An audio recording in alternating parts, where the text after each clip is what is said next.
Anchorage 2025 proposed general government operating budget and some discussion of the capital budget. It's October 11th. We're on schedule from 11 to, is it 3 o'clock? 11 to 4. That's a ceiling, not a target. And we will, it's 11:09 right now. So we'll go ahead and do introductions, starting with Mr. Presverdia. Mr. Presverdia. Randy Sultanoff to step out at 1 briefly. Mark Littlefield. Karen Bronga. Daniel Boland. Anna Brawley. Meg Zalatil and Christopher Constant. On the phone, Mr. Myers. Yes, Mr. Chair, thank you. Thank you, Ms. Rivera. Present. Thank you, Mr. Martinez. Yes, thank you, present. Thank you, and Mr. Johnson. I'm here. I think we're all assembled. Also from the administration. Ona Browse, Director of the Office of Management and Budget. Suzanne LaFrance, Mayor. And Bill Falsey, Chief Administrative Officer. I heard an acting title as well. And this week, Acting CFO. Which kind of makes sense that you're here for that too. Okay, everybody, thank you. For the members who've been through this a lot, you know where we are. For the newer members who've been through this maybe once, remember we're gonna go line by line and have a PowerPoint presentation and discussion today about the general government budget. So we'll start with the mayor. Thank you, Mr. Chair, and thank you to members of the Assembly for this work session today and this opportunity to dive into the budget.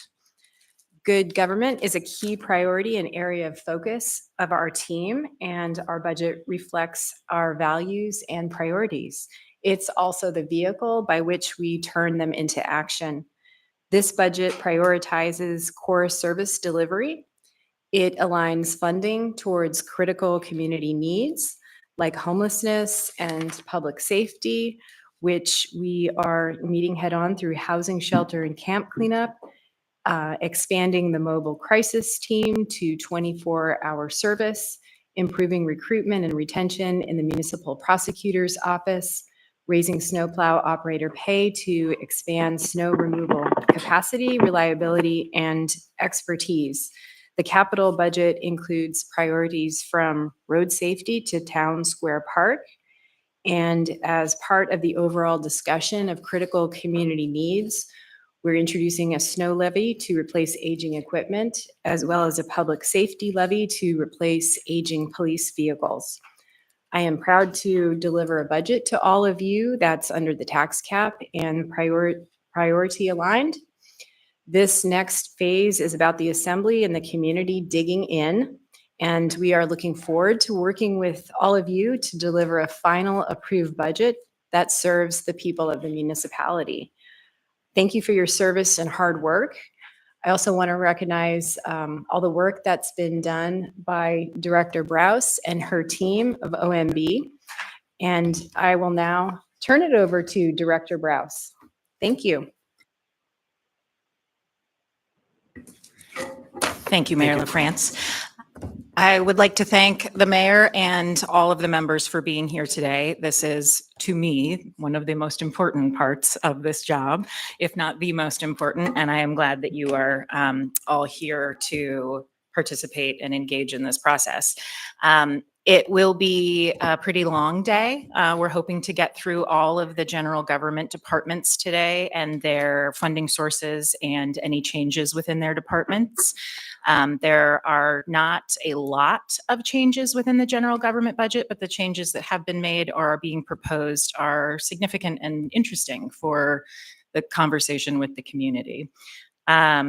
There was a lot of people involved in creating this book, and I do want to take a moment to say thank you to all of them. There are 4 of us, including me, in the Office of Management and Budget, and we are 30% vacant right now. Once we are done with the budget process, we'll be turning and focusing on filling those positions. But not only the four of us, but all the directors within the municipality, their budget analysts, reprographics, and the print shop who stayed until 5 o'clock in the morning to print books. There is a lot of work that goes into this 1,000 pages of budget documentation. And every time we talk about a department, I want you to be thinking about what's actually behind those numbers in those pages, and to ask the directors for information and feedback on what's going on with their departments and where we may be able to make additional changes. So today, if we are able to get through all of the general government budgets, we would like to reserve the next work session to focus on the utilities and enterprises, the special funds and the marijuana tax, the alcohol tax, and the proposed fleet levies that will be on the ballot if approved, and the sort of more in-depth capital exposure and exploration from all of the project work. Yeah. Ms. Brawley, go ahead. Yeah, thanks, and thanks for outlining what we're covering. Can I request still that even if we don't go through the alcohol marijuana tax in detail, I know there's several choices in this budget that interact with GG as well, so maybe just highlight where those are, and then we can come back to them later.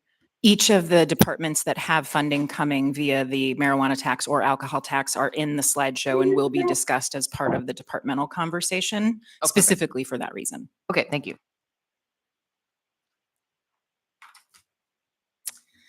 Okay, let's start.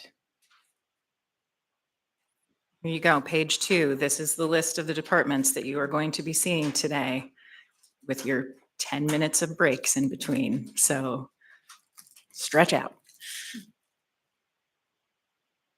This is our budget process. This is what we do over the year before our budget year, 2025. And this year from 2024, if you look at the calendar, you can see January to December of the year before our budget year, which is the 2024 year we're in right now, and the January to December calendar for the budget year that's being proposed, which is 2025. The top line of this chart is the capital budget process. The bottom line is the operating budget process. As part of the conversation with the Assembly over the last few months, there has been an effort to move the community council surveys to an earlier starting date so that they can end sooner and have more feedback from the public when PM&E and the other projects are being ranked within the municipality. So next year, that calendar will show the community council surveys starting, I believe, 6 weeks earlier at the end of January and ending at the end of April, so that there's plenty of time for the departments to have conversations with the community councils in the project list. After the community councils surveys are complete, the departments develop the capital improvement budgets and the capital improvement programs that are forwarded then to the mayor. In August, we ask the departments to propose budgets in line with what we see our revenues for the next year being.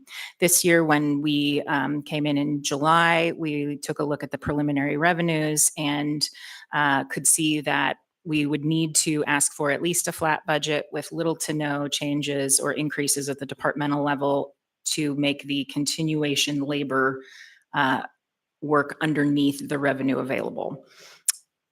The departments responded, I should say wonderfully, because many of them adhered to the request to manage within their current budgets outside of any labor increases that we would include as part of the continuation budget process.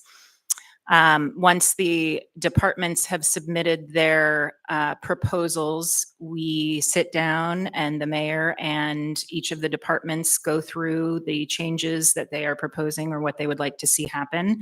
And then those decisions are made by the mayor and her executive team to conform to the policies and priorities of the administration and what the departments are trying to achieve.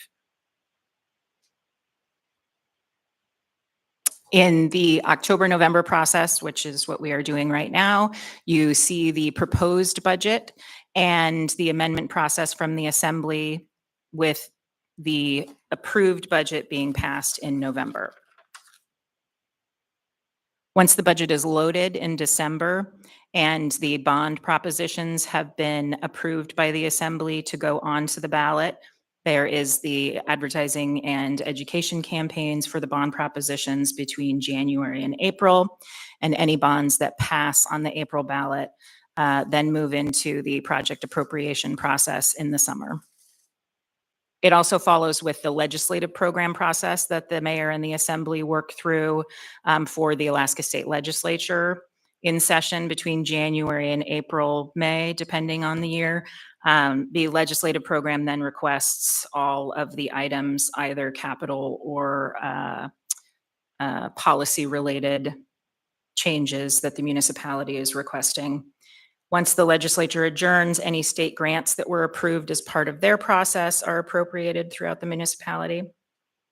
And that resolves the 3-month window of break in the capital budget process. The operating budget is a little shorter process because we go through the department development of their budgets for the following year. The mayor takes those under advisement and creates the proposed budget around the policies chosen, the amendment process from the Assembly. And then once we get into the January timeframe after the budget is loaded, we have entered the revised process, which is where we go through truing up all of the revenue numbers, any final costs associated with actuals from the year before, and we work through our first quarter budget revisions in April. So on your capital slide, I really appreciate the visual. The discussion about moving earlier the community council's survey, it has one more value. The having better engagement, earlier engagement, community councils and communities is one thing, but the second value is that if we can figure out a way to get it done earlier in the year, then we have a preliminary new fresh slate of projects that we can carry to Juneau in the state process. And so in a weird sort of way, it ties the circle to the beginning if we can do that, because the legislative program is really based on last year's work when we go forward. And anyhow, so that was one of the values, is like, maybe if we go through the CIP process, ending kind of in line with the budget, then when we come into January, there's all this fresh energy around the capital projects we want to push in Juneau with the community involved in the legislature asking their, anyhow. So that's the only thing I would add. And to Mr. Chair, when the project management and engineering department is in front of us, I believe that Ms. Wardwaller and Ms. Kohlhaas will be talking about some of the changes that they are working through with the community councils and the Federation of Community Councils, going through a new and improved training process with each of the community councils who request, and revising the survey template that is actually used as part of the process to include some additional requests for information from the community councils.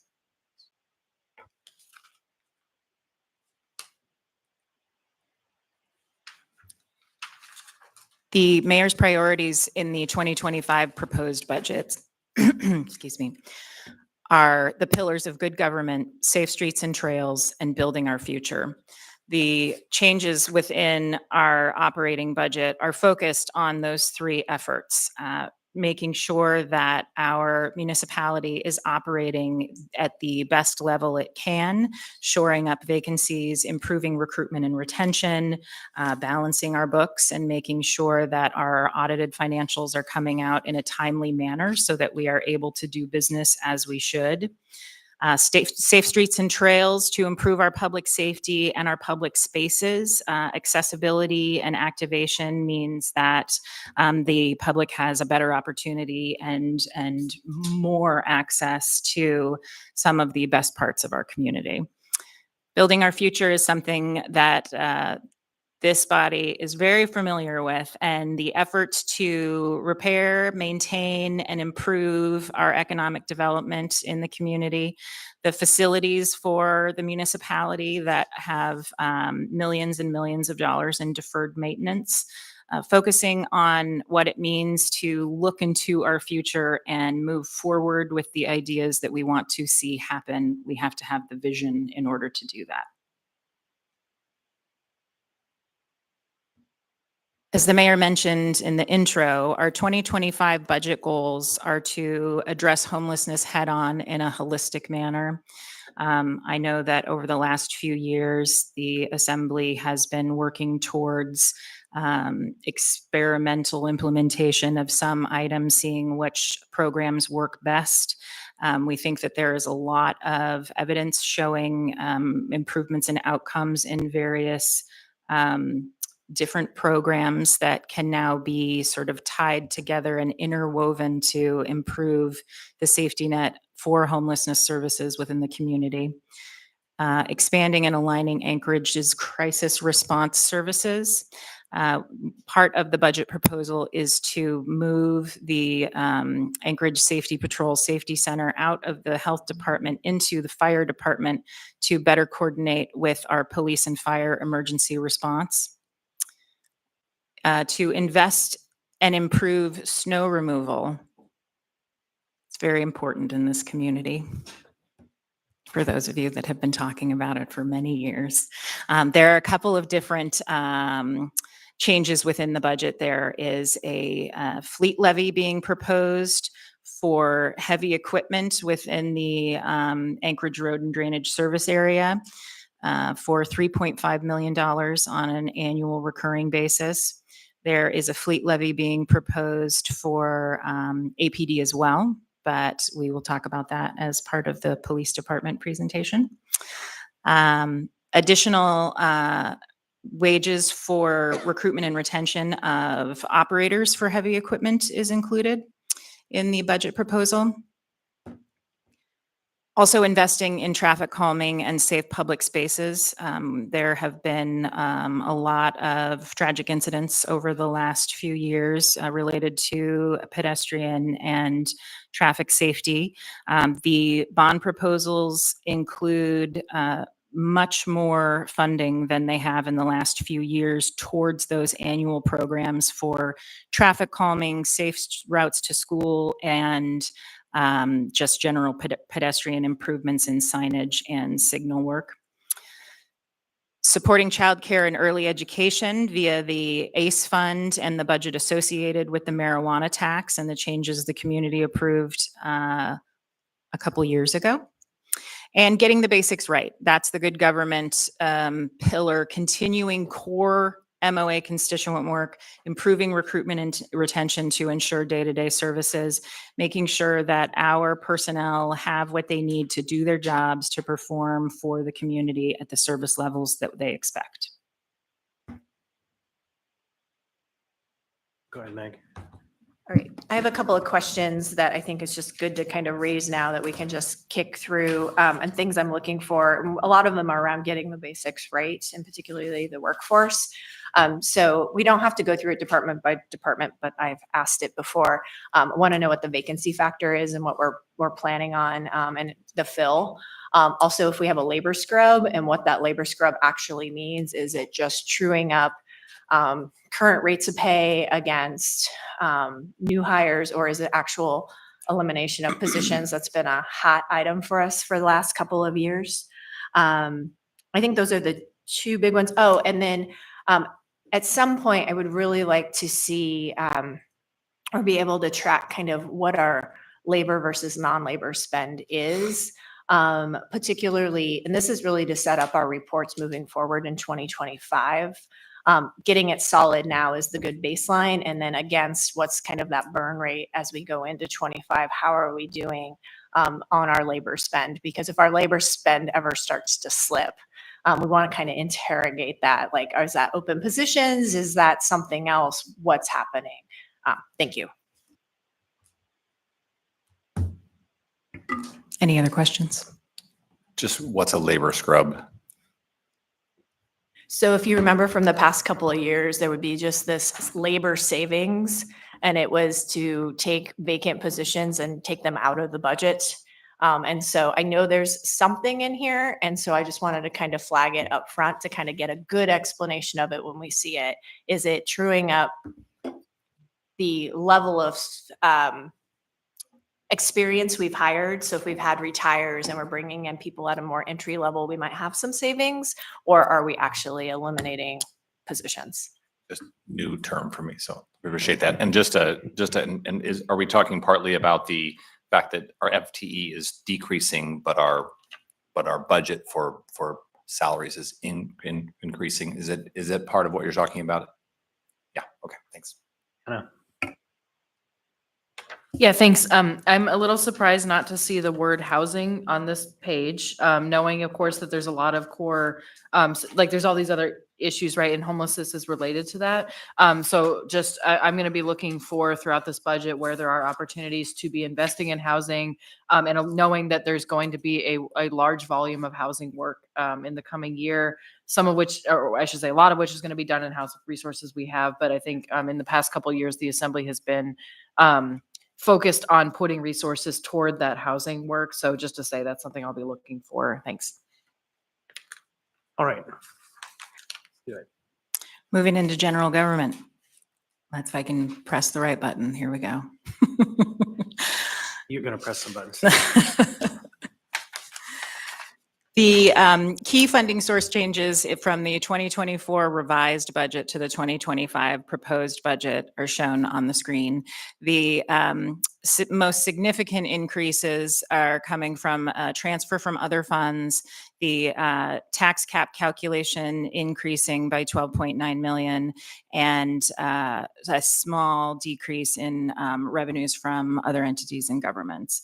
The $7 million of transfers from other funds includes funding from the ML&P sale 170 account, which is the account that paid for the PERS liability in the budget last year.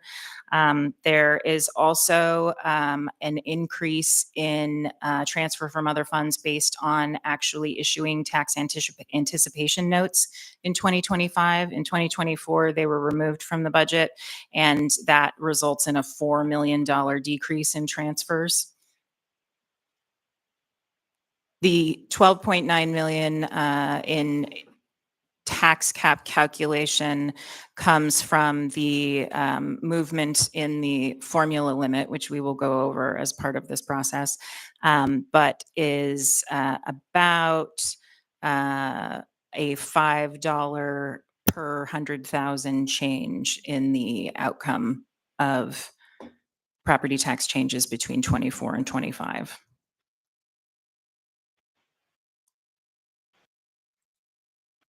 Look at that. I just said it. This is the table 4 on page, I think it's on page 9 of your overview in the GG book. It shows the preliminary calculation of the per $100,000 of assessed value property tax increase between 24 and 25. If an average home in Anchorage is about $450,000, we're seeing about a $20 to $25 increase in 24 to 25. Ms. Brawley. Yeah, and I promise I don't have a question on every slide. I think this is important because this happened last year too. The public saw the budget and they saw 3.6% increase, and then they thought that is what I'm going to be paying. So I wonder if we can just emphasize and unpack that a little bit, because what I'm seeing is it says 0.5%, but maybe again, and maybe we're the 12 of us are not the audience at this moment, but just to flag that is always a point of confusion that I think we need to hammer home every time. Thanks.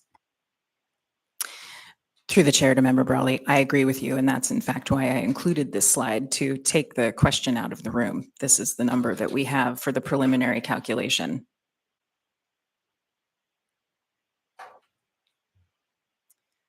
This is the visual representation of our financing sources and the numbers associated with property tax collection.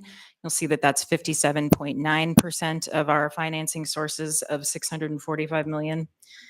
The Just want to make sure I understand. This is all just muni, not school district? correct. Yeah, so there's kind of a separate picture for that. Thanks. Correct. The school district is not included in this general government operating budget.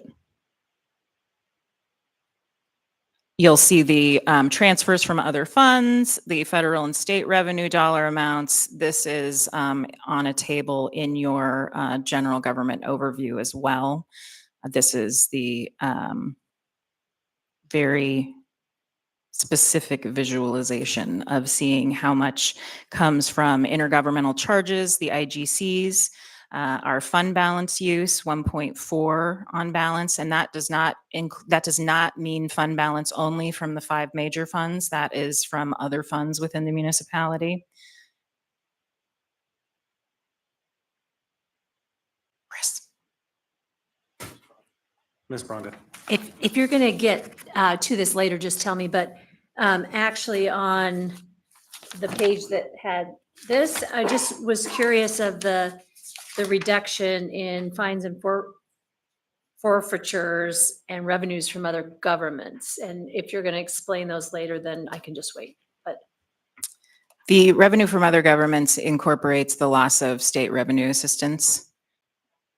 The fines and forfeitures decrease, I do not know off the top of my head, but I can get that answer for you.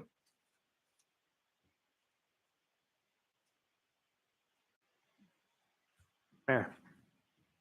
Thank you, Mr. Chair. I just wanted to briefly address Member Brawley's point about the priority of housing. And the alcohol tax does contain some housing investments, but the way we have approached it is, we haven't heard that dedicating money necessarily is what is needed at this point to address housing. We're focused and going to be focusing more so on policy and organizational changes, if that helps. I mean, if my response helps, not if the changes help. Right, thank you. This is the these are the direct cost changes from the revised budget through to the 2025 proposed budget. You see that when we start with the 2024 revised budget at 620 million and reverse the one-time requirements out that were included in that budget, that's a negative 6.8 million. There's a debt service adjustment increase for 2025 that includes having to pay more as part of the tax anticipation notes that I mentioned earlier, and some other increases across various debt requirements. The labor continuation budget, which is part of what Ms. Zalatel was speaking about earlier, is the truing up of wage adjustments that were made in the 2024 year, coupled with any personnel changes that those positions see, and making those salaries, wages, and benefit totals accurate to the positions that they currently represent. It does not include any decrease in positions or cuts from currently funded positions at the levels that they are at. So it's all. Thanks. Is there any assumptions made in that truing up of kind of projected upcoming labor negotiations in 25? Because we know we have, right, we're just on a continual cycle of contracts and kind of what the baseline increases look like, because I do know that this budget includes implementation of the executive pay raises and director level pay raises that were pre-approved, just implemented this year. Through the chair to member Zalatel, it does include some of the, it includes the projected pay increases that have already been negotiated and approved by the bargaining units. It does not include any negotiations that have not concluded as of the development of this budget, but as part of the first quarter budget revision process will include potentially additional CBAs that have closed from bargaining units that are currently in negotiations. The other is an increase to ML&P PERS liability, an increase requirement for police and fire retirement payments, and a couple other small changes.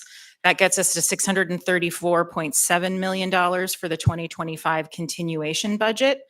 And the changes made between the continuation budget and the mayor's 2025 proposed budget is about $7 million in change, a little more than that.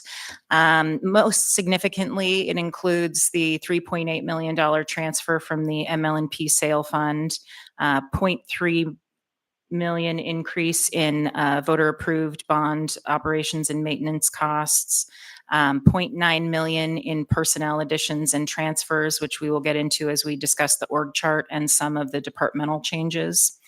3.5 million towards low barrier shelter and wraparound services within the general government budget. 0.8 million of one-time changes that will be reversed out of the budget when we move into the next year.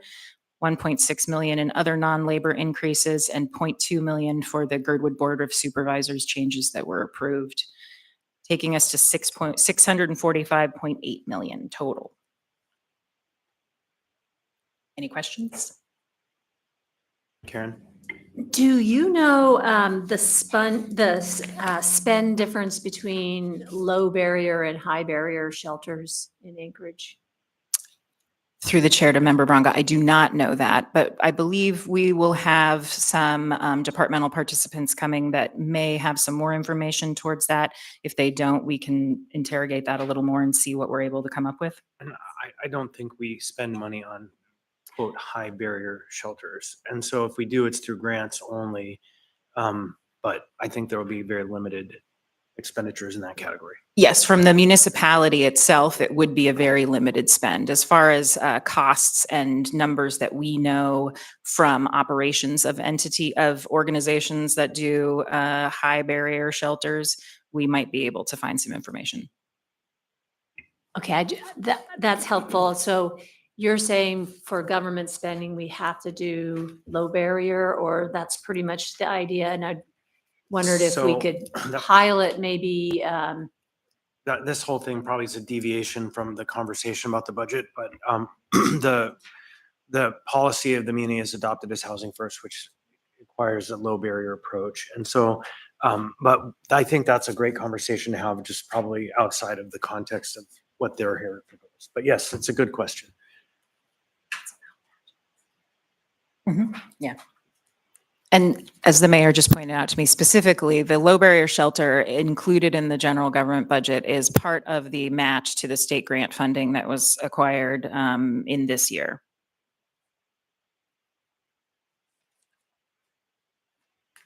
Anna? Yeah, sorry, on the previous slide, just because again, a lot of us are relatively new to this. So the continuation budget is really, I guess I just want to make sure I'm reading this correctly. So there's last year's budget, and then continuation budget, absent any policy choices, is about, it's adding about 14 million there. So if we didn't do anything else, that would be required. Is that right? Correct. Okay. And then, so essentially, once you do those changes, then it looks like there was about 12 million under the cap that was I don't want to say discretionary choice, but the policy choices. Is that right?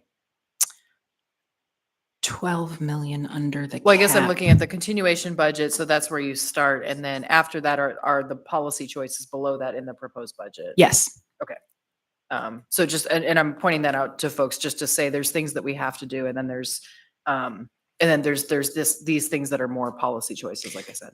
Yes, and to clarify Member Brawley's point, for people who are not familiar with the continuation budget term or what that process is, it means taking our current budget year and the items that are required for operations moving forward, which is why we reverse the one-time items out of the budget, but moving everything else forward, either by what the contractual requirements are for the collective bargaining agreements or any other contractual agreements that the municipality has entered into, Those are contracts. We need to pay them. We know that those costs have to be included in the budget.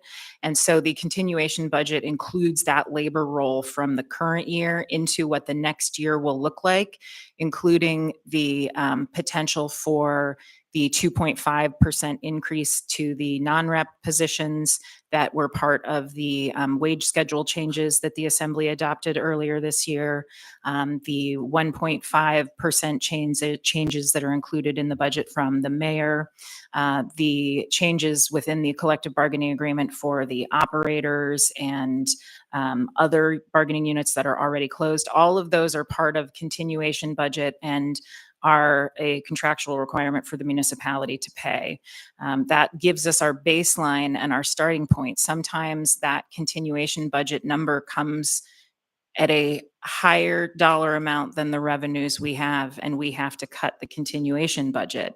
But this year, the continuation budget is in the appropriate band of spending for our revenues so that we are able to make some changes. I appreciate all of that. And when I look at bond O&M at 0.3, that doesn't feel discretionary.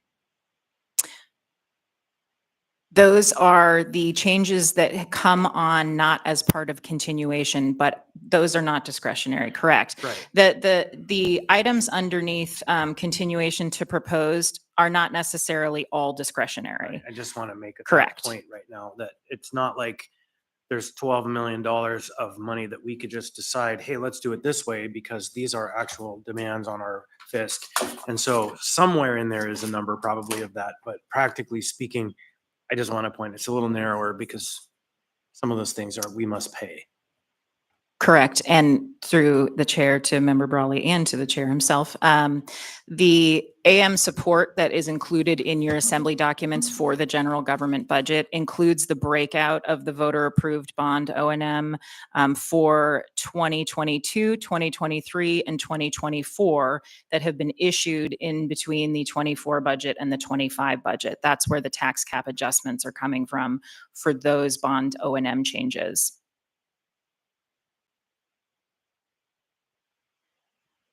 Thank you. Speed up a little bit. We got places to go. This is the 2025 proposed financing uses. You'll see that 55% of our funding goes straight to salaries and benefits. That is the significant portion of our costs at the municipality. We have 11% in debt service, almost 30% in other services, 0% for the travel budget, 2.5% on supplies.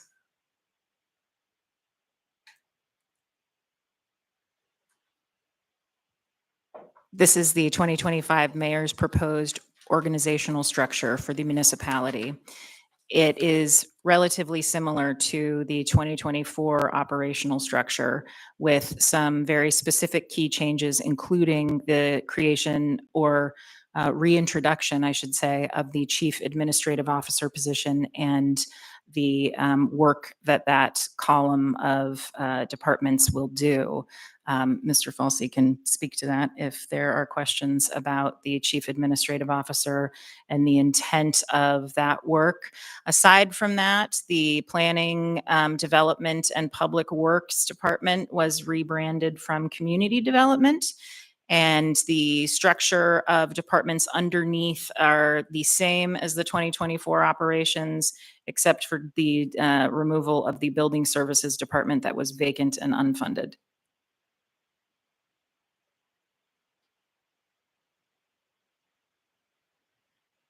Question. So this is a significant item for folks because it does change the organizational structure of the muni. Love that it's here. You've changed the name of the planning department that was community and economic development before, or just economic development? Just community development is what it is right now. Okay, so then we have officially, I guess this would be the second year running, eliminated economic development as a kind of a plank. Would that be fair to say, or where does that fit within here? I don't know what the first year of That was removal probably was. last year or 2 years ago, but I for my own mistakes, talk about it as the community economic development, not planning. But, okay, Mayor.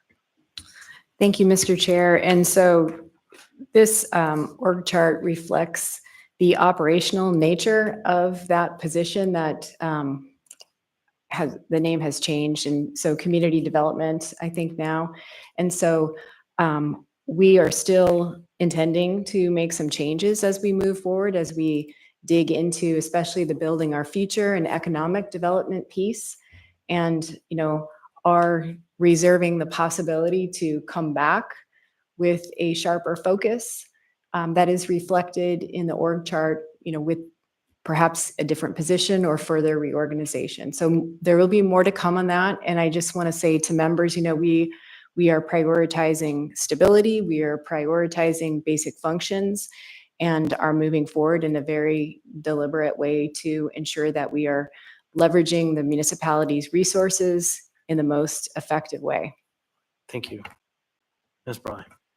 Just briefly, and I know I got briefed on this as well, but my question is more process. So because I haven't gone through this reorg before, there's the budget. Is there another action that needs to happen to effectuate that? Through the chair to member Brawley, there will be an AO that follows in order to accomplish the organization. Go ahead, Mayor. And I just want to add too that right now we have capacity in the mayor's office, for economic development in terms of our policy team. Nolan Clouda and Graham Downey are points of contact for those efforts, from housing to energy to general economic development. Thank you. Ms. Bronga. I'm a little embarrassed. You mentioned CFO, but I don't see it on here.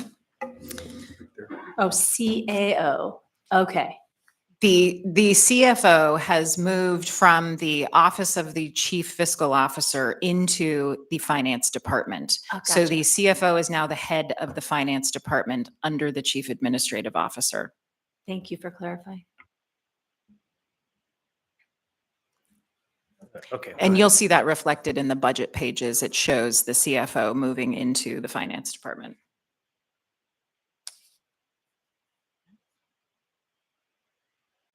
Oh, Go ahead, Randy. Okay, go ahead first. this is the proposed budget by department debt service with depreciation noted separately so that you can see the percentages of the costs for departments. If you remove debt service and depreciation from these totals, police, fire, and M&O are about 60% of our budget total. And the final, let's see, the entire column on the right is less than 6% of the budget, 7% of the budget total for 14 departments. Any questions? Go ahead, Randy. Yeah, thank you, Chair. I think it's just a matter of how you're slicing the numbers, but you have CAO, and then you also have IT, finance, HR, that are all under that department, but you're showing them as separate. PM&E and others are like that as well. Can you just explain the rationale? So the creation of the chief administrative officer included moving some of the departments out of the municipal manager, including risk, which is a very large dollar amount department. So the chief administrative officer costs specifically are how much? Venues is the other big one, which is like another 12 million and change. So it's moving the departments of venues and risk management into the chief administrative officer. You'll see the municipal manager line is now 2.1. That used to be $27 million because they switched those two fund sources or departments underneath them. Thanks. And then all those departments like under CAO would ultimately just roll up to Bill, correct? Correct. The divisions all roll up. Yes. And through the chair to member Stolt, I'll say one way of thinking about this is that these are all of the blue boxes on the chart and the yellow boxes are rolling up to their blue boxes. Thank you. These are the position changes within the budget. You'll see at the top, we have an assembly aide position being included. The chief administrative officer shows a total of 13, but that is mostly transfers from the municipal manager and other departments going into the chief administrative officer department. There are 2 new positions, the one being the chief administrative officer position directly, and another grant development specialist as part of the creation of that division. The chief fiscal officer has 2 positions moving from finance or from the office of the chief fiscal officer into finance. So that is a direct 1-for-1 transfer.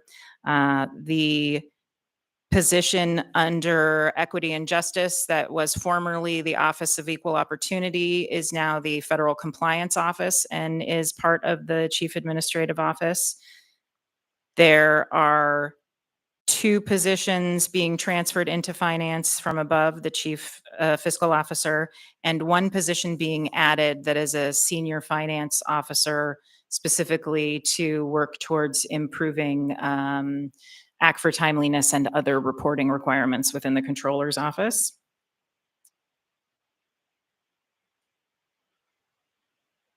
Three transfers from IT into the Chief Administrative Officer that constitute the I-team.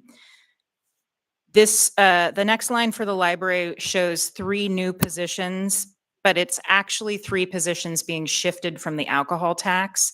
Those are the community navigation positions that have been included in the alcohol tax for the past couple of years. We have operationalized them in the general government budget as opposed to keeping them within the alcohol tax. 1 position move from the Muni Manager's office into the Mayor's office. 8 positions from the Muni Manager's office into the Chief Administrative Office and 1 into the Mayor's, and 1 position added as part of the Girdwood Board of Supervisors budget. So the total changes show 8 new positions, but in reality, it is 5. Ms. Brawley. Yeah, thanks for clarifying that. So really, as you said, 5 new positions and then these transfers. So then the net ends up really being 5, and it's not eliminating positions. No, there are no positions being eliminated. Thank you. So I have a question. You don't have to go back. It's on the previous slide. And this might be a Bill question. So with the new CAO position and all those other positions rolling under it, does this reclassify the CFO outside of a confirmed position? No. Okay, thank you. Trying to go backwards.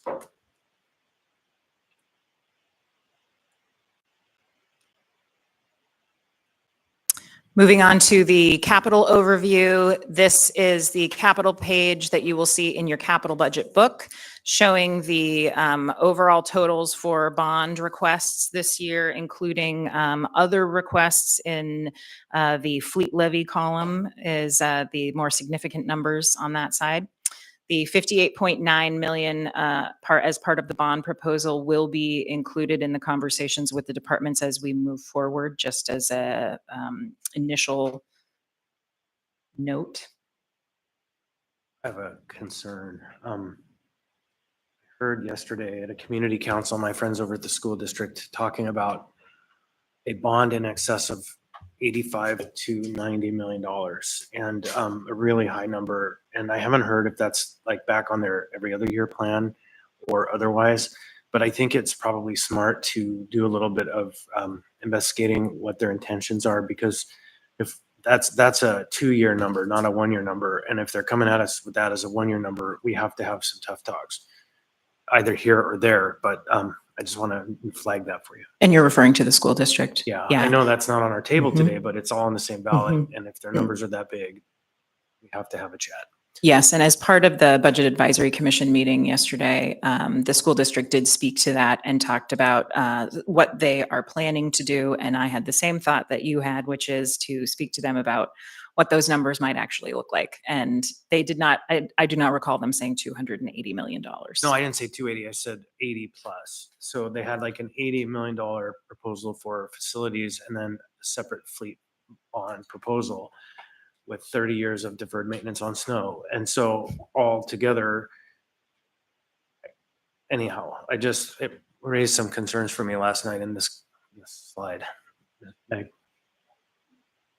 So I have a couple of questions about this. So the PM&E, the federal, I presume that's like out of AMATs? Like where does the federal PM&E come from on the federal line? Because I don't know where that would be coming from. And we don't have to answer it now. We can answer it when we get to PM&E. If it comes from AMATs, I think it's really important then on the federal lines that we also have an M&O reflection of the snow equipment we're paying for with federal dollars out of AMATs. Like this feels a little incomplete, like we might be looking at funding sources that we're attributing to one area and not others. And I think it's really important to get that full picture because I know we have right now $1 million per year, I think, in AMATs of non-motorized snow-based equipment. And it's over many years. And I want that reflected. I think that's a really important part of the story. The other thing is, and this can come up in the PM&E conversation, but I think whatever the amount is in thousands, this chart is always terrible trying to figure that we think we're going to get from the state feels like a pipe dream. And so I don't know why we keep including it. And I know we make our asks, but this makes it seem like a lot to the public. This makes it seem like a lot more projects are likely to go forward when in reality, it's not likely that we're going to get that money. So I don't know what the solution to that is, but it's always weird that we put that giant number there. And that's, I don't know if we could start putting maybe more of a more historical number there of like the previous number of projects in the prior years or some average, because to think that we could make that ask, we probably will make that ask, but that's a very optimistic ask. Thanks. Through the chair to Member Zalatel, I agree with you that that column is confusing, particularly the interpretation of it. I think as of right now, based on the state's fiscal circumstances, that column is an offer to the state. If the state is looking for projects that are ready to go, that can be funded, that column of existence comes from the projects that have been vetted through PM&E and the other departments. So if they are looking for funding within their district or projects within their district to fund, they can look in that line to fund them, but they are not specifically included as part of the state ask on a regular basis. And the reason I raise that is it's really confusing when it's in that and we have community councils working their CIP list. And it's this like false expectation that we think those projects are also being put forward when in all reality, the only thing we can control as to what's actually being put forward is the actual capital improvement program and what we've put in the bond for the year. And so I don't know if there's some way we can have an additional conversation about that line number as it relates to the legislative program. Thank you. And frankly, through the chair to Member Zalatel, we just need to include another page that explains it a little better.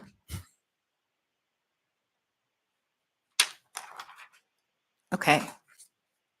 Oh. Thanks. Yeah, first of all, I'll echo those concerns, and I know we're actively working on the legislative program. I've said before that I really hope we stop giving the legislature a buffet menu that is not prioritized. But I know that's a challenge with, as you said, the reality that people want to fund things in their district. But I think what we saw this last cycle in particular was we got some wins, and then the governor vetoed most of them anyway, right? And to that point too, I see there's nothing under state for Parks and Rec. And I think that, that's unfortunate. But again, we had the cycle of the Park Foundation advocated really hard and then a bunch of things got vetoed anyway. And so I just want to flag that. And also just thinking about, I think I support the higher Parks and Rec bond, but I also have worry that the public may not. And so I think just something to think about because of these other factors happening in our city right now. Does your Parks and Rec line there include the proposed CASA funding? The proposed CASA is in the project management and engineering line. Okay. Okay. Yeah. Oh, where it's going. The mayor has reminded me that part of the reason that it's in PM&E is because the CASA bond process will go into the Public Works Department. So we can call that out as a separate line item so that it is visible along with any other specific bond categories that are created. Yeah, so you can tell there's a lot of feelings on that topic. So we probably want to figure out a way to separately tackle the conversation about the structure and theories and how we're going to do that. Because clearly there are some dynamics. Go ahead, Ms. Alto. So I'll just preview. I have an AR coming that specifically calls out additional bond categories that we could include in our information for our CIP and CIB development, so that we can know kind of some of these higher profile ones, I guess I would call them, and know what those capital improvement programs look like.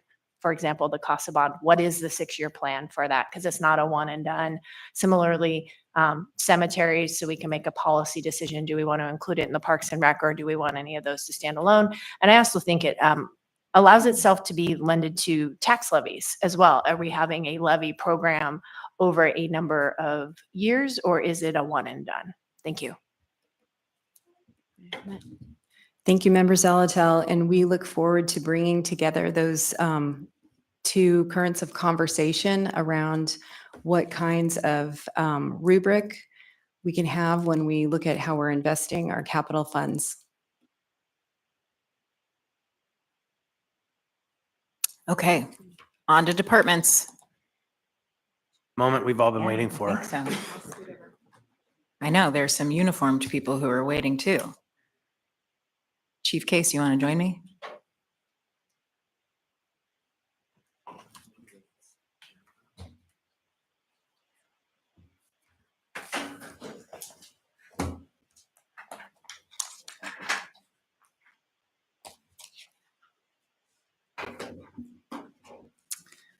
You'll see on this page the APD operating budget changes for 2025 proposed. There is very small changes, but a large increase in salaries and benefits adjustments based on the contracts that we discussed earlier. The tax anticipation notes and GEO bond debt service that goes along with the APD budget, and an increase in charges to the Police and Fire Retirement Fund. The 2025 proposed budget changes incorporated into the mayor's budget. You see those line items there, and the Girdwood Board of Supervisors approved budget change for a total of $145,519,000. Get around in the book. Well, let's find out. PD, what? No, that's the packet. Yeah, in the book. Which page is that? 85. P5, okay. Okay, I have a question for you. The police and fire retirement, that's an increase of 668,000? Yes, So that's double, right? I don't know if that's double or not. I can check. Yeah, we should definitely get our fingers on that. This is the separate small category, police and fire retirement fund for that small group of people who retired a long time ago. There's police and fire retirement and police and fire medical. Right. And so, and I know we did like, it wasn't tax anticipation notes, but we did a lease back deal, and we leveraged a bunch of money, and it was about 700,000 a year that was supposed to cover the cost of all this. And so at some point we probably need a briefing on what the trajectory is, because for members to understand what happened, and this is an old fund, there was a time at which it got very packed with money, and they made a decision to pay out a bunch of people. Like, people got huge checks, like $750,000, $500,000, and then it went into a negative hole. because the markets do what they do. And we then had to fill that hole. And we came up with a plan that was intended to smooth that curve over time. But if we're seeing an increase at this rate, then we have to understand. Yeah, that was the certificates of participation process Yeah, from yeah. years ago. Yes. Thank you. Ms. Alto. Thank you. I've noticed kind of by division detail throughout, there's some pretty significant increases, particularly around the supply line items. All of them seem to be about 10%. So I'd like to know a little bit more about what's driving the cost of supplies. And then I also noticed a pretty substantial travel increase for the chief's office. And so if there's something planned, like is it just trainings? Like it just seems that we were having some, it feels a little bit like cost creep, but that's fine, but I kind of want to know what's driving it. And then my last question is, we have 614 personnel. Is 614 personnel an appropriate sized police department for Anchorage, or is there hopes that in time that would increase or decrease? Thank you. Through the chair to member Zalatel, I'll take the first piece of that, and then I think the chief can take most of the rest of it. As far as some of the supplies increases that you'll be seeing in the police department and in other departments, they are true ups from cost increases that have occurred over the last 3 years, but were not adopted into the budgets as they were rolling forward.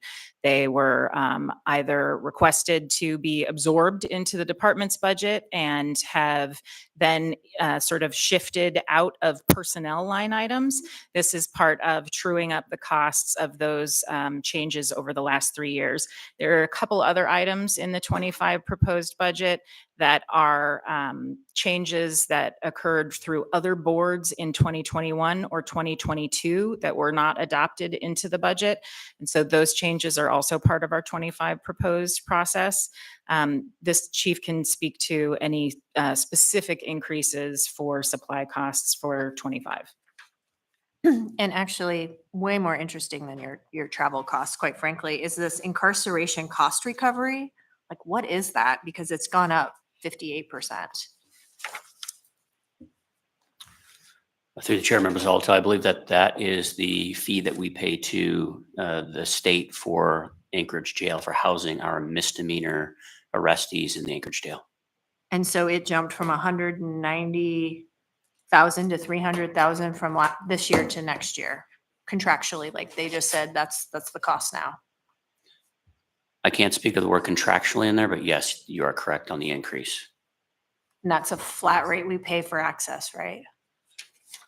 Or is it based on usage? It's based on usage. Maybe we can tease that out a little bit at the next public safety meeting as to kind of what our usage looks like and ways we can over time try to bring that cost back down. I know you've got some vision for the department. That might be some good diversion tactics for that, but that's a significant increase. Thank you.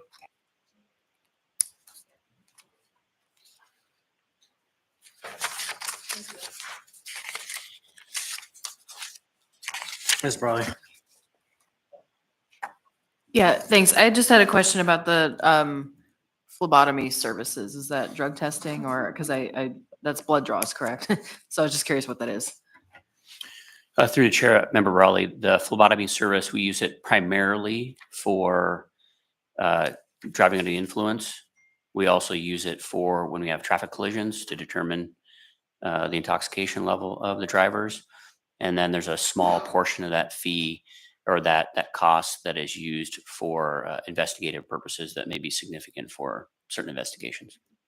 And so there, is it a 70,000 increase to what you guys are already doing, or is it adding on this as a distinct service because you said there's more of a need? I guess I'm just curious, like, because it says it's a change. So is it an increase or what is it? It's increased the cost for services per draw.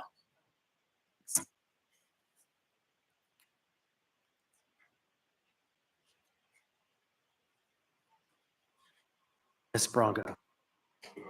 So on the PD2 page, there's the goal of disrupting, intervening with illegal drug production, manufacturing. Where in the budget does it reflect any greater disruption of illegal drug activity in Anchorage.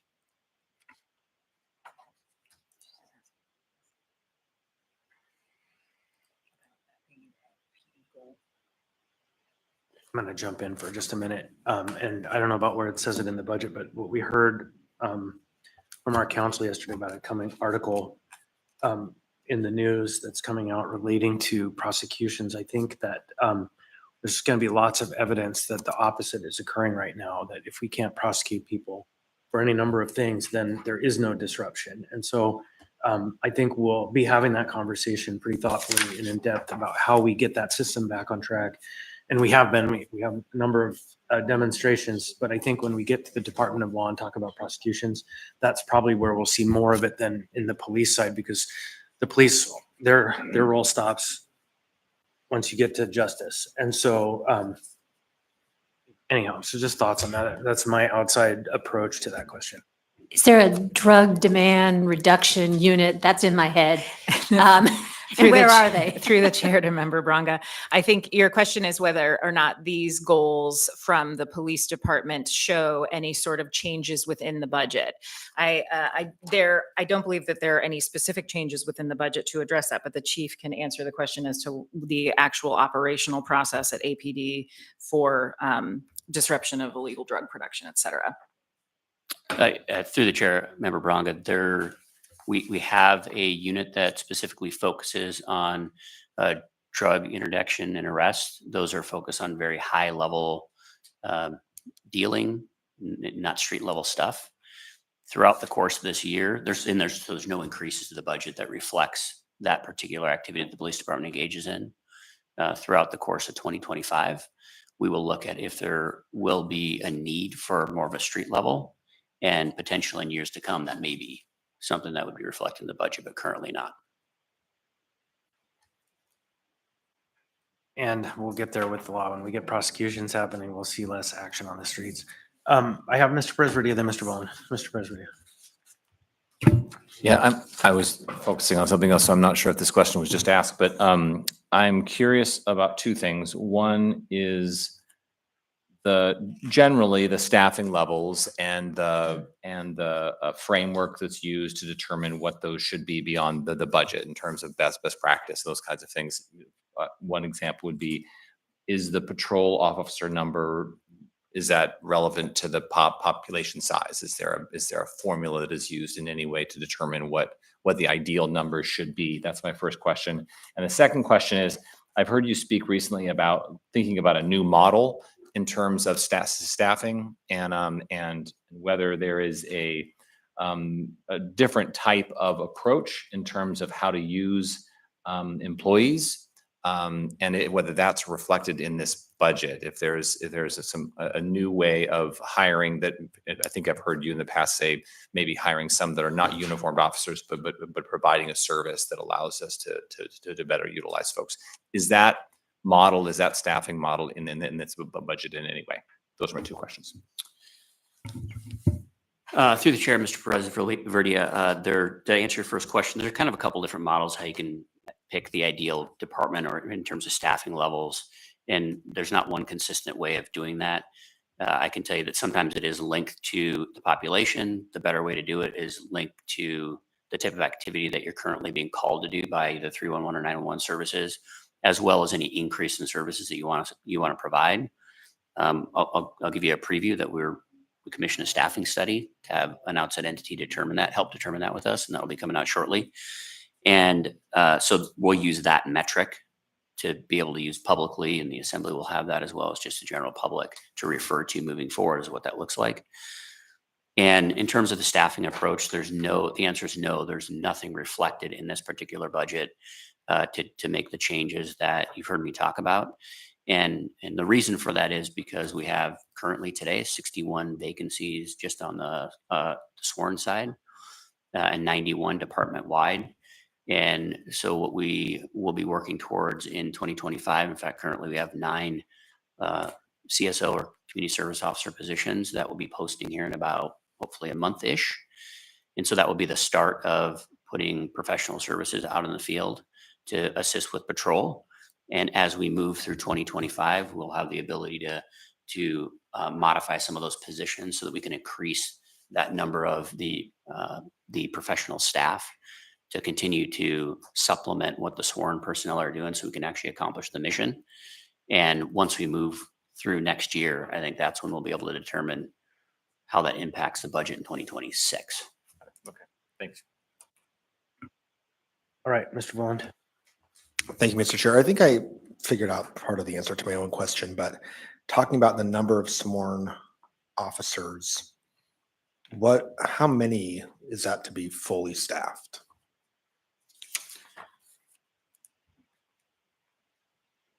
I can answer that briefly here because I think it's 422 or 423 off the top of my head. Okay. I was looking at page in the binder PD 15 and in looking at the police officer line versus the senior police officer line. And it just looks like the senior police officer line is going down, the police officer line is going up. Is that just because we would be attracting more junior officers as new hires, or how does that proportionally work out? Or, does that make sense? Yep. When you're hired into the police officer position. Okay. And as you get a certain number of years on, you automatically bump to the senior police officer. And so what we're seeing with retirements, with 25 and 20-year retirements, those employees are dropping off. And we just have a larger percentage of our employees that haven't yet have enough time on to graduate themselves to the senior patrol officer position. Okay, great. So yeah, when we look at sworn officers, we're talking about police officers, the senior police officers, sergeants, captains, etc., lieutenants, etc. And that should all total up to that amount that you just said, 420 some odd officers. As well as 3 executives, I count 2. Okay, got it. Yeah, good. Okay, thank you. Ms. Brawley. Thanks. I was just looking at program revenues. So, because a number of those are fines. And I just wondered, are those, and this is more within the department budget, are they programmed in a particular way, or are they just kind of all in the mix? Like when we collect traffic fines, curfew fines, parking enforcement fines, all those things, like what does that go to pay for?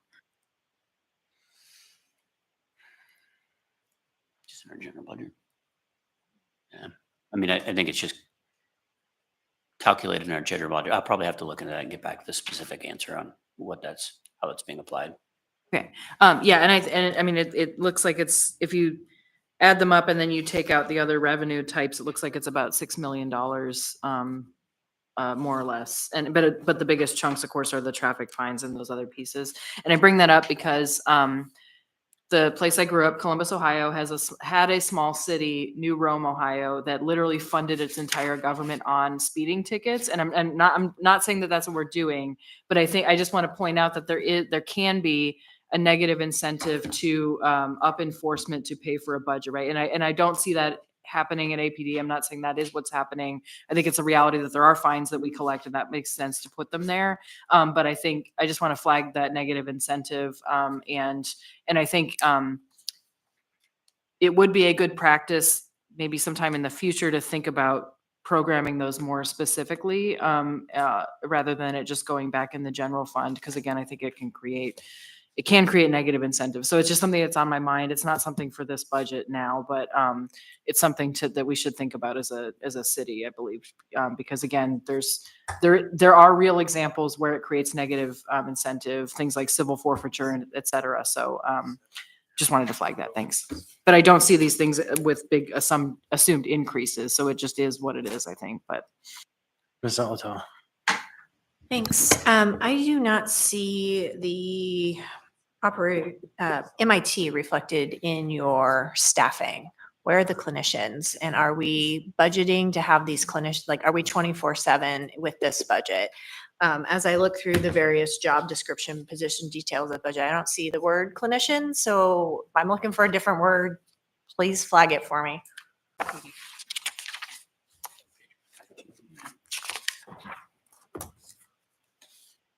Because everything was supposed to be for MIT in GG, I think, moving forward after this past year. On 15, medical officer for full-time positions is where it's reflected. They're called medical officers. In this form, that is what they're in here as, yes. Okay, and is 4 sufficient for full 24/7 coverage in order to handle the call volume? Simple answer is no. Okay, great. How many do you need? So we have 2 additional positions already So that this 6 would, total? correct. Okay, And to go 24/7, it's a little bit of an analysis that's done. So do you want a ballpark figure or do you want me to get back to you for let's a? start there and then we can get specific. It is going to take approximately twice that to accomplish a 24-hour service, to accomplish days off and vacation time, and Okay, great. Thank you. you bet. Ms. Brawley.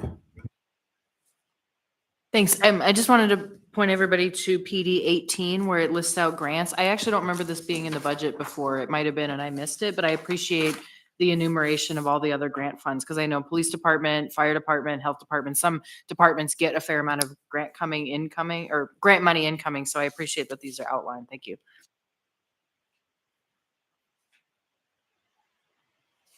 No further questions. Quick, did we get an For answer to President. the travel? I missed it. Did we get an answer to the increase in travel for the chief? Okay, I just didn't hear the answer to why that increase was there. I'll get the specifics on that, but generally, I think what we're seeing is the travel that our detectives are going out of state to do follow up on cases. And I'll confirm our travel for training shouldn't be coming out of that, but I can confirm that may be where you're seeing that increase as well, because we do have a specific training budget that should be coming out of. Okay, and just one other, is there an increase in the training budget for this year? I haven't looked at it, but do you intend on doing more training this year than you have in the past? No, we do not. The budget is adequate to do the training that we intend on doing. Through the chair to member Presverdia, the next page on the PD presentation includes the alcohol tax funding that goes to the police department, which has $550,000 in it for training modules for the police department. This is not a new increase. It is a carryover of the funding that they received in 2024, which was an increase to their training budget. Thank you. Ms. Salato. Great. What timely segue. I have 2 questions about this slide. I would like to get a little bit more information about what training modules we're going to fund with the $550,000 and kind of how those fit into kind of the overall vision moving forward for the police department. And then what is program operations? That is the most vague description. Thank you. Through the chair to member Zalatel, we intend to break that out into the actual positions that are associated with that line item. In the past, they have been identified specifically as the positions within where the positions are specifically in part of the DVSA diversion. They're the original police positions Correct. we funded with the inaugural alcohol tax. They're just continued, right? Correct. Okay, great. I just want to make sure. So maybe it could say continuation positions or something like that. Thank you. So I'll briefly ask a question on page 19, the goals and values. You note the uniform crime report stats. I think I heard you say at our last public safety meeting that that's changing, that we're going to be measuring it differently with a different tool. Are we going to still be doing the uniform crime report, or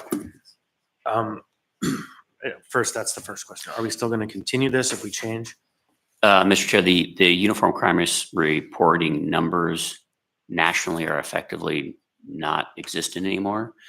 The federal government switched to a different reporting system, and we will be converting to that reporting system when we onboard our new CAT RMS system, which will be first quarter of next year. So I probably next year's budget, some kind of a crosswalk of how the data is different from all of those years before, so that it's visually available here to understand what the difference is. So I don't think you need to reflect it now because you don't know till you know. But yeah, it stood out that this measure is not going to be measurable anymore. So. Anyone else? Looks like the questions are answered. Right after time. I was going to say, this is the police capital request that includes the headquarters generator upgrade so that they can operate if the power goes out. The Elmore Station heating delivery upgrade or renovation, I should say. I feel like there's some very large challenges with the climate control in that building, and ADA upgrades, as well as the station gate replacement at Elmore. So, on the generator upgrade, I know we probably need like generator runs on fuel, period. So it just turns on and off, but it seems like there's a lot of talk about Teslas and batteries and the possibility of using solar and other wind, and that building might be prime for some investigation of alternative methods of power storage because it gets a lot of sun. It's centrally located. It's in a wind line, and I understand we want some secure power, but at the same time, we should innovate. I even said that word. Ms. Braga. This is probably, when you're speaking about the Elmore Station, it's not included in budget, but I keep getting messages like, what are we doing with the pad? Is it going to become parking? Is it somehow reflected in the budget, what we're going to do with that area that was prepped for the mega tent? Right now, we're working with maintenance and operations in the police department to determine where we will get the funds in order to return that parking lot back to usable condition. So stay tuned, because I think that will be part of our 24 conversation as opposed to 25.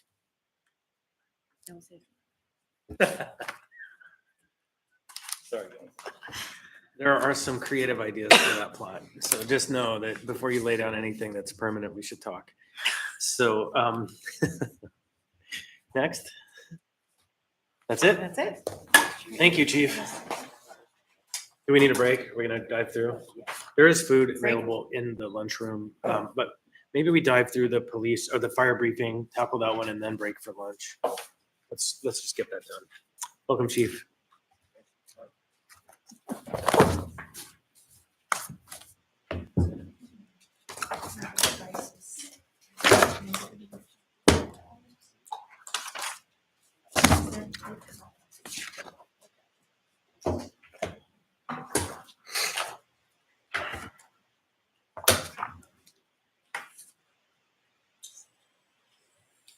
If everybody is in their budget book, the fire department pages, the page up on screen is Fire Department 8.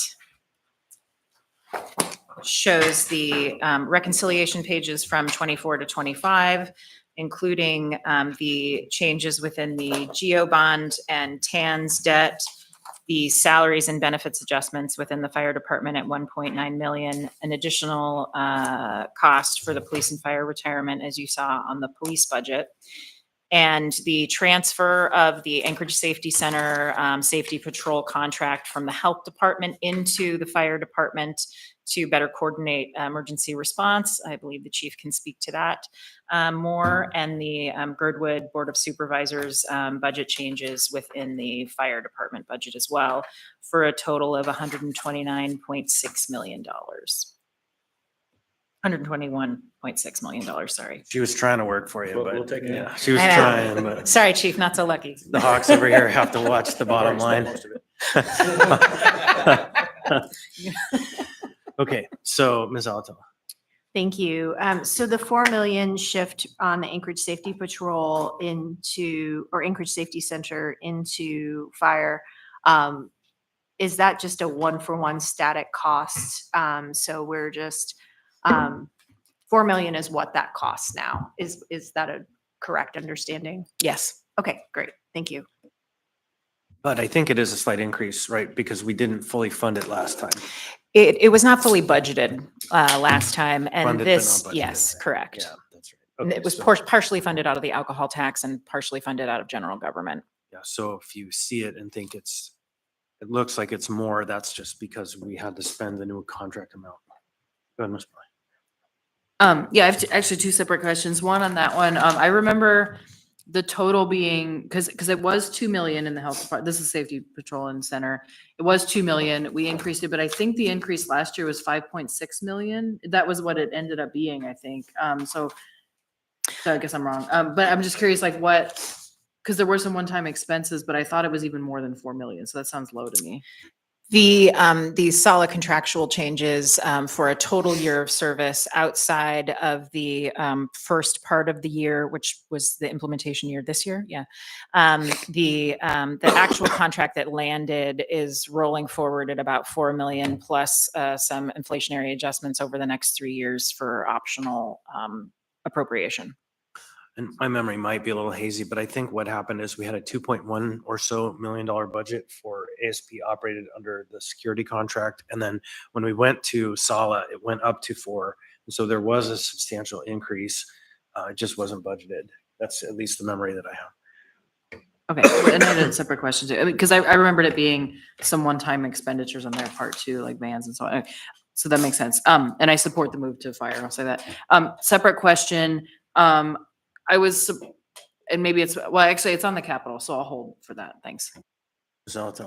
Thank you. As this moves over into fire, the safety patrol, I would like someone to interrogate whether or not any of the services can be Medicaid reimbursed over time. I know both the provider we currently have under contract is a Medicaid provider, and I know the fire department also has some capacity in that way. Thank you. Revenue is good. Mr. President. Thanks. Just the two questions for the safety patrol move over. Why, from your perspective? I mean, why are we doing this? Is it purely what are the advantages? What are the challenges? Thank you for that question, Member Perez-Verdia, through the chair.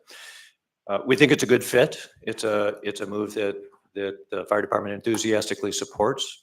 I think it brings opportunities for a different. It'll enable us to work more closely with the provider to better meet the needs of where the clients are that we're treating. I think in the overall continuum of care, from the lowest acuity of calls to our very high advanced life support calls, I think we just think it's a good fit, and we look forward to working closely with the contractor. And through the chair to Mr. Perez-Verdia, the fire department is the sort of first line on the dispatch calls for those services and can coordinate the, dispatching of any of their units or ASP, depending on how that coordination is worked out. Thanks. And just maybe two other questions. One is that we had heard from the police chief the vacancy rate. What's your current vacancy rate? I haven't reduced it to an actual percentage. At this moment, we have 11 vacancies out of 408. 3 of those are in the process of being interviewed for and filled right now. Okay. And then just the last question is what was I see that there is a budget increase. What can we anticipate different this year than last year? What are the things that we are going to be doing this year that are different from last year in your department? And I know there's probably a lot, but can you just give us some examples of what is going to change? In the slide that you're looking at now, we're not proposing any new services or new levels of service. When we get to the next slide, we'll be talking about expanding the mobile crisis team to 24/7, so we can talk about that. But in this, you're not anticipating changes. It's going to be pretty similar to the last year. This is a pure continuation budget. Right. Okay. Thank you.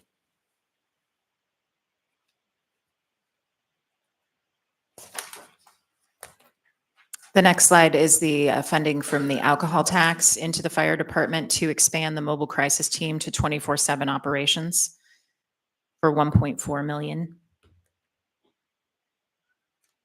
Ms. Zalto. Thank you. So let's just start with that. It's about time. Yes. Yay. How many years? I know. I'm so excited about this. I'm also excited to track over time, once you're up 24/7, what the Medicaid rate looks like coming back in. I think that's an important piece to this.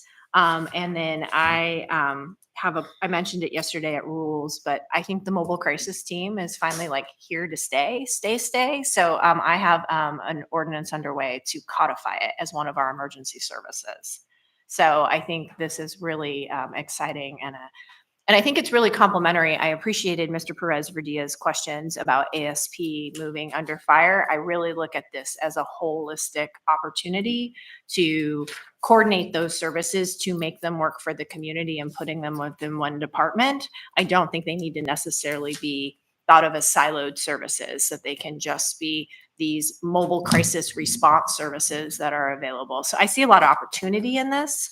I also see the opportunity in putting this additional money in the alcohol tax around watching that number go down over time as we can look to the state to fund it both through Medicaid or if there are grants available. The other grants I want to kind of flag for this, possibly increased safety patrol and mobile intervention team, are with the Mental Health Trust. These are trust beneficiaries, and I know they have been very supportive of a crisis now type system. So I just wanted to flag that. I think this is very in line with how we've piloted additional things to then move them back into operations. So thank you. Ms. Brawley. Yeah, echoing the thank you. And then can you just explain the rationale for using alcohol tax for this? Because I know the move that we made in this year's budget was using SEMT, the reimbursement, which I know we get after the fact. It's usually at least well over $10 million, it looks like, but I know it's not certain what that is. So kind of what is the rationale for using this increase? And then is that going to stay there? The rationale for using this increase is essentially the same rationale that has been used for some of these other pilot programs, which is to implement the pilot portion of them in the alcohol tax as opposed to in the general government budget, which, you know, changes based on one-time versus recurring. The intent of putting this expansion specifically in the alcohol tax is to watch the changes and to be able to track the costs associated with the expansion and whether or not there is any savings associated with the Medicaid reimbursement process from going to 24/7 operations. Eventually, it would move into the general government budget the same way the current mobile crisis team funding exists. So I have myself in the queue, and then Mr. Presverdia.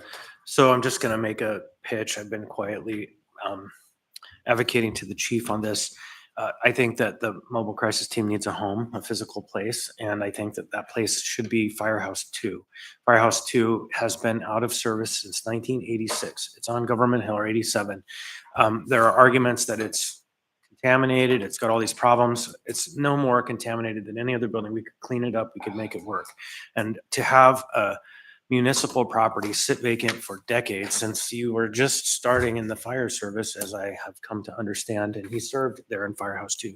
I would like us to figure out a way to bring Firehouse 2 back to life, take a little tiny corner of inactivity in my neighborhood up on Government Hill out of inactivity and into activity. And I think the best place would be as a hub for the mobile crisis team to have a home.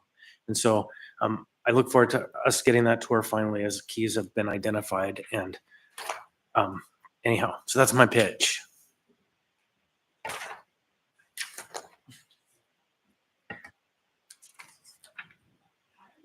Thank you. The fire department capital requests include the fire ambulance replacement program that we fund or attempt to fund annually, the fire engine replacement and fire water tender replacement. Any questions on those? Yeah, one question. So we're having discussions about fleet levies, and some of this equipment's really big and it's really well suited for bonds. What was the conversation internally about the discussion of fleet levy or bonds for this? Because it's all in the bond category. Specifically, the challenges with some of the fleet levies are the differences between area-wide service, fire service area, police service area, Anchorage Road and Drainage Service Area, all the service areas. The capital acquisition for the specific apparatus associated with the fire department was excluded based on the popularity and success of their bonding over time. Yeah, fair enough. Okay, thank you.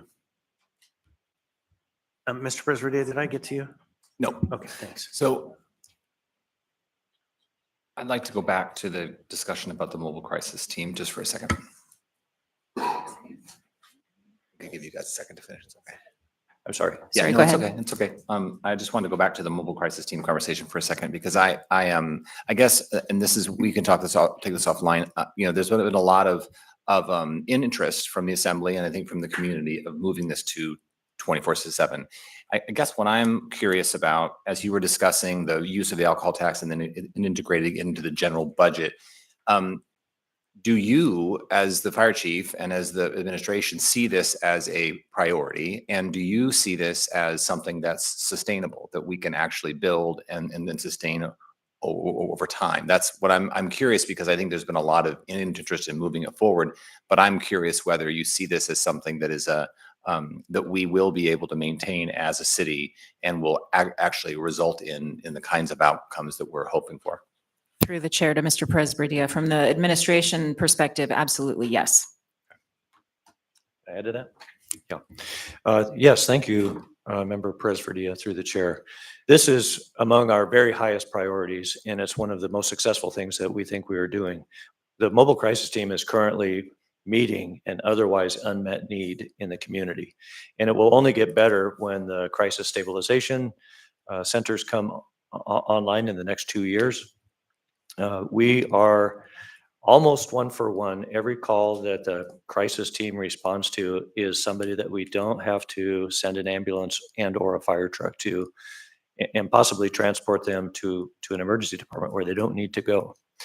We also have some pretty big ideas about how over in the near to medium future, we could augment this with new services such as a reimagined core team that's our community outreach and referral team, and some advanced provider referral service where we can actually provide primary care in the field to those people who are relying on the 911 system for their basic medical care.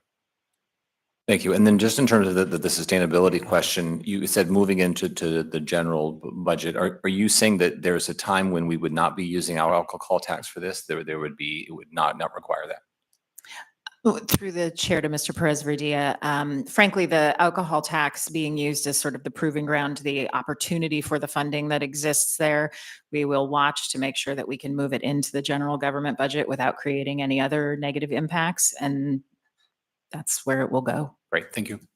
And I think that really ties into what Ms. Alato asked for, a close watch on the Medicaid receivables relative to the program, because there's a universe in which that program funds itself and makes itself so robust and valuable that all those questions become secondary, and the alcohol tax is freed up, because once that is there, previous administrations have taken to look at SEMT as money that we can use for whatever we want. And I think the assembly's had a pretty strong value that money should in some way go back to the mission of the fire service that generated it.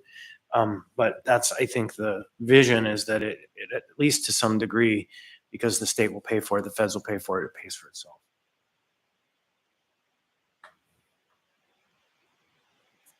Done? That's the whole fire department? Thank you. Oh, Ms. Thank you. Bowden. Yeah, this is my other question.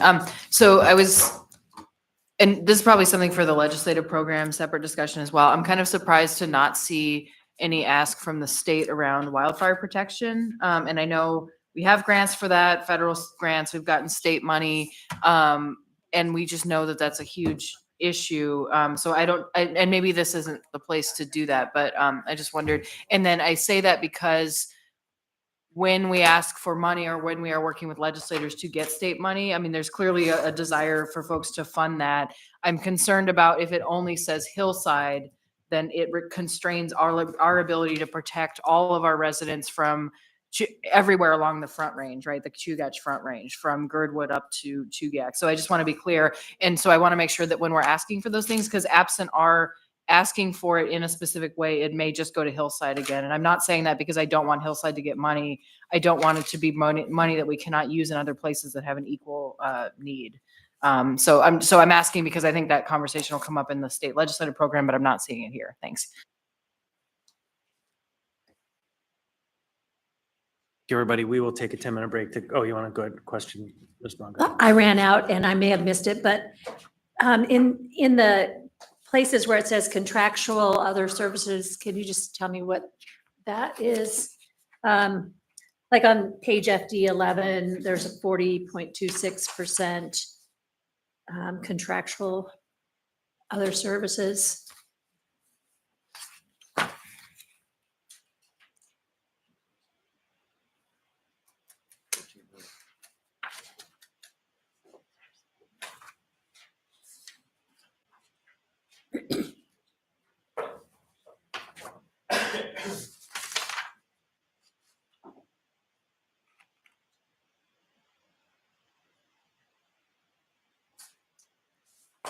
Through the chair to Member Brunga, we'll get you an answer. Thank you very much. All right, so now 10 minutes. Let's have some lunch. I think Marilyn and do what? the health department after lunch.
We're now going to bring up the briefing from the health department.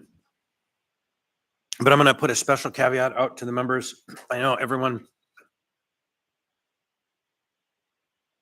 wants to talk about homelessness, and it is under the health department, but what we've set to do is we're going to take up matters relating to homelessness at the meeting of the 25th. So it'll be at the very top of the meeting of the 25th. And so, as relates to the health department today, it will be everything but that. And so we will come back to that. And there are a number of reasons why.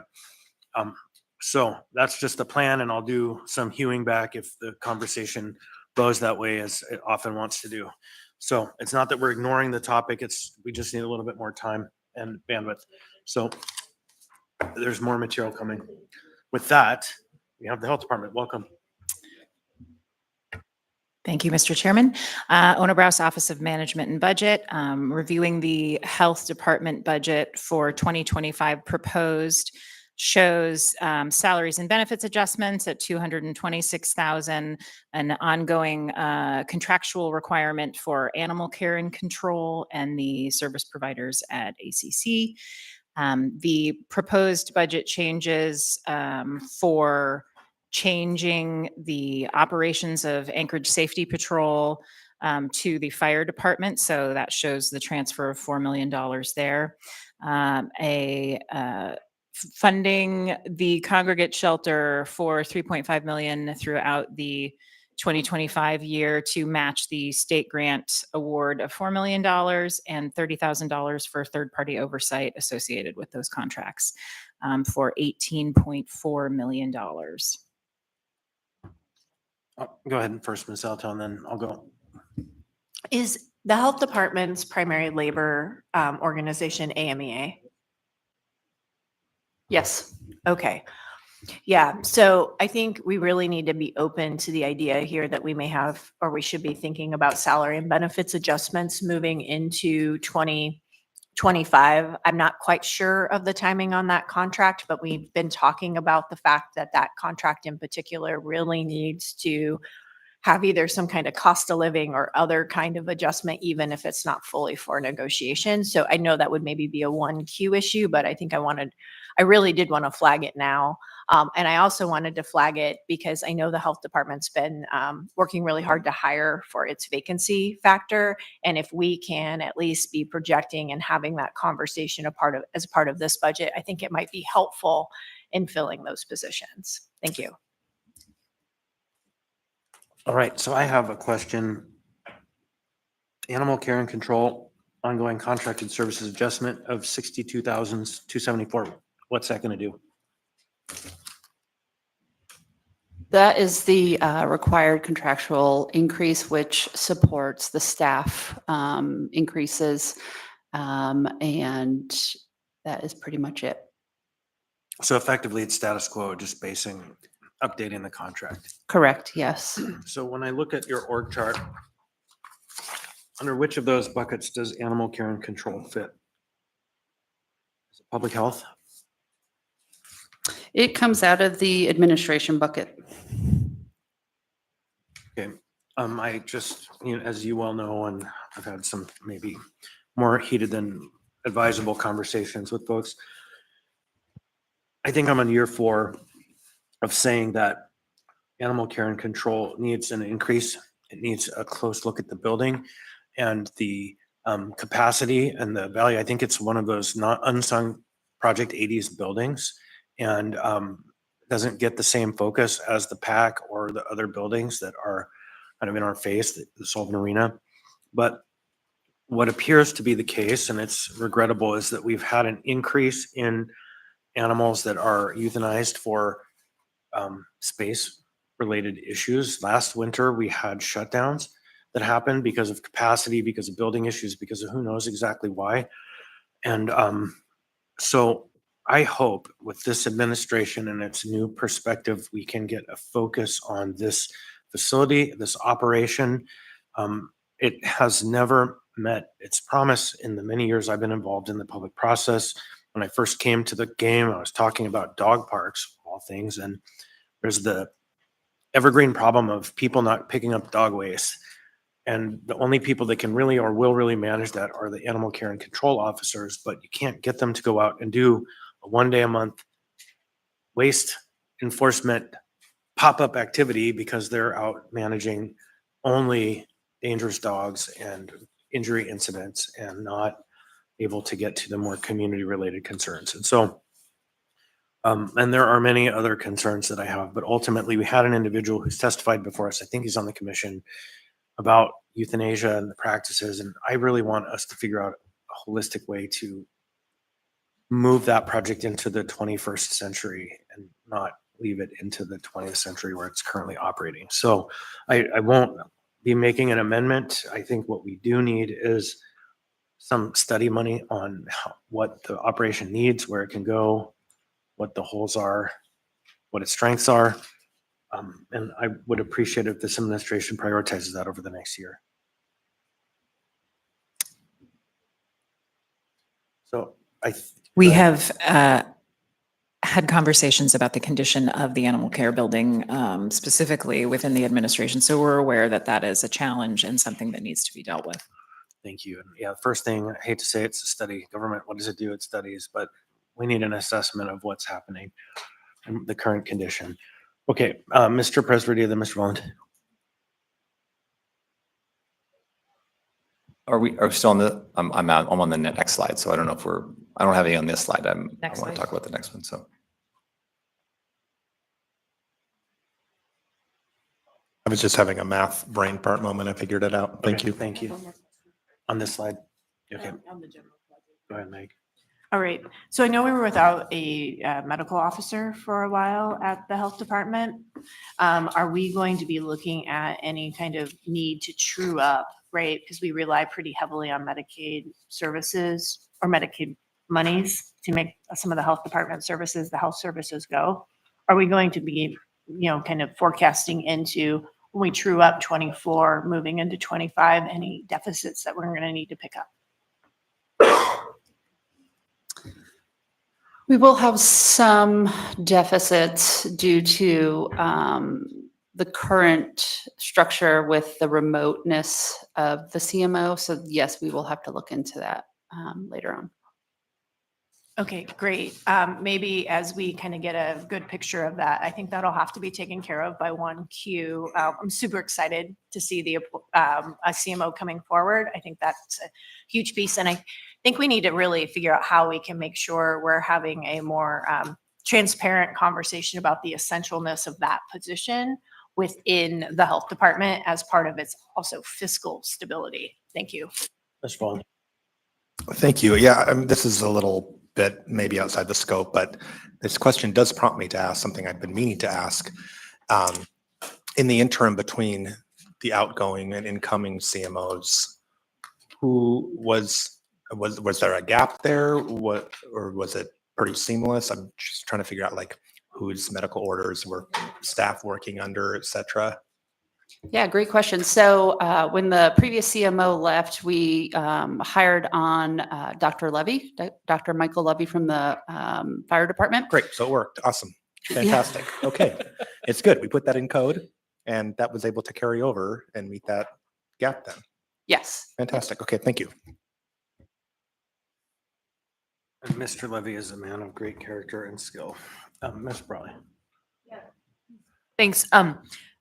Just thinking, are there things in this budget or things that we need to be planning for related to the move from the former Golden Lion to a treatment center in the future? Because I know the goal is, we're not operating it. Obviously, we're finding somebody to do that. But I just wonder, is that because I assume that's where those expenses would need to sit as health department. So I just didn't know if there was any anticipated additional cost with that. There's some areas where I know there's things that we need to be working on next year, and I know it doesn't always translate into a budget ask or need, but that's why I'm asking. Through the chair to Member Brawley, right now we are working through what the operational process for Golden Lion will be. And when we have a budget package to bring forward, we will. I want to reiterate then that there are two of us here who have kind of extensive and deep wells of experience on the topic. And Don't have to use this, but we're here and willing, and so I would recommend it.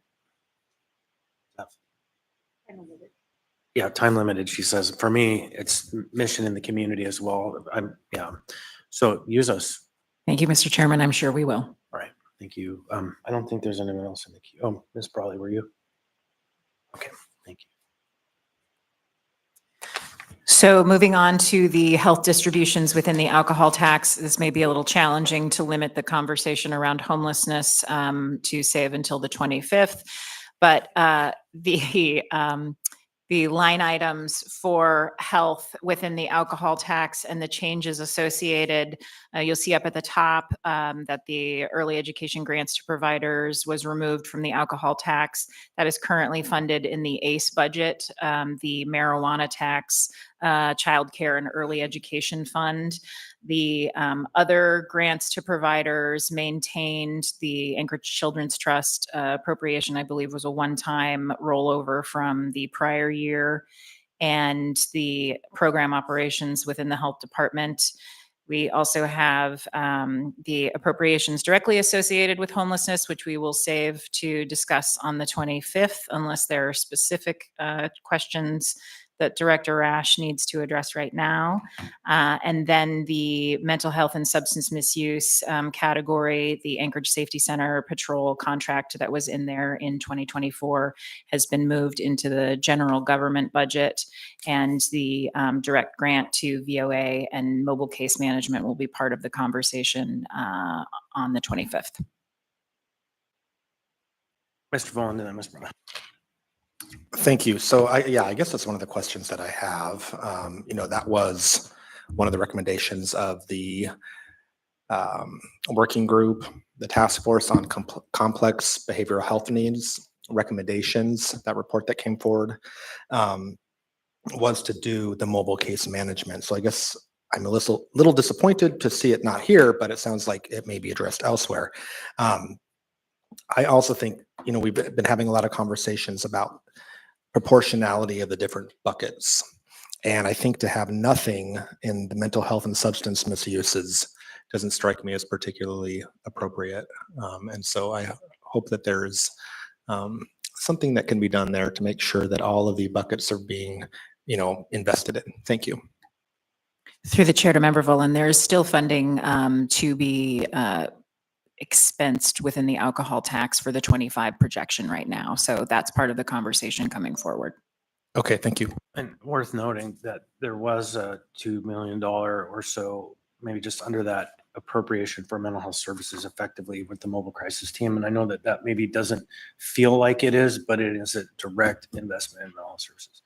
So Ms. Brawley and then Mr. President and Mrs. Altel. Thanks. And I'll save any questions about homelessness for next time.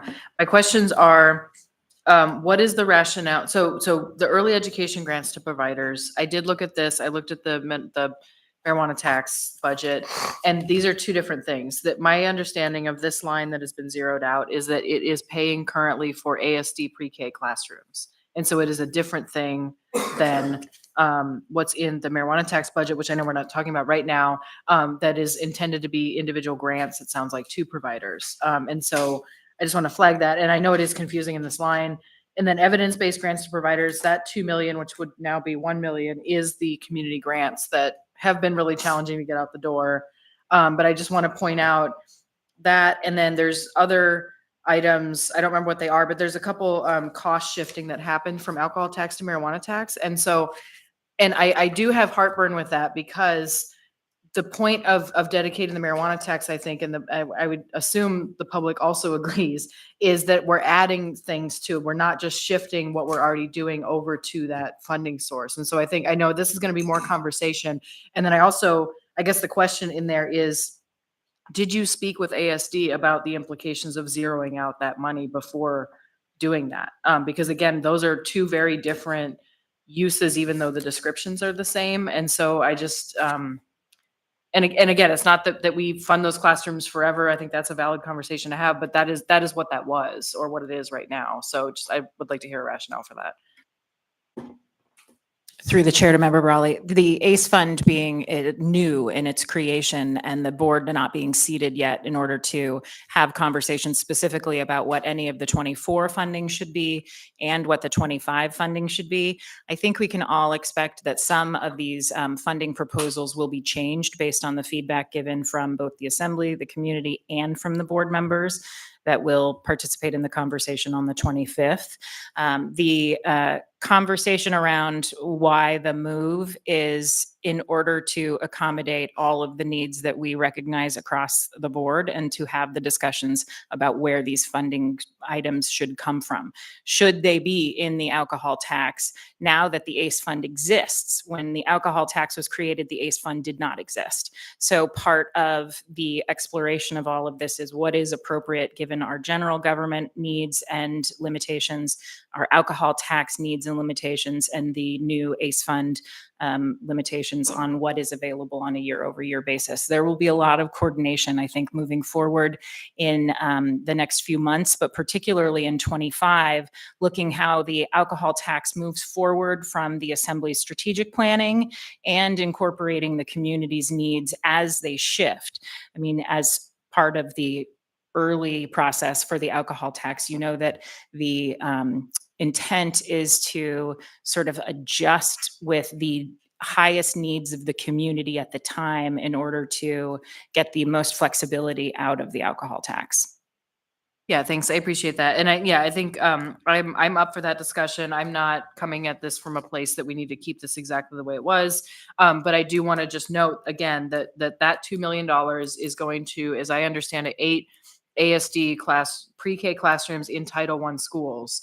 And so that is what that money was used for, or is being used for. And so the implication of zeroing it out is those 8 classrooms. And so we have to have that conversation, I think, with ASD as well.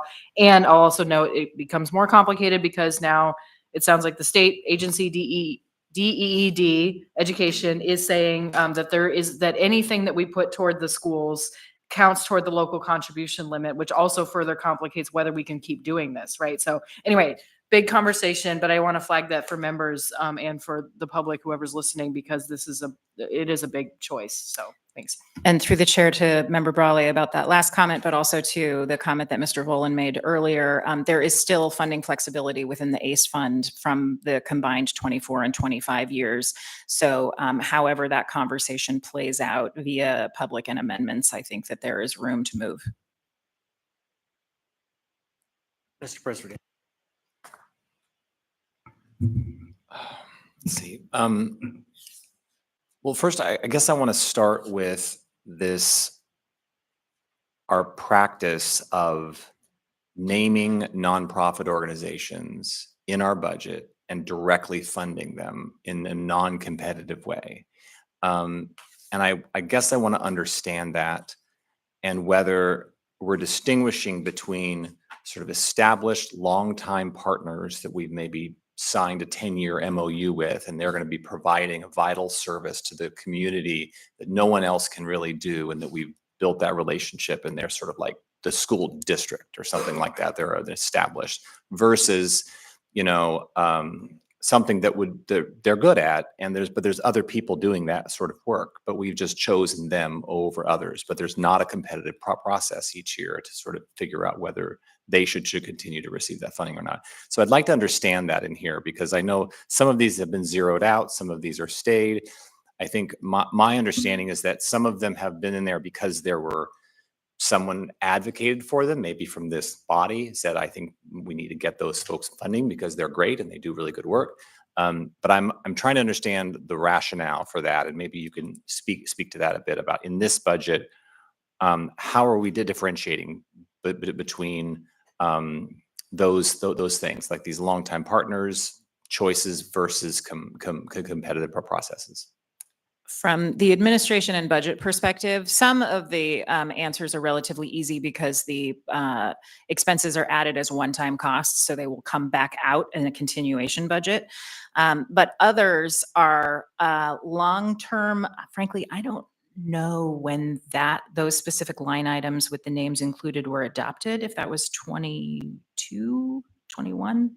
But the nature of the fact that those appropriations are recurring means that they did not come back out of the budget and they were not cut. So they were put in by the assembly. I don't know the original source of the, it sounds like yes. Yes. Okay. So that, I think that, I mean, I always find myself in a weird position because I work in the nonprofit world and I support and love all these organizations. But it's from a budgeting standpoint, it seems very strange to me that we're doing it in this way. And I've always felt that it was very strange, especially when a body like ours, whether it's a school board or assembly or whatever, says we want to fund this organization. And so it just feels like a strange process, as opposed to administration coming and saying, you know, we've identified this organization that is vital, and we propose, or we went through a competitive process. So that's the piece that I'm a little bit uncomfortable with here, and I understand that we were in a strange time. It was COVID, and things were happening, and we needed to get money out and all those things. But I'm worried that we've just left it in. And I don't know where that is. I understand we passed something, but I didn't understand it was reoccurring. So I'd like to investigate that. And because I just don't want organizations to be line items in our budget because it was something that we thought that we should do previously. I think there needs to be a thoughtful process as to whether they should receive that funding or not, and whether it should be competitive, and whether if they're going to be a standing partner with us, great, then let's establish a different kind of relationship with them in some way than just a funder. So that's one concern / thing I'd like to dig into. And then the other piece that I'm really trying to understand, and again, this is probably a longer conversation, but is the use for the congregate shelter and the long-term plan for that. And I think that's the questions that I'm getting is that it is a need, so certainly, and I'm happy that we're doing it, but I'm not able to answer questions about what's next. And so I think we need to have some of those conversations now as we're trying to get this budget approved and investing so much into what isn't simply our role, which was historically emergency shelter, but really leaning into millions and millions of dollars of support services that historically we have not done. So I don't know where to get that rationale through this, but through the budget process, I know that those are talking points and those are rationales that I'm going to need in order to have conversations with my constituents. So. Through the chair to Mr. Perez-Verdia, I agree with a lot of those comments that you made. And one of the issues that we are dealing with as an administration coming into this is that the alcohol tax in particular is from 24 is twice as big as the actual revenues that we're bringing in because we had fund balance that was rolling over from year to year. So the challenge in going from a $25 million budget to a $15 million budget in 1 year was pretty significant. The motivation that you said about wanting to make sure that we are funding things as they are needed, highest and best use, et cetera. That's another part of this process and what we should use it for, because the alcohol tax is also relatively new and it was implemented during a time frame when COVID was coming through, and a lot of the conversations around the uses of the alcohol tax did not have strategic planning behind them. The Assembly has gone through a strategic planning process. There are new ideas about how the alcohol tax can and should be used. And I think that this process is the time for those conversations, particularly around the homelessness piece of this on the 25th during the work session, but the other questions that you raised about whether or not the protocol in the alcohol tax is appropriate. Yeah, and just one other point, and then I'll cede my time. Is that because I interpret this as being your budget that you are proposing that we're reflecting on. So this is why what I'm interpreting is that you are proposing that we fund these organizations at this level. But what I'm also hearing is that came from us to you. And so it may not be what you want. It may be what you think we want. And so that's the clarification that I need. Frankly, to Mr. Perez-Verdia, if we weren't respecting the Assembly's wishes and part of this alcohol tax process over the last few years, I believe it would look very different. Thanks. So I have myself in the queue. Oh, you can go ahead first. Thank you. I have a very specific question. I love the performance measures. Those are good. So we voted a while back and I participated in that vote to have the Golden Line run as a housing, and we did a lease to an agency to provide housing. That housing was supposed to be permanent housing. The two performance metrics on HD 38, one reads percentage of Golden Line residents that transition into permanent housing with the goal of 25%. My understanding was this was supposed to be leased Alaska Landlord Tenant Act housing. So I want to make sure that what we agreed to lease to the provider is actually being effectuated. And the other is percentage of residents transition to of those who transitioned that utilized wraparound services. It all starts from the premise that the people at the Golden Lion are not housed. And I would really like clarity on that because we worked with Mr. Bowman to approve a very particular lease to make sure that the outcome for the people who were going to be there were housed. Thank you. I think if there's one thing that's perennial, we have to check the work of that operator. So I just want to riff back on what you were talking about, Mr. Presverdia, in terms of the grants. And it's really interesting, like in particular, the big chunk of money, it's all in this category we're going to deal with on the 25th. But you received these and they were our priorities, but in some ways we're just stuck with some of these operators right now. And that's perfectly highlighted by the conversation that happened last Tuesday that's moving forward to the 22nd. And that being stuck is really not a great place for any of us to be at. And so I don't think much of this is the inertia of we did this one time. I think they have eliminated that. In particular, I'd point to the Pay for Success program, which we did commit to 5 years of funding, and we did fund it for 5 years. And now it's ending, and it gets to the point, I think, really well that Ms. Brawley and you both put up, that we have to sort out our approach to multi-year funding, because we generally, when we enter into these agreements, don't do it for a year. It's generally 3 years or so under any agreement that we're making, so that there's some stability and certainty. But we have never really set a policy that says our support is limited, right? And so there is this conversation out in the community by a set of operators who believe or will fight for, until proven otherwise, that this funding is for them forever. And that's a real dilemma that we have to square up and come up with a really thoughtful policy that respects we need things over time, but at the same time, we are not your foundation. And it's a very tough and tricky conversation we have to have. Yeah, I continue to be challenged with the word "we" in your statements, and that's what I think that we just heard that if the assembly had not established these, then the administration likely would come with different priorities.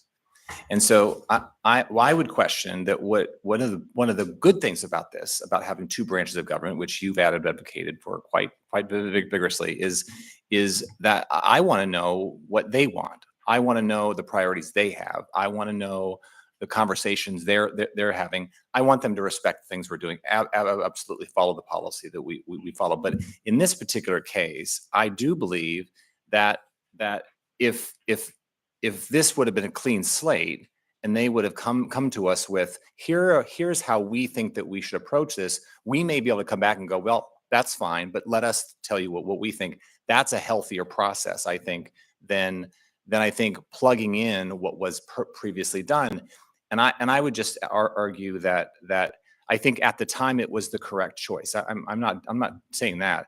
I'm just questioning whether this is the time to question it. This is the time to say there may be things that, to your point, we're stuck with, but this is the conversation we should be having now as to whether we continue to fund these organizations and we fund them in the same way that we're doing now. So that's the conversation I want to have. I would push back, though. It is not the administration's position to set out how many years we're willing to fund programs and projects. It is ours. That is a appropriation power square. And we didn't say that when we made these grants. And so that's how we find ourselves in this position. And we have to be in that conversation, because I'll be damned if we hear from the administration that tells us you're going to give grants for X number of time and for this amount, and you just have to say yes or no. That's your only job. And so we have to sort through that together, both branches.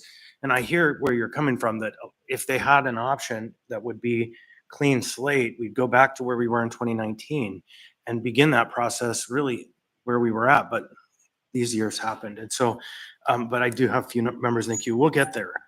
Mr. Vaughn, then Ms. Zalatoa.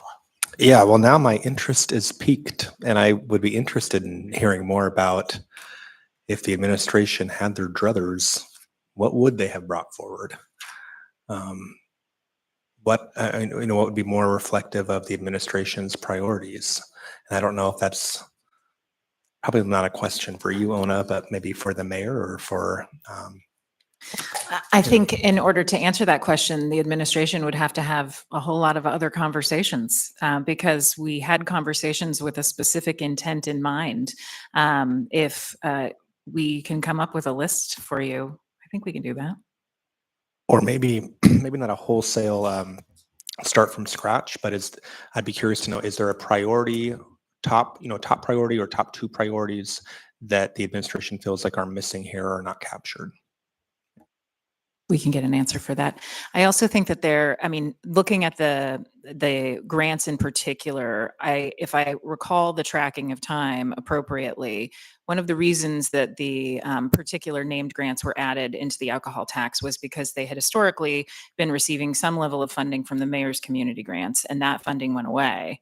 And so this was the accommodation to fill those operational gaps for those departments at the time, or for those organizations at the time. Zalatoa. So I'm gonna put a really fine point on it. Mayor and the administration can propose whatever they want in the budget. So this continuation budget was a policy choice by the mayor's office. The mayor's office could have stripped everything out of the alcohol tax and started fresh.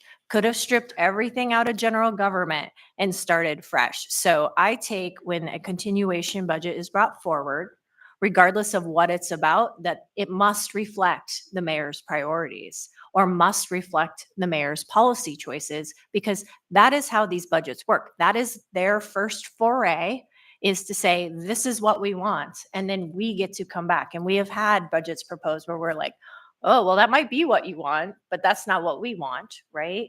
And so I think we can't start with the assumption that they didn't have the agency or capacity to not do whatever they wanted, because they literally proposed the budget. I would just lay that out there. That is always the administration's prerogative, to bring in a budget at an amount up to what the cap and everything will allow, to express the priorities of the administration. And then that's where the real work starts, where we start to square up what our various priorities are. Thank you. And wait till you see Q1. It'll be different than what you've experienced the last few years, because you'll see more of a handprint of the administration at Q1, Karen. So I know somebody already mentioned the unfortunate mental health substance misuse routing, which seems to go against the goals of reducing street drugs, making our community safer. And the other thing is, I know recently Member Martinez brought forward a resolution to do some really thoughtful youth empowerment programs that, would really hit the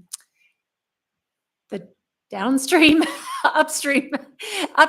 So, that not all of our funding through alcohol tax was based on the unfortunate results of maybe not having enough services, but we really try to bring after-school activities to youth and make them really thoughtful, building up resiliency skills. So I'm disappointed to not see anything that seems to have addressed that in here.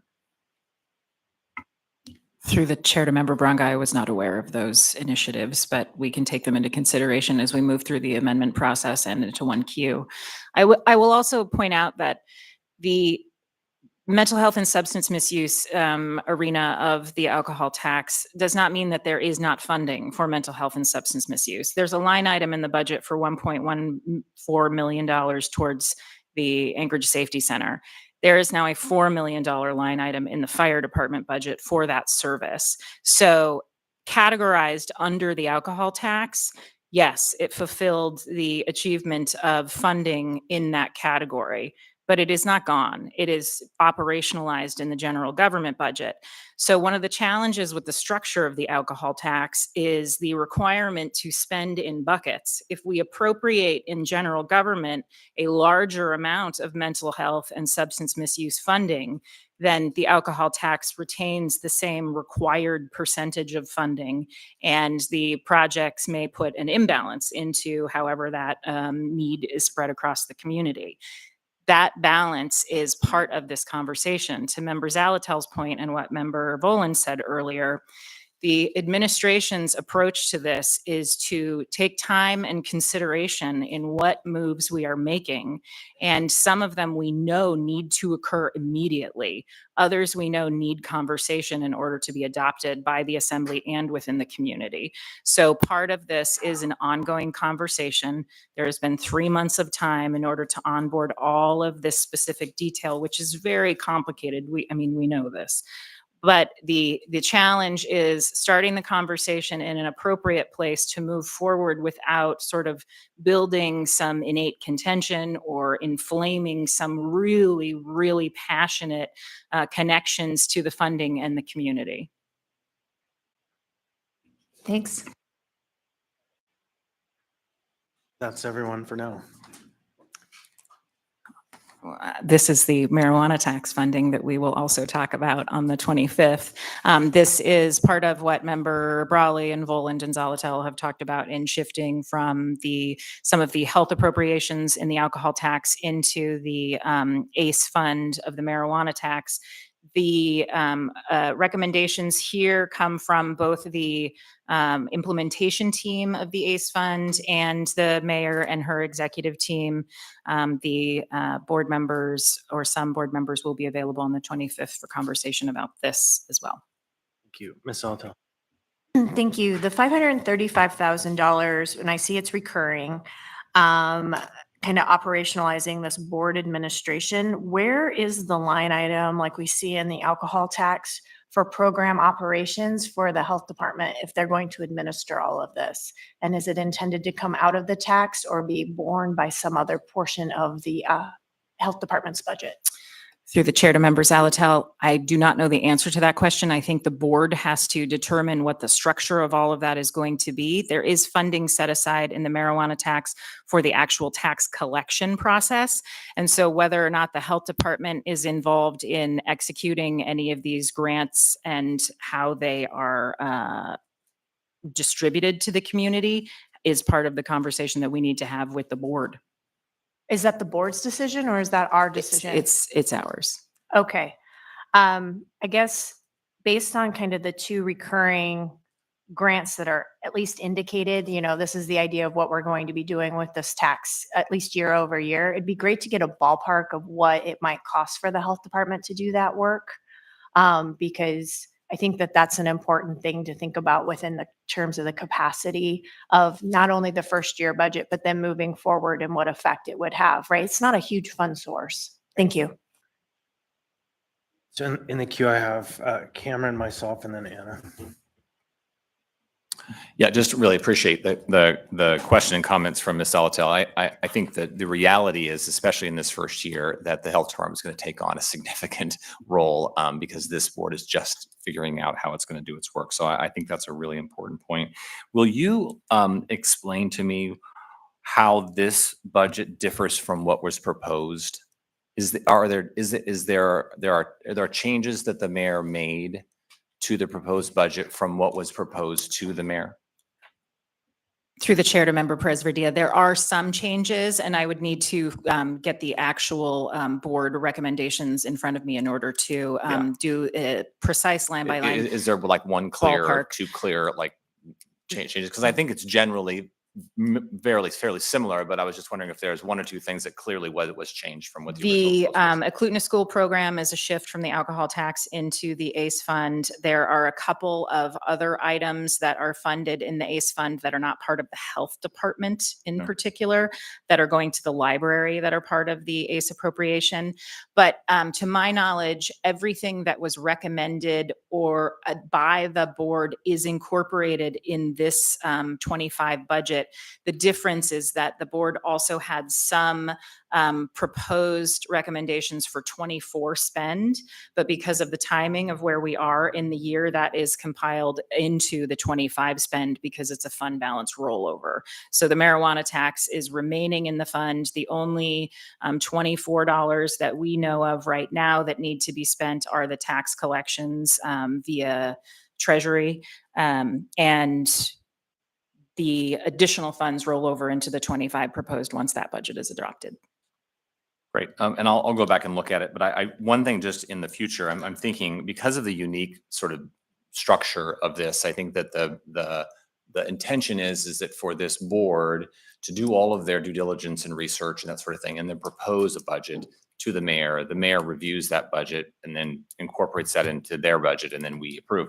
But what would be helpful in these documents in the future is to see what they said and then what you said, so that we can track whether there was a change and we can ask why and what was the rationale for that. Through the chair, we'll bring that to you on the 25th. Thanks.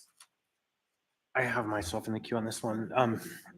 I am concerned quite a bit about that number, the 535.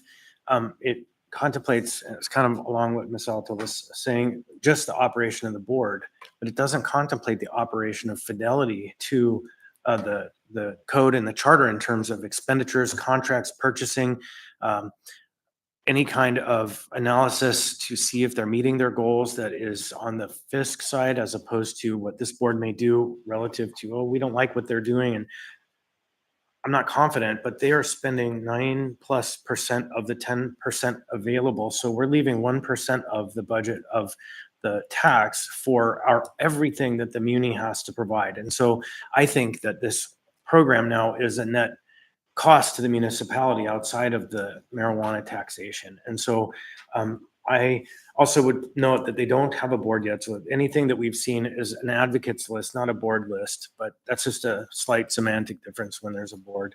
But I'm concerned that the project is already a net drain on the general fund because of the way this is proposed. I think that that's part of the conversation that we need to have going forward in order to determine what IGCs have to be associated with these, if any program operations have to come out specifically for support from either the health department or the library or any specific department that fund and its distribution is run through. As part of the cost that we know, the tax collection is taken out of the ACE fund, but what we don't know is how the rest of those costs will accumulate. Yeah, and what specifically comes to mind, we went through this entire process with ARPA and CARES Act funding where we ended up having to hire a third party to do the actual review of whether or not the grantees were performing as they promised. And then there was a whole education process to the grantees to make sure they were getting all of the work done.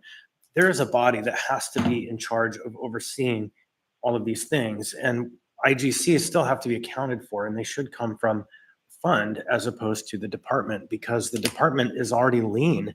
And, you know, I don't want to be taking from getting animal care set up so that we can fund grants that are the pet projects of this group of people who are spending a ton of money for the shopping of ideas, but not anything on management. And so those are my concerns. I think Ms. Brawley, you're next. Thanks. Briefly, I'll share the implementation team. These look like what they put forward. And I think the idea was they're broad categories. They're not real specific. And then to the point about board administration, I think that's a good point. It's important to remember we did chase down. There was about 5% audit collection that the treasury functions. It was about 5% of the tax, so 270,000. And so that is separate from this. The charter language says that the board can reserve up to 10% for its administrative costs, which includes an executive director. It could include research, right? And my expectation would be that it's not using 500,000 every year, but this I think is the maximum. That was why this was put in to the IT recommendations. But that also is a very good point about audits and the other pieces of it that would need to be in there. So I think it will need to be clear that it's not just a discretionary fund of $500,000 to the board to use. But I think that's more conversation later. But again, I want to point out here this early child educator childcare subsidies. That was one of the recommendations.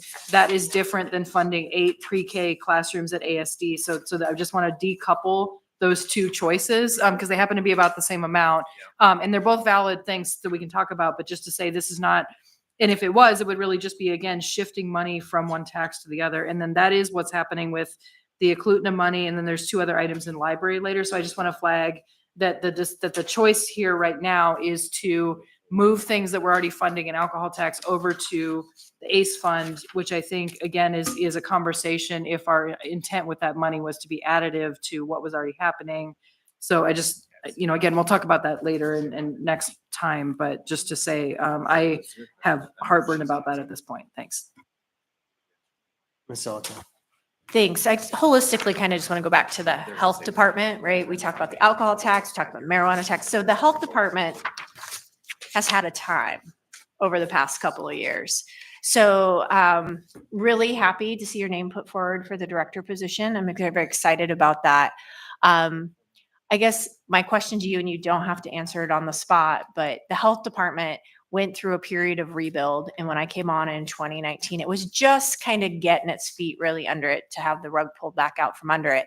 I'd really like to hear from you in the next, little while, like how can we best support you having to rebuild your team at the health department? I know staffing has always been a challenge. I think we've got some labor work we can do. And to what extent, we want to make sure this budgeting process supports that and your vision for the health department. So it's a huge question.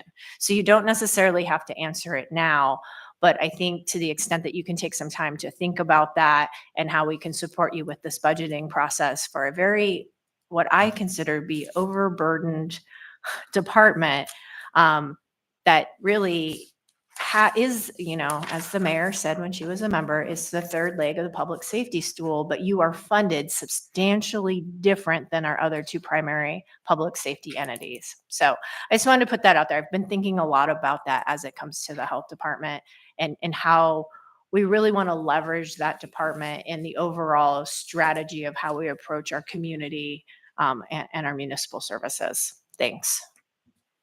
Randy and then Cameron.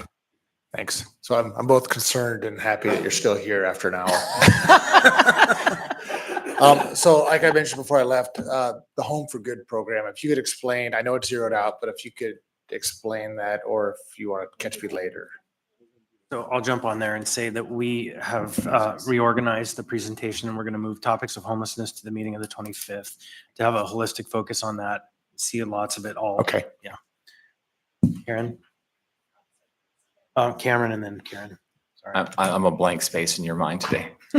Okay. I just wanted to reiterate go back to, I think we got lost in this conversation around grants and designated grants, that sort of thing. But I do think that that's a pull-out conversation at some point that I'd really like to have. And I think part of it is the rationale for the choices that were made, right? And it goes back to the Home for Good or all the different ones that are zeroed out. Why? What's the plan there? And the rationale for those that are staying, and some of them are reduced, that sort of thing.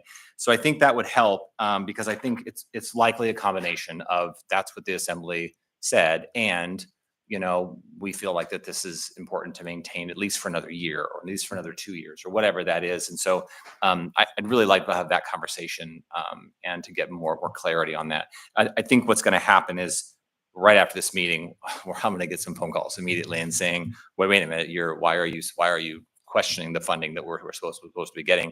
But others are going to say, wait a minute, why were we zeroed out and what's going on there? So I think equipping us with at least your thinking behind that, and then that would, I think, prepare us to have those conversations to be able to make good choices moving forward. Thanks. Just to note, Mr. Constant and Ms. Salatel stepped out temporarily, so I will manage the queue. Who was in the queue? Okay, Ms. Barca. Okay, so on the page HG 12 of the binder, so when you look at in here, there's prior year expense recovery, and 2023 you had some. Are those grants, like you get paid out for grants and you don't expect you will in that category? I mean, because there's nothing for this year. Through the chair to Member Bronco, we can get an answer for you. Okay, and then the last thing I wanted to say is it kind of dovetails, and maybe when I was chatting, I missed it, but you talked about animal control and the condition of the building, and then we just talked about how this is the third leg of the stool. And is there any talk of a more suitable building?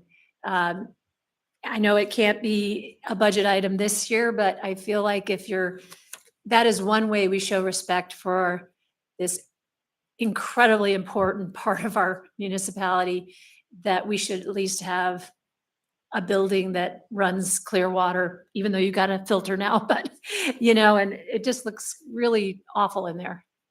Not that you guys don't try to make it look cute, because it does.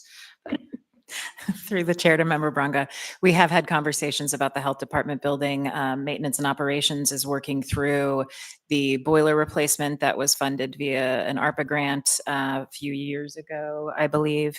And there are some other issues that need to be fixed pretty quickly at the building with electrical panels, et cetera. We are resourcing opportunities to find funding to make that happen as well. The overall move or build of a new space, I don't have any details on, but we are talking about what we need to do as the health department building continues to age, but also as we are moving through the conversation of what we do with City Hall and the lease that is up, I believe, at the end of next year or the year after. So all of those conversations about space and municipal access to the departments is happening. All right, I don't think I have anyone else, even Mr. Persverdia. You're not my blind spot. So is that it for health department? That's it. Okay, lots of work to do. Big challenges.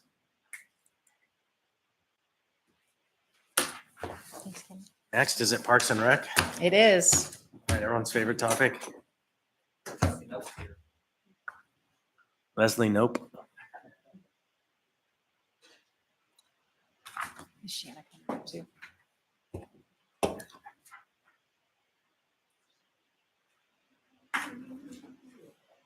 Glad to learn somebody's favorite. It's not measured by money, but everything else. Say Harriet.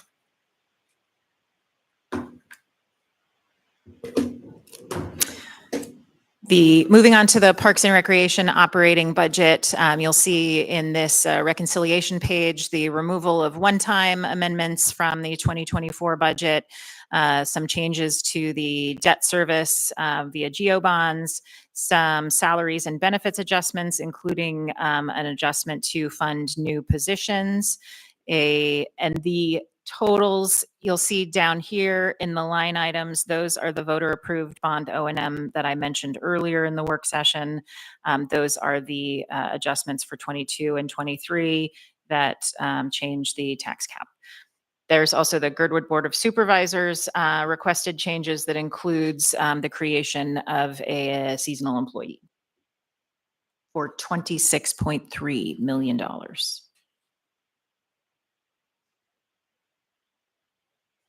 Director Braniff is here to answer all your questions. So, and I think again, the abatement line homelessness will tackle, we're gonna have to have you back on the 25th, sorry. But other than that, we'll deal with the rest of it. Ms. Brawley, Ms. Bronga, then Mr. Boland. Yeah, Mr. Mullen actually flagged this, and I'm going to send an email. There's the one-time money for the Hmong Veterans Memorial. I'm not going to advocate that we put that in. It really was supposed to be a one-time, and that normally was not the place to put it, but that's what happened. So we would like to, if possible, move that money into a special projects fund so it doesn't get swept, with the idea that it could be held. And I don't know if that's possible, but just not to change the budget. I agree with it was a one-time, but to hold on to that money if and when that project materializes. So I'll send an email, but just to say, we would like to hold that if possible. All right. Next is Ms. Bronga. I was on the one time also. So my understanding is that bridge has been ordered and it's heading here. So is that not the case? Because I've been telling everybody it's here any day. Thank you for the question. I believe that's the case, but give me an opportunity to confirm that for you and I'll email you. Oh, okay. Good job checking. I know. He's gotta get him in the room. Yeah. That's what happens when you bring your Achieved. team. Okay, Mr. Boland. I'll wait till we're further along on the alcohol tax portion and the capital things. Mr. President. Yeah, I think my question actually is part of the other, I'm assuming that the increase in salaries relates to the navigation. Is that, what is the, sorry, I missed it. The 379,000 changes in existing program funding, salaries and benefits. What is the nature of that increase? The nature of the increase is the contractual increases associated with any of the bargain contracts and also positions that were increased during 2024, either exec and non-rep. Okay, thanks. Ms. Zalatow. Thanks. So my question's on the same lines. My understanding is we're finishing up L71 contract negotiations. And so are we likely to see a change to that number for 25? And if so, are we kind of like planned for that? Through the chair to members, Alatel, yes to both questions. Great. And one additional question I had, and maybe you covered it because I stepped out and I apologize. Room tax? Huh? What's that? That's an adjustment. I have to phone a friend named Marilyn Bonsoff on that one. But I think that's an adjustment to the revenue changes associated with the room tax that go to Parks and Rec.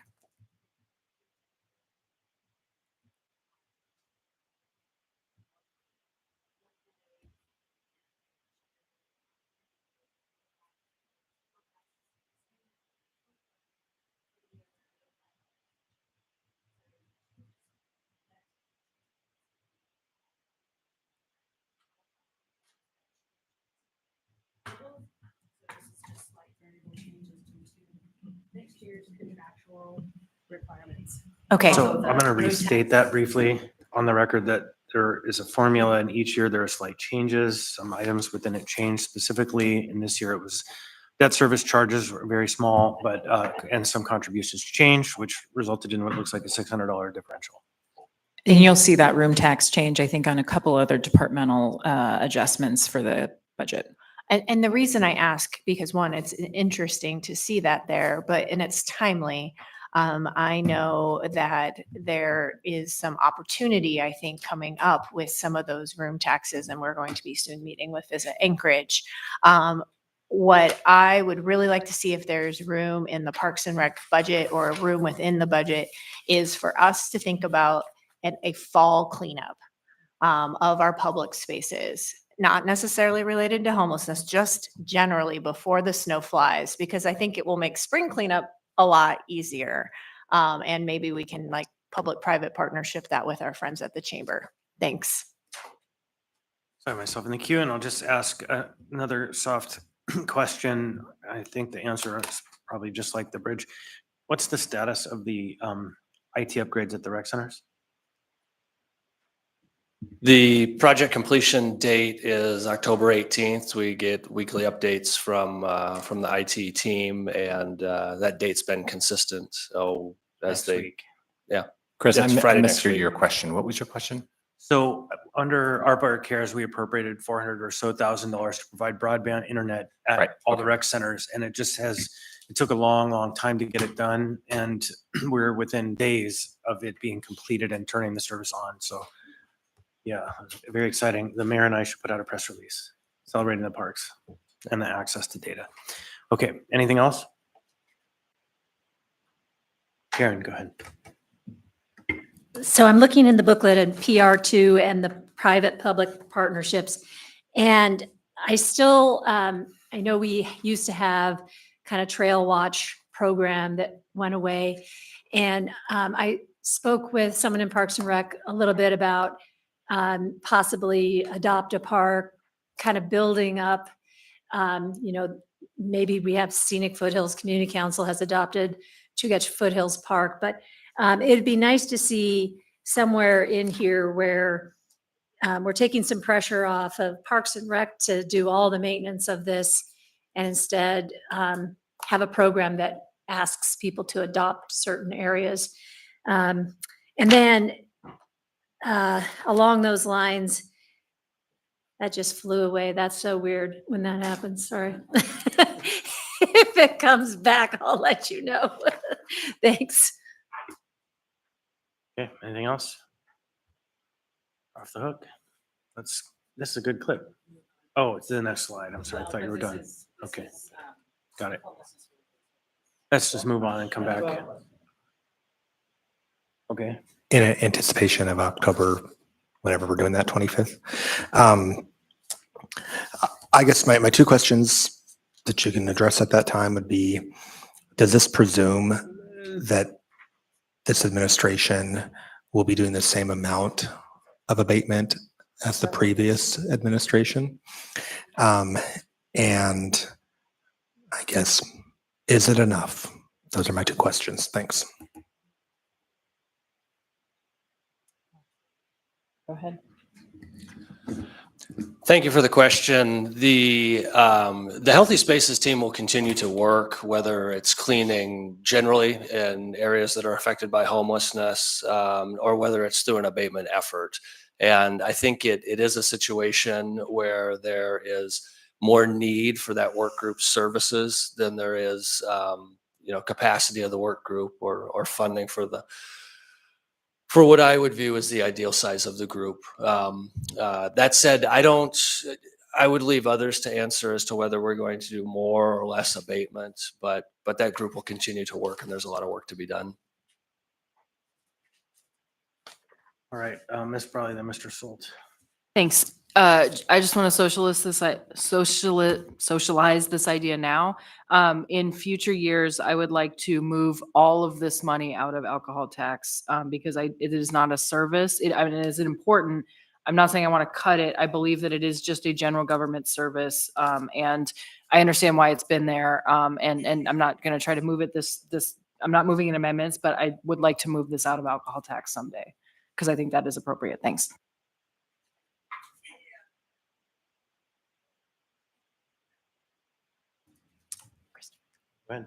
Okay. So of these funds, is there any portion or a way to increase what you're doing as far as proactive, making the right things easy to lessen the burden on cleanup afterwards? So i.e.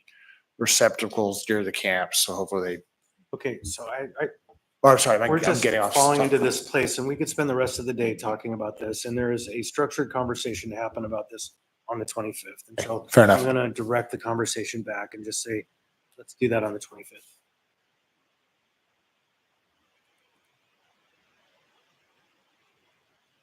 Capital projects. Mr. Vaughn. Thank you. So a couple things. Well, the thing that I remember at the top of my head is Fish Creek Trail to the ocean. We're still going with that. I mean, I know that there's unanswered questions about, okay. So that's one question. Should we put raising funds for that on pause, or should we keep plowing straight ahead? And then my second question is the stairs at 16th and I. Do we have any more clarity on funding source for that? Thanks. Yeah, thank you for the questions. The stairs at 16th and I is the next step is we're going to have a structural engineer analyze the stairs and really help us understand what the needs are at this point. I think the municipality at this point, we've had an opportunity to put our heads together, and I think we view it as a trail spur and therefore a project that'll fall within our department. And I don't know exactly the timeline of the structural analysis, but more to come soon. And if you don't mind, refresh my memory, what was your first? Fish Creek Trail connection and all of the things that have been swirling with the railroad, et cetera. Yeah, I had an opportunity to bump into one of the DOT employees this week at Tuesday night races, which by the way, everybody should attend who enjoys running, an awesome event put on by Parks and Rec. And I was asking him if he thinks that any of the challenges that surround the project would delay the timeline, and he didn't believe it would. And so I think it's important that we get our hands on the funding, assuming the bond successfully passes this year, and not hold up the project. So Yeah, I appreciate that. I mean, it's a project that I really support, but just want to make sure that we're able to keep moving ahead. Thanks. sure. Wait, Anna next. Thanks. On Fish Creek, yeah, that is one that I am worried about the what happens with it. And I think, the bottom line is we'll have to decide as a community if it is more in the public interest than to build it than to cave into some of the private interests that don't want to build. So I'll say that. I'll also note that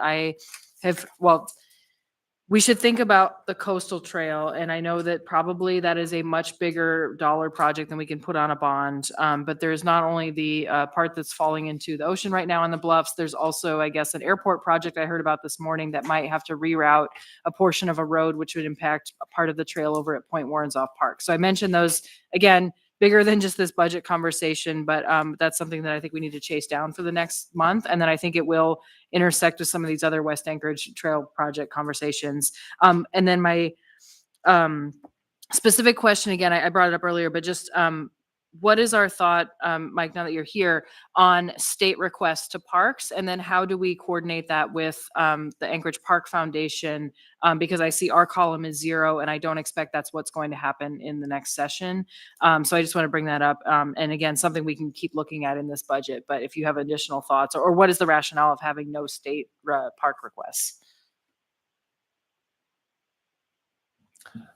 Thank you for the question. I'm not sure how would I need to answer right now, but confer with the back of the room, and we'll get back to you with an answer. Yeah, and that can wait for the next work session too. I'm just bringing it up now. Thanks. Okay. Right, next I have Ms. Braga. Maybe this is a project that is in a different year, but I'm not seeing the Campbell Creek separated crossing at Lake Otis. And I know that it's had a plan at least started, but I just want to show this. I also have to lift it up. Camilla made this for me. It's my 6 councils, and the green are where they all match, and it's on everyone's. So. Meg. Yeah, that's in the AMATs, and it's in the tip, and Okay. it's out for design right now. The Beautiful. contract, okay? I can show you in the tip and send you a link where it's at. It's not a part of the park spot. Thank you. All right, Meg, you're next. Great. So speaking about AMATs, on your capital projects here, if you're leveraging any AMATs funding in these, could we please list it? I would like to get the full picture of these projects, because when we were talking about capital projects in a different context, you raised that you have some AMATs monies in them. And I think it's good for us to show the federal contribution if we're having any in these. Thanks. Anyone else? Next. Okay, thanks, Mike. We'll move on to the library.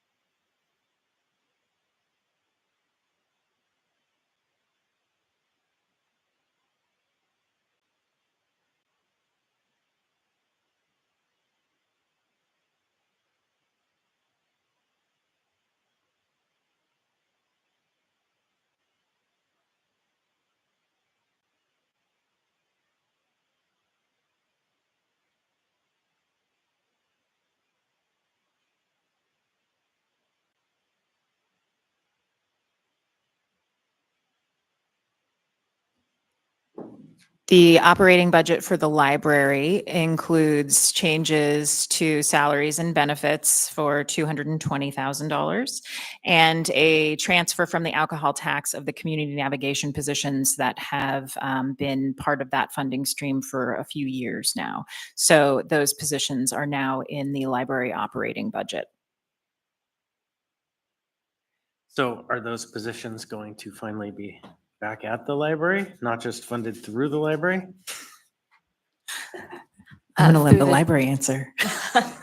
Through the chair, we are currently in discussions with Farina Brown, with other members of the administration about the best way to have those serve the community needs as well as also be within library mission and scope. So yes, we have it.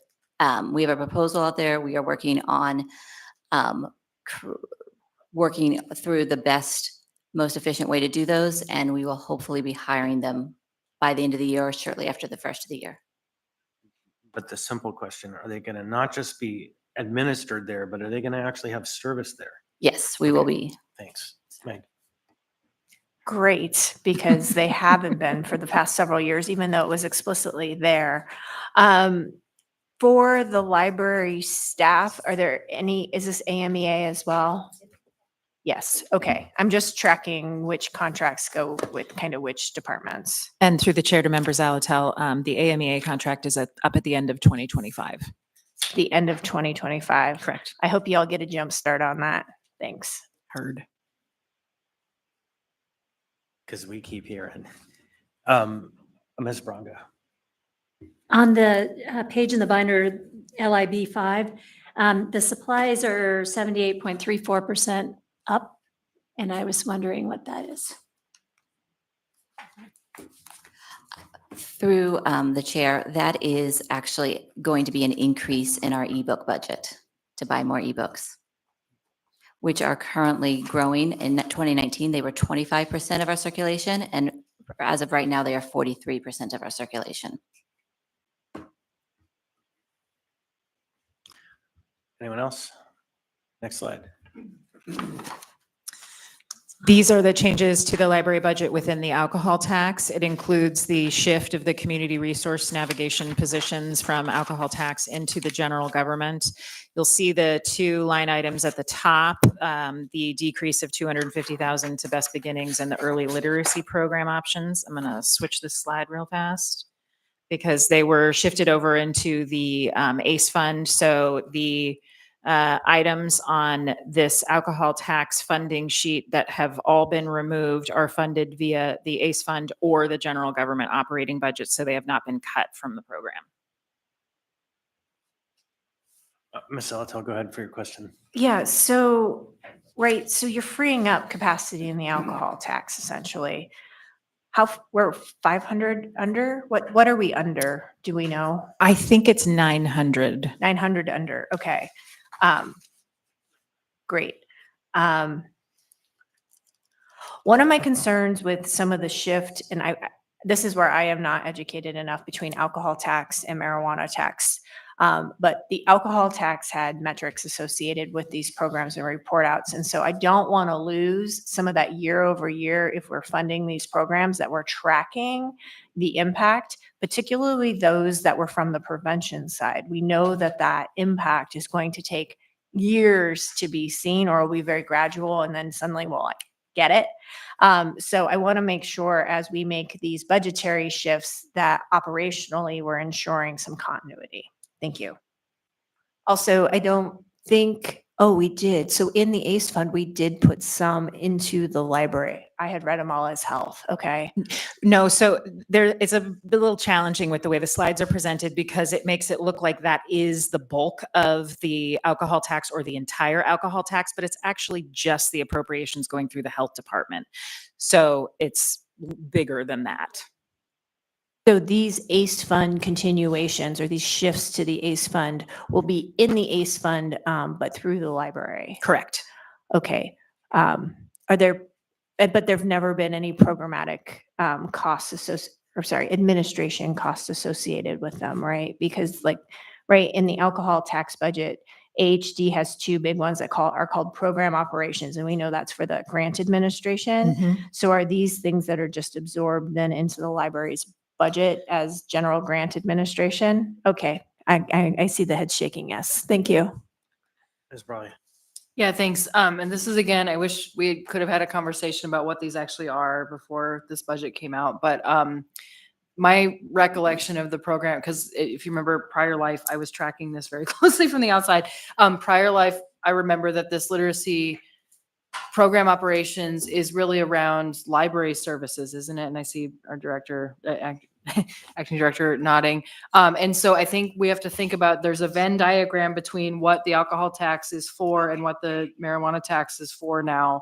And early education and childcare can be defined in a lot of different ways, but we've really been talking about it as childcare and pre-K versus the idea of funding activities that help support education in the first years of life. And I don't know how broad that definition is or should be, but I think there is a Venn diagram here, and this might be outside of that Venn. And then the Best Beginnings is for the Imagination Library, the Dolly Parton program, which again is not a it's a service, but it's mailing books to kids. And so again, I think I'll be curious to hear what the board's thoughts on this are. But again, this is shifting things that we're already paying from one tax to another. And I think arguably this is not what the clear intent or narrow intent of those other funds is. So again, there'll be more conversation about this, but I just want to put those on the record because I remember what these are for and what they came from. Thanks. And Mr. President. Just for the record, just because I had this conversation earlier related to the health department, and that is this, I really think that we need to develop a differentiation between partnerships with nonprofit organizations that we've established that this is a unique organization. It's uniquely qualified to do services that we need to have as a city. And that's why we're developing a partnership with them, and that's established in a different way than a funder. And so that rather than, because I think when other organizations go, well, why are they in your budget? What can we compete for that? Can we try for that? Right. So I really think there's a different way, but I also think even if we do that, we need to reestablish that each year, and so that we have a conversation about it. And so there's opportunities for other nonprofits to be able to step up and say, hey, we'd like to do that as well. And it's just, I think everybody knows this, but in the nonprofit world, that's the reality we live in, right? Is we have to compete for the partnerships and the funds that we have. And so when you get built into a city's budget, I think it's not a good place, I think, as a city for us to be in, because we really pit one organization against another. So I just would really encourage us to do that. And if we do, kind of like a sole source, right? There's a justification for it and there's a rationale for it. So if somebody challenges us, we can say, this is why we're choosing to do this.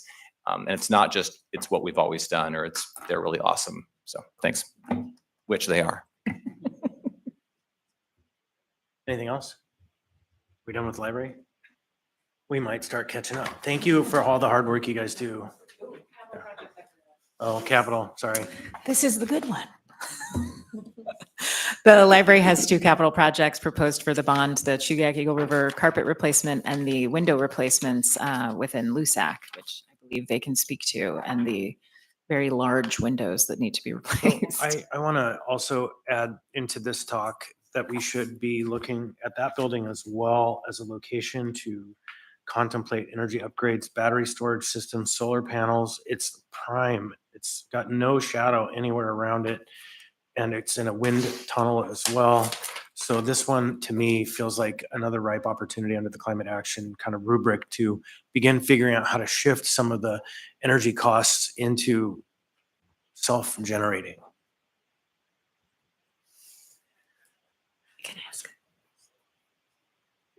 Daniel, Karen. So I don't want lengthy answers to these because I know it's gonna be like a whole conversation, but is anything happening in motion with either the Alaska Room project or the downtown library project?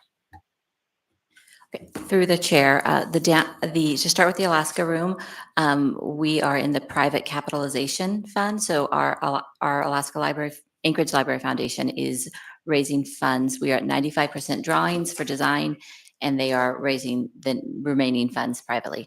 For the downtown library, we have, with the support of this administration, moved some funds from our operating budget to get it started, as we're also freeing up the funds, the private funds, to start the engineer surveys and architectural concept drawings for that as well. Great, that's exciting. Thank you. You're welcome. Not as cold as you thought, Ms. Braga. Oh, I didn't realize my mic was still on. Any updates on Muldoon Library? I know it was looking for a new home. So I'd love to hear.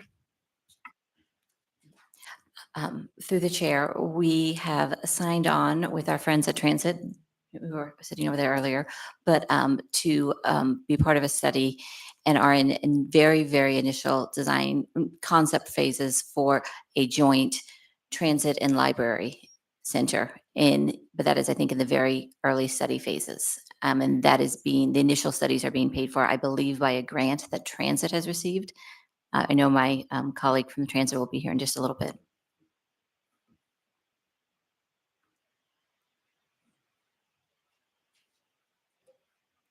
It's a nice short list. That's it. All right. Thank you, ladies. And through the chair, I believe we are significantly behind schedule at this point because we are supposed to get through, I believe, 14 more departments in the next hour and a half. So if we think that we are not likely to do that, which I believe we won't be, I would like to release some of the people who are here for the later portion of the presentations and keep M&O and Lance's crew for the rest of the day. So I am of the mind that I think the pace of the briefings now are down to about 5 minutes. And I don't want to make y'all come down and do this all over again if we can get through it. And so I think that I'm going to ask the members to recognize the challenge of time that we have 90 minutes for maybe 14 departments. So I think we can, if we're about 5 minutes each, and you front loaded the hard ones. And so maybe there's going to be some fun on snow plowing we'll have to talk about, because that's always a tricky question, but let's try to drive through and get it done so we don't have to have them come back a second day. Great. Then up next is public transportation and Mr. Rudolph. Bart, are you acting now? I am. All right. Everybody, this is your acting transportation director. It's Jamie. Hello. Awesome. Been around a long time. Go ahead.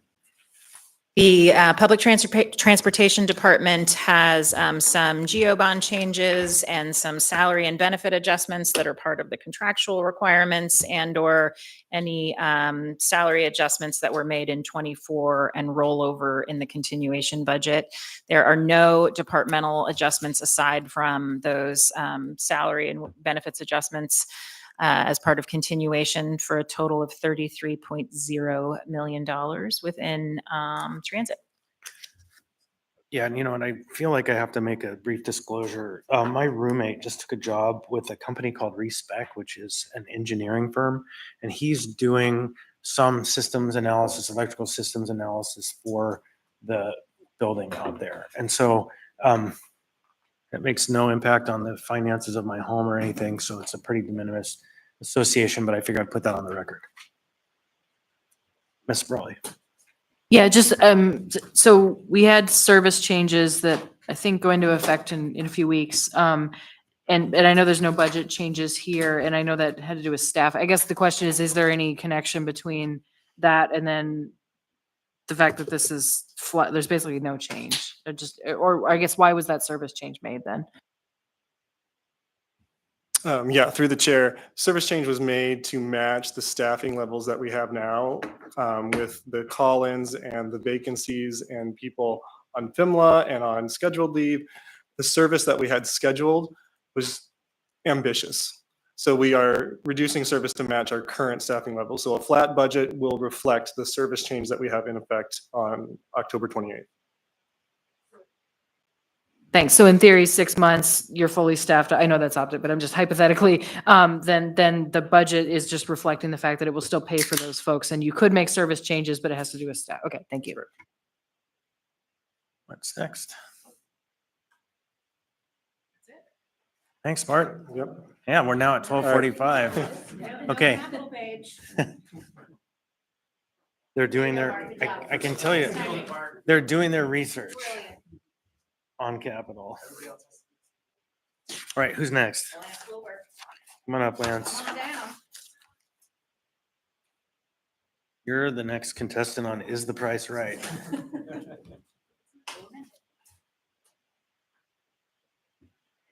I should skip forward ahead. Here we go.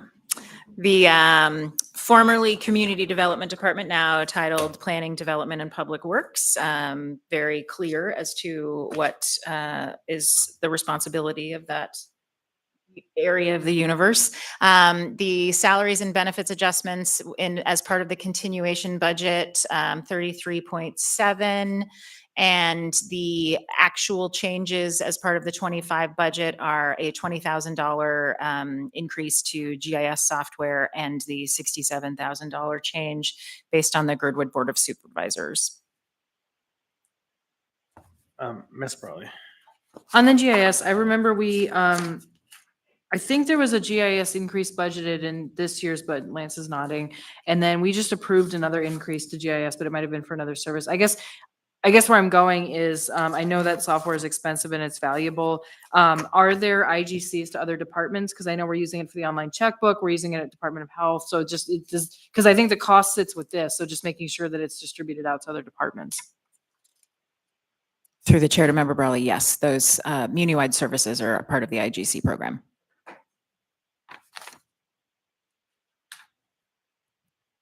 Any other questions? That's it. So Good one job, question Lance. then Way on to this. survive. Yeah, no, just a quick question. I know. That's the position that's going away. What's that? It's from 18 to 17, senior planning associate, I think it says. Maybe it went away last year. Maybe I got it wrong. Maybe I just misread it. Oh, that was it. Yeah, that's a transition from 23 to 24, That's it, as okay. opposed to 24 to Little 25. dyslexic. Thank you. Never mind. Karen. The greater improvements is in another place then. Where? So through the chair, the greater improvements will mostly be showing up in maintenance and operations. Thank you. That's it then. Thank you. That's it. Lance is going to stay where he is, and Development Services. You're going to do that one? All right, Lance Wilbur, Development Services. The changes within the Development Services Department include $259,000 of salaries and benefits adjustments, but no other departmental budget changes within Dev Services for 25. Ms. Brawley. Yeah, thank you. A lot of what's on my mind is operational and process changes, not budget. But one question is, how does our general government budget in this department intersect with the BSSA? And I ask that because I know there's some positions tied to that, and there's been the check, right? And we're trying to fix that problem. But does this represent a fully staffed department the way that it would pay for a fully staffed department? Through the chair, the answer is yes. And for right now, because I know we still have that BSSA, the service area deficit, what does that mean in terms of positions that we can't currently fund or we aren't funding? Or maybe that's not how it works? Through the chair, that's not how it works. What happens is we basically, the BSSA deficit builds because we eat into general government funding in order to cover the rest of those positions if the revenue isn't recovered within the BSSA that is identified to fund those positions. And just to make a note that the BSSA recovery that was implemented last year is included in the 25 budget to the tune of, I believe, $1.8 million. And I'll just put it out here right now that we still have to look closely at how the funding of that whole service is going, because if it's intended to be funded under the BSSA members are paying for anyone who comes in from outlying parts of town that aren't in the BSSA, who get effectively free services on the behalf of those of us who are paying. And so we have to square this up. It's just not fair. And I recognize there are outlying communities that don't want to be in the BSSA, but it might be that there's a fee structure that has to be generated to offset the costs that aren't being recouped when the folks in are paying for those who are out. And so we have to figure out that math, and hopefully this year. Mr. Littlefield. Thank you. I got one quick one on DV8. The miscellaneous revenues jumped from 500 to 45,000. Can you give us an idea of what we're doing there? Through the chair, I'll have to get back with you on that. I don't want to guess. So let me reply. Let me get back to you, the chair, on the jump. Okay, thank you. Yep. Somebody's been working hard. Yeah. All right. Anyone else? Okay.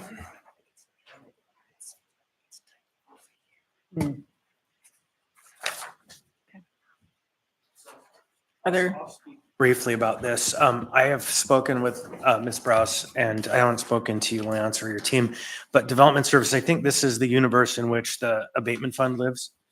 And so I want the body to contemplate at least a modest increase to the abatement fund because how effective it's been. The abatement fund is not related to homelessness, it's related to rotten buildings and neighborhoods.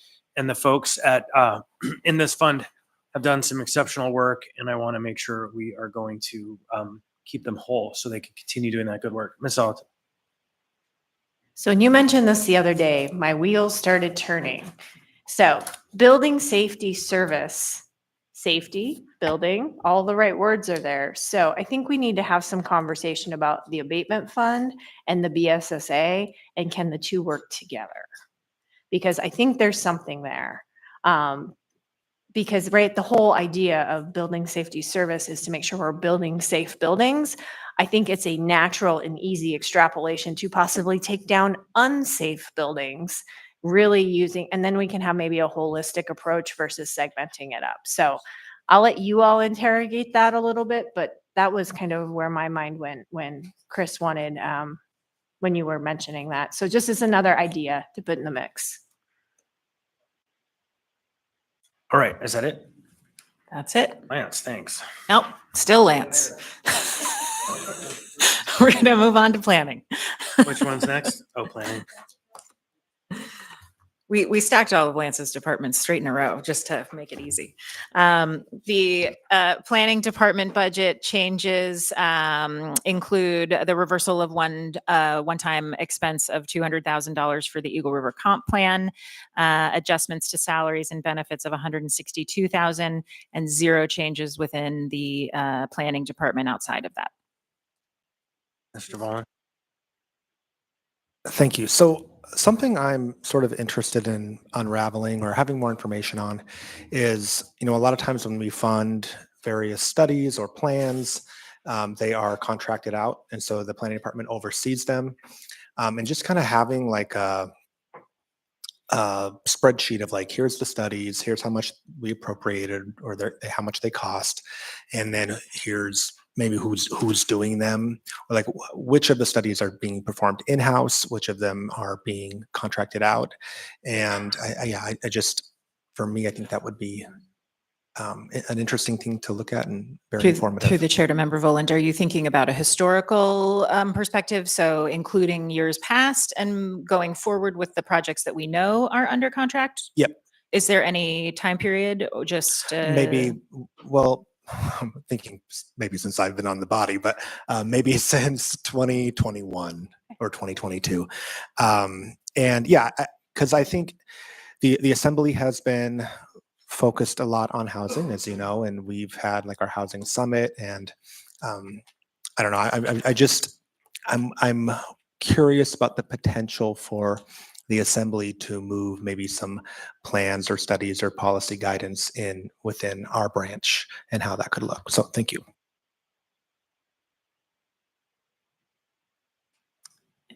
Any other questions? Go ahead, Ms. Alt. Okay, yeah, along the line with what Daniel is saying, it's this tension between contractual services needs and capacity and money and the number of planners we have on staff. I noticed that, where did it go? Sorry. We had added a planning position, I think about a year ago. And then I know they had also had a retirement. And so kind of, do we know what the vacancy rate is for planners right now? Through the chair, I don't know what the vacancy rate is, but I can tell you what the vacancies are. We are currently interviewing for a current planning position. I believe it's an associate planner. We have two senior planners in the AMATS area. And I think we have one other position, but I will get the count for the chair and the assembly. So I think 4 is the total right now vacancies. And we're actively interviewing for 2 of the 4. Okay, that's good news.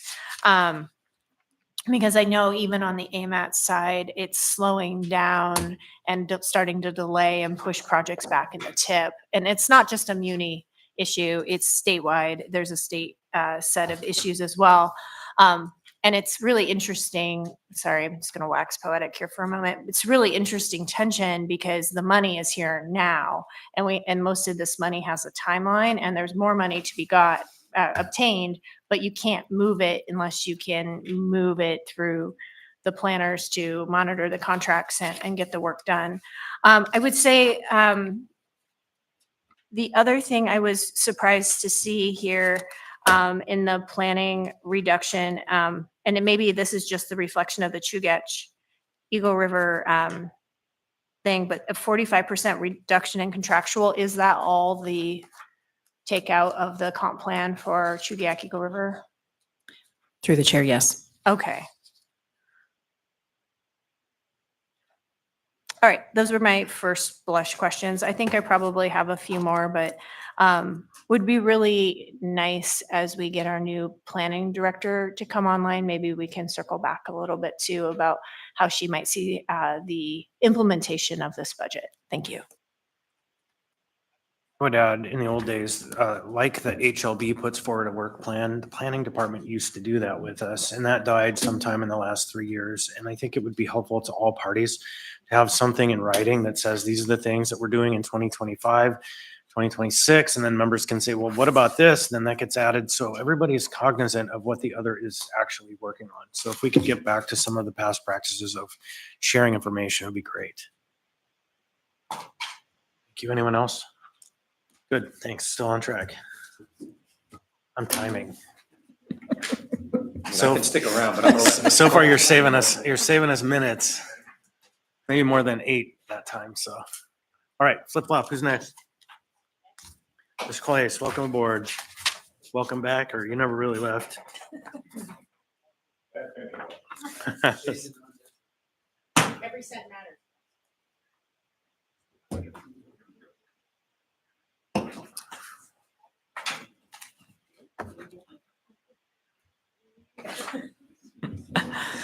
This is the Public Works Department budget, shows a reflection of salaries and benefits adjustments of 25,000 with 0 proposed changes outside of that. Ms. Altoka. So this is going to be a really blunt question. So why do we need a public works department / public works director? And the reason I ask is not because I don't want you there, Kent, is because it was empty for so long. So what is the material effect when we didn't have one? Or was Kent just doing the hero's work and kind of doing both at the same time and we didn't know it? Like, I really just, because it was vacant for almost an entire year, I believe. My answer to that question is yes, Kent was doing both jobs, but I think he can answer the question probably better about what the operational challenges were. And I think I would change the OMB director's response a little bit. I think that Mr. Wilbur was largely doing both jobs for the past 18 or 20 months.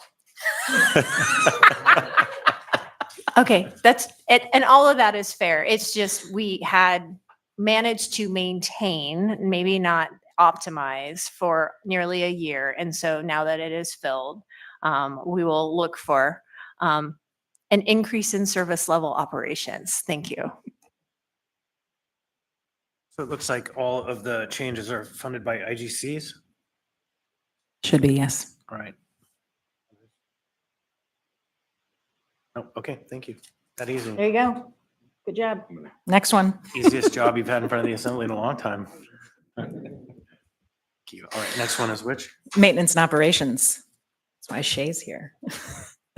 The maintenance and operations budget includes reversal of one-time amendments from 2024, tax anticipation notes and GO bond debt service changes, some salary and benefits adjustments associated with departmental operations, including the heavy equipment operators, contractual increases for service contracts of snow removal, elevator maintenance, et cetera, utility rate increases, to almost $300,000. And once again, a small room tax change of $899.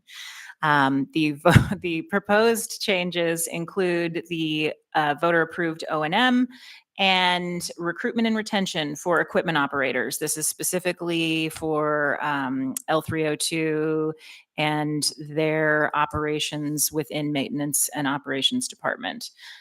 The Girdwood service area, or the Girdwood Board of Supervisors approved budget changes include $35,000 to $114.7 million for all of M&O.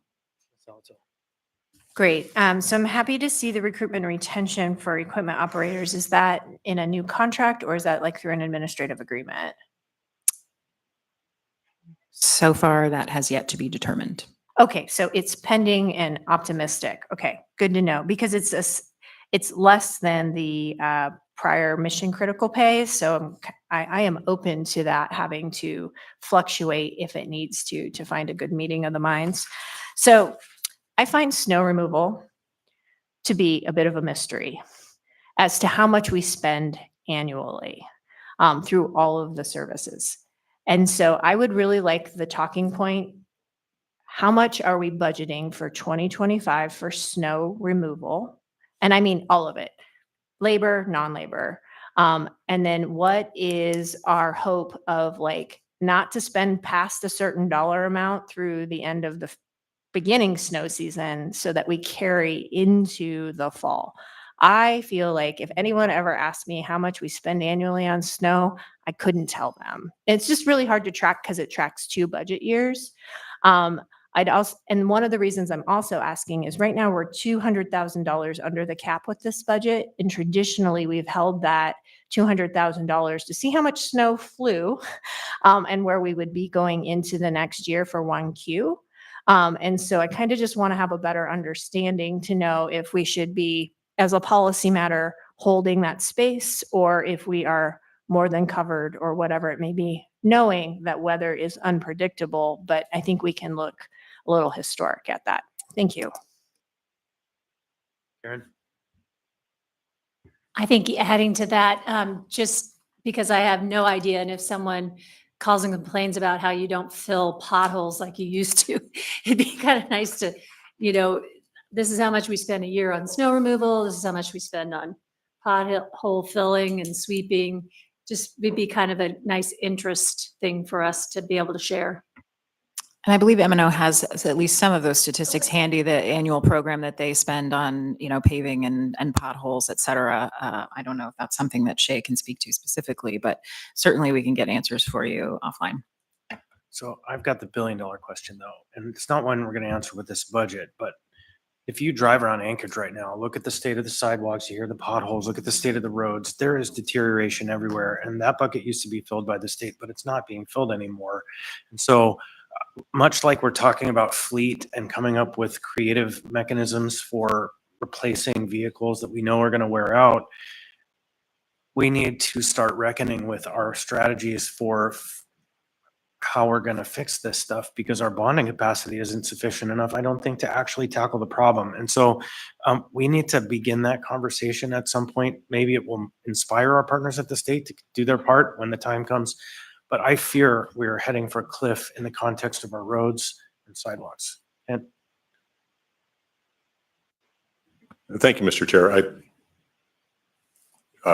Having been in the PM&E world for many years, I agree that the need far outweighs our ability to cover those costs. And certainly the significant reduction or elimination in state grants over the years has impacted us even more. I have a good relationship with the state. We have a meeting with them next week. We have a recurring monthly meeting, so we'll certainly continue those discussions. I know that the mayor has continued or is strengthening the idea and the program for pursuing federal grants. And I would hope that, I'm not sure who's going to end up in that office, whether it's Mr. Onendale, Mr. Schimsheimer, but I want to work with them and see if there are opportunities at the federal level. But I think the very simple answer, which you're all aware of, is that the need far outweighs the available funding right now. again, I hate to suggest studies and plans, but I think we need a catalog of the current condition of our roads, of some kind of a document that we can share that shows where we are, because I don't think that folks in Juneau or DC can kind of grapple with the scale and scope of the problem. But when you're walking up the highway at Gamble and Fireweed and you see a sidewalk that looks like a meteor hit it, it's like, whoa, we are really at a state of disrepair that is unprecedented. And so something that we can use to help start beating the drum, like we have a legislative program, but this isn't even anywhere near it because it's hard to conceptualize even. And I think it's because the problem is so big, we just can't wrap our minds around it. And I have neighbors that are demanding repair and restoration of their roads. And it's like, yeah, you and half the other neighborhoods in this town. So thank you, Karen. Yeah, on MO 20, there's performance measures and it says complete declared plow out 72 hours and repair reported potholes in 24 hours. And it says that you got tracking information for these measures since January 1st, 2020. And I was thinking that Member Zolotel had talked about we might need to scale our expectation of 72 hours. Is there any have we changed that metric at all based on the equipment we have, or are we sticking with the 72 hours? I think Says isn't 72 this in is here. a tighter goal? Yeah, I think it's been 84, right? Yeah, so this is an aspirational goal. We're gonna do better. Yeah, we're gonna do better is the answer.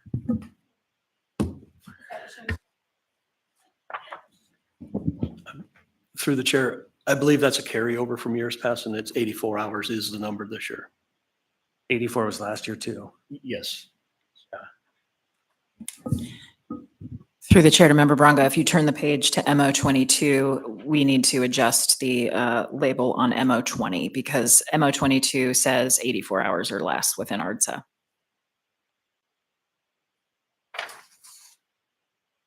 Hoping it was our goal. Say good edit. Damn it. Okay, anything else? Karen, go ahead. Or Ms. Brawley. Brawley. Thanks. On the point about, I also agree with the condition of the roads. I think that'd be helpful. Maybe a grade system, or, I mean, I know there's level of service, right? That's that's people moving through the street. I do know in the state CIP, I'm just flagging this for later, the state CIP includes literally every Senate district pavement rehabilitation. And I know that because my senator in District H got that in the budget, and it literally says District H pavement rehabilitation. But I think similar to my comment about wildfire mitigation, there is an equity issue there, a fairness issue for whoever senator happens to pick that up. And so I think we have to really hone in and rethink the way that we ask our state requests. And I think, and to Mr. Constance's point, it is way too much money than we can ask the state, but I think we need to be able to characterize why the need is so great. And then we need to be able to ask for money that can be moved among Senate districts and not set up this expectation that it is really only my district that I'm taking care of. And so I think that's something we talk about later, but I think that is a real need. And just to note, we used to get, I think Mr. Wilbur said in a previous meeting, $50 to $75 million for road repair, not new projects from the state. And so we should also be saying that loud and clear, because why are the roads bad? Because the state stopped paying for them for us. And so anyway, conversation for later, but just to note, the way that the CIP is written now is not very helpful. Thanks. Not your guys' fault, just it's inheriting what's been there. Okay, anyone else? Next. So moving on to maintenance and operations capital requests includes, no, you're not gone yet, Shay. Includes renovations at the Anchorage Senior Center, facility code or facility and safety upgrades that I think Shay can scare all of us with. The major municipal facility fire alarm system panel replacement, and the pool filtration system and building controls for $550. The other interesting request that is on this sheet is the general government fleet vehicle replacement in the other column for $3.5 million. That is the proposed heavy equipment fleet levy, and it would be funded via other if the levy is adopted from the community. Ms. Alto. Great. A couple of questions on this page, but I'm kind of going back to the pothole conversation. So I want to make sure we're having or we're including in our conversation, there's a pretty decent amount of roadway pavement replacement in the tip year over year.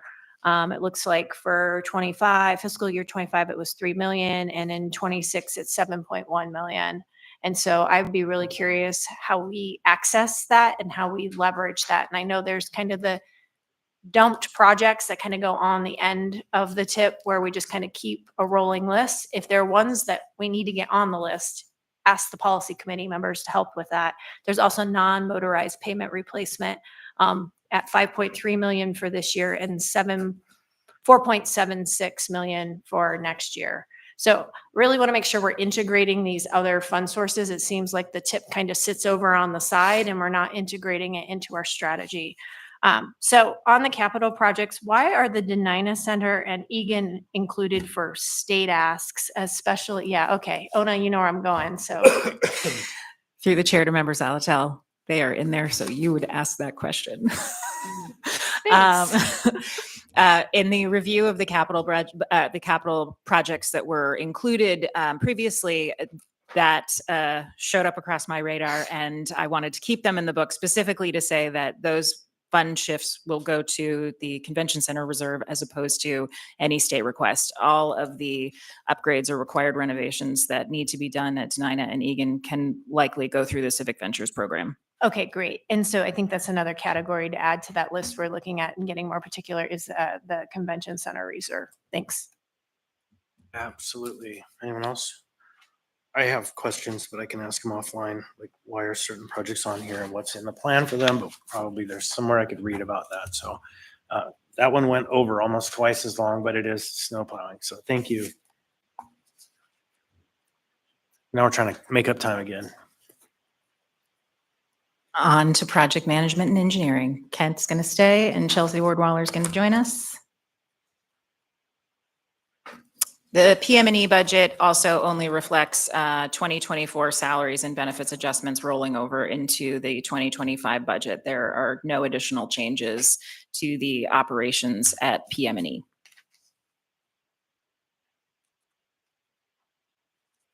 No questions. Fantastic. Move on to, this is the extensive capital list via PM&E for the roads and drainage improvement programs. We can spend more time on this at the meeting on the 25th, but if there are any questions about page 1 or page 2 or page 3. Maybe a little cynical question. We heard somebody say yesterday in this room or close by that a number of these projects are going to be in the Project Anchorage program, and I'm looking for the connection because this is the priority list I continue to see year in and year out. So, Ms. Zalatel. So I've been emailing a little bit with Mr. Kohlhaas about a project that had been in the 20, and we can take it up in the CIB, but in order to get ready for that conversation, ours came below whatever the threshold was. So some of that rationale, kind of getting some insight into that before we take up the CIB, I think would be helpful before I really advocate very, very hard for the project that we were fully expecting to go to design in 25 and my constituents were expecting, and now it's just slipped. Because that's really hard to deliver back to your constituents whose basements are flooding over and over and over again. And that's really just putting cost onto the resident. I am curious here, the AMATs, I presume, are AMATs matches for the bonds. Okay, great. And I love how we have the AMATs that we're going to leverage in the federal category. That's what I was talking about for all the other ones we can do that for. Thank you. Anyone else? Anna, go ahead. Yeah, thanks. This is not a question. I just want to flag for all members. This is the intersection with the legislative program. This is most of that list of projects. And same with the budget. Because again, myself and Ms. Zalatel, we're not writing omnibus amendments. We're not running the budget, right? So just to please look at all of these and then also think about how it matches up with our state legislative requests to the extent that any of these are state, so that we can make sure that the district priorities in the legislative program match up with what the CIP or any other changes you want to make. So I'm just, again, flagging this because my intent with the legislative program is not to pick things for you guys, but that every district, you guys work out whatever you want to put in there. So I'm just pointing to this for later. Thanks. All right. So we have an hour left. Okay. Anyone else? Nope. Okay. Moving on to traffic engineering. Do we have Brad? No Brad. Uh-oh. If there are more questions or any interrogation that needs to go into traffic engineering, I'm assuming that Mr. Voorhees or Mr. Wilbur or Mr. McCoy can help us maybe at the next meeting. She just I know, offered not you here. up for interrogation, Kent. The traffic department changes include some bond adjustments for debt service, $105,000 in salaries and benefits adjustments, and $116,000 in proposed changes for a neighborhood greenways pilot, for a total of $7.1 million for the department. So that's interesting, and I don't disagree, but there are so many other priorities. Where are you thinking that will go in the funding scheme, the Greenways one? Mr. Chairman, I don't know. I would need Brad to answer that question. Yeah, it's a great idea. Just there are a lot of priorities. Yeah, it's a Fairview project. Okay. I won't speak to it with the, as much information as Brad could, but a couple of us, I think Anna and I both had a meeting with the municipal manager, and Brad was there, and it was on a kind of related topic. But actually, what we had wanted to discuss was Barbara Street, making that an official signed bike route. And Brad said, actually, I want to be a little bit more holistic and choose several different neighborhood streets in various parts of Anchorage where it makes sense to make it a signed bike route. So sort of the opposite approach of what we did with the protected bike pilot program downtown, where it was like a really built out, highly visible location. This would be more like quiet neighborhood streets, where it's a much easier implementation, mostly involving minor signage and paint. So it doesn't sound like it reflects what it is then, though. If it's a non-motorized, like a bike boulevard kind of concept, that doesn't sound like the Greenways. That the Greenways is a taking, as I understand it, taking urban spaces and then putting in heavy green infrastructure for walking, for pedestrian access, shutting down roadways, making it only. So what I might put forward is then maybe we could add that to the transportation committee on the 16th and let Brad give sort of his definition of greenways and how that's informed, and maybe as an add-on to the report, the multi-agency report on making our roads safer.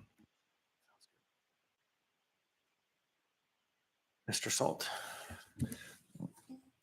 You don't have the answer, but traffic engineering just seems like it's several slush fund buckets. It'd be nice to either have a list of what Brad's thinking, or because when he says traffic calming, I'm thinking, oh, great, he's going to do this intersection, but it's not listed. So it'd be nice to see if he has an idea of which ones he's going to target.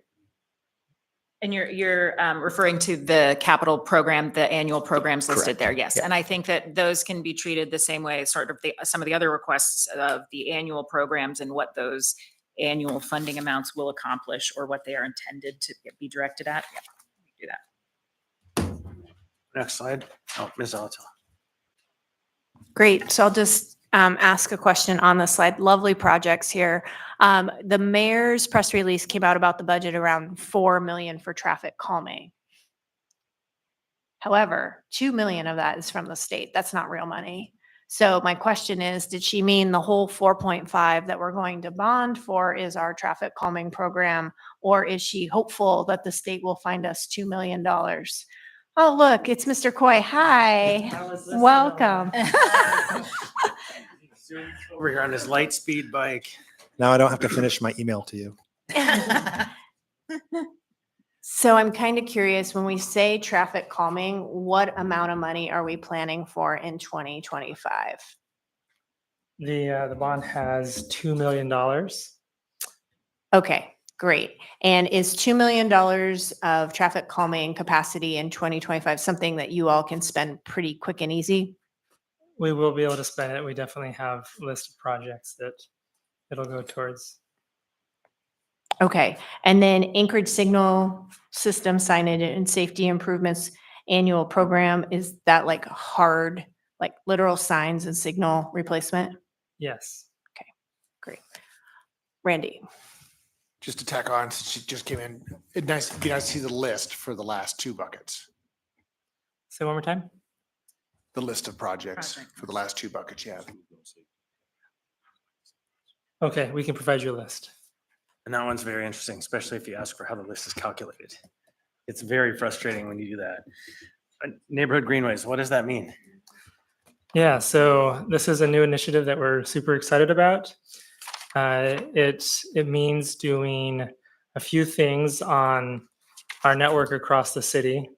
Greenways is what you think of with our multi-use trail system, and with the Chester Creek Trail, Coastal Trail, those systems. A neighborhood greenway is a term that is used in Portland. If you look it up, you'll see what they have. And basically, it's like an extension of our greenway network into the neighborhood. So think of all the places that our neighborhood streets connect into the greenway network, and think, how can we make them so that they are clearly delineated to the residents that live there and everyone else that might be traveling through, that this is a low speed connection to our greenway network. So what we're envisioning doing is 20-mile-an-hour speed limits, sharrows on the road. This is kind of like Peterkin if you have driven there through or ridden your bike through Mountain View. Sharrows on the road, wayfinding signage, and a plaque that says neighborhood greenway that just emphasizes this is a street that is a low volume, low speed, preferable way to get through on your bike. Right, thank you. It's good enough. It's interesting concept. And you can walk, but yeah, go ahead. Yeah, there's. we So don't do it's bike- non-motorized, not your bike. It's right. Non-motorized. Great. Love that. So it's bicycle boulevard is another term that's been used in the past, but we're focusing on all non-motorized, not just bikes. Thank you. Okay, anyone else? Next. Okay, thank you. On You to can- real You can light estate. speed back. Real estate.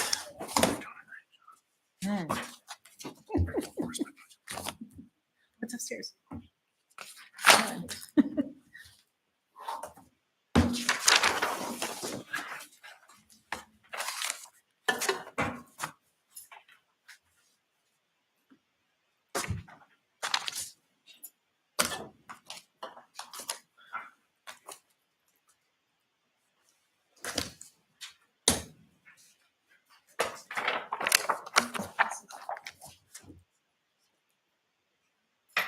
The real estate department operating budget includes a reversal of one-time costs from '24 of $500,000 from the housing fund, a debt service change of $1.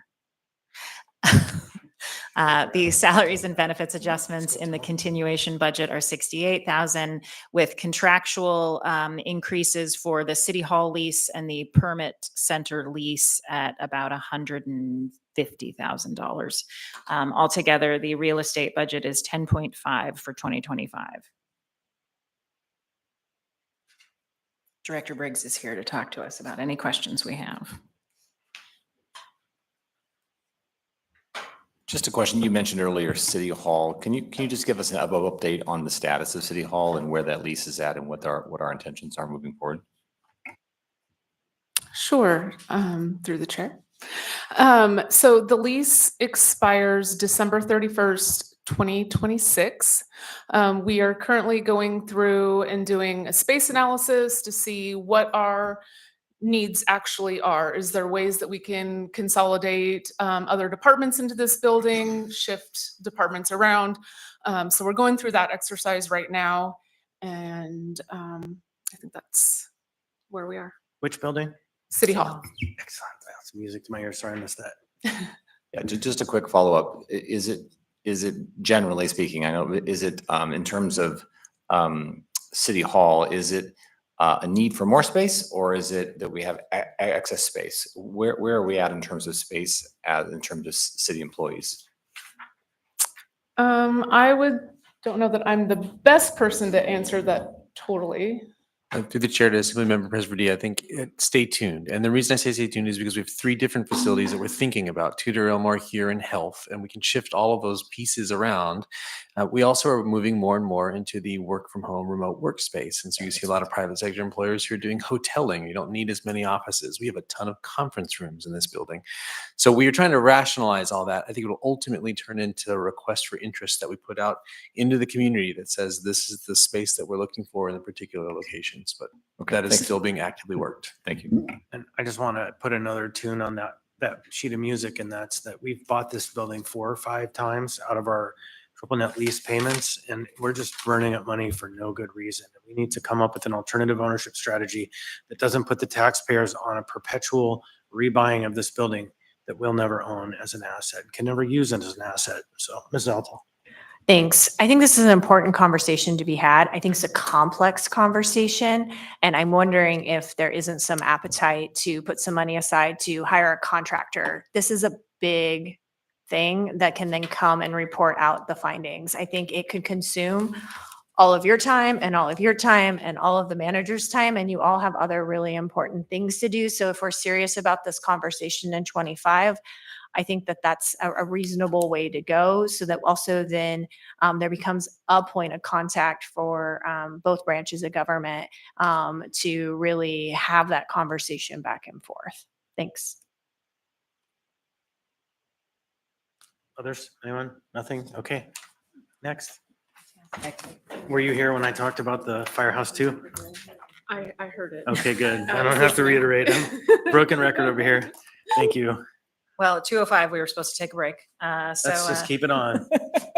Up next We're is the catching up. Chief Administrative Officer.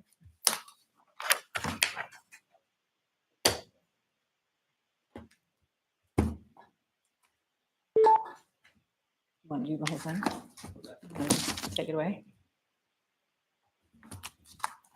Through the chair of the assembly, the chief administrative officer position is an oldie but a goodie. As we have said before, in 1980, George Sullivan had chief administrative officers. In the 90s, Rick Meistrom had executive managers who were somewhat similar. In this iteration, the notion is that the chief administrative officer takes the internal services departments and really works on making sure the gears of the municipality are running quickly and smoothly with, well, good lubrication. So the budgetary impact of creating the position is that the chief administrative officer office would now have risk, which is a big dollar item, culture, entertainment, arts, and venues. Those are the pass-through contracts we have with the Performing Arts Center, with the museum, with Sullivan, Ben Boke, with the O'Malley Golf Course. And so that is a 0-person item, but a huge dollar amount, which is why the budget looks so large. And then we are reimagining the Office of Equal Opportunity. For many years, that has caused a whole lot of confusion. In the main, the Office of Equal Opportunity has been a federal compliance office that really must submit 2 reports, one to the Federal Aviation Administration for grants that we get from Merrill Field, the other to the FTA for grants that we get from the bus system, and then to have some Title VI compliance and to help with the disadvantaged business entity and women-owned business entity programs, but has often been fielding a whole lot of questions about individual complaints or employment opportunities and whatnot. And so we were trying to rationalize that function along with the Office of Equity and Justice. We have heard the Assembly say, and we have agreed as well, as surface ourselves, that there are untapped opportunities to rain down more money on the municipality through a grants department. So we're trying to step up our game there and begin a grants office. We're in early days here. We have put some money aside for it, but that would be a big 2025 project. And then beyond that, the only other change is that the I-team would be relocated here so that they could be more forcefully deployed across the whole of the municipality. The I-team has been living buried deep in the information technology department. And I think both the I-team and the information technology department itself believes the I-team is administratively in the wrong place now. So with that, I'll take questions. That was a survival mechanism and it worked. Ms. Zalato. Thanks. So all of the divisions in the Chief Administrative Officer have performance measures. So I'm kind of curious what performance measures are going to be proposed for kind of holistically looking at the effectiveness of this type of reorg. Because it's come back a couple of times, so it'd be great to have some data Yeah. because it feels like we kind of ping pong back and forth between 2 or 3 org structures. And it would be really great if with the next, 6, 8, however long years from now, people are like, well, what could the org structure be? We could see some data. Thanks. Through the chair to member Zalatel, Chief Administrative Officer Falsey actually walked around the other day and said, I don't have any PVRs, so I need some. Let's make them. Some of us are in the category of let's completely wholesale undo that whole PVR thing and make it an internal conversation, not one that's published, and who cares, because we don't really access it, the public doesn't really access it. Well, there's one thing I'd like to talk about, and that is the life safety access conversation. Where are we in that? Because that's not appearing here, and it's a tool we have, and it's one that's really fair and equitable because everybody pays. And so what's the strategy for this year? Using the Ghost of Christmas Past lens, when I left the municipality, the conversation with then planning director Michelle McNulty was that it would probably behoove the municipality to have a real plan, another plan that we would run through AMATs to figure out what are the highest and best needs, the life safety access roads that would most beneficially serve the community.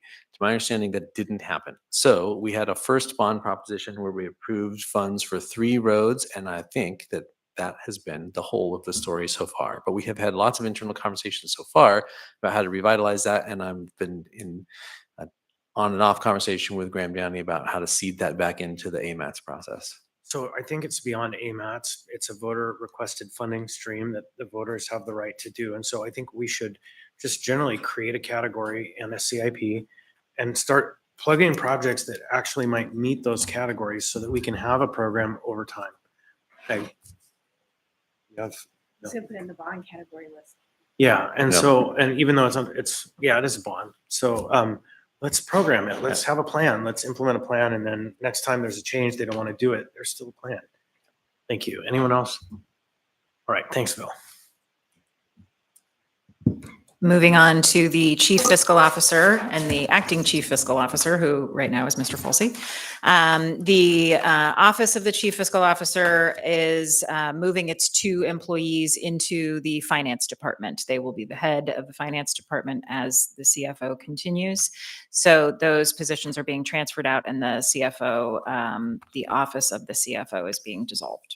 And just for historical curiosity, this is the way it was for many, many years. The chief fiscal officer didn't show up on the org chart until maybe 20 years ago. And the consequence of that was that the finance department didn't have a director. The finance box on the chart was empty. It just had subdivisions. So all we're doing is sort of rationalizing it. The chief fiscal officer is the head of the finance department.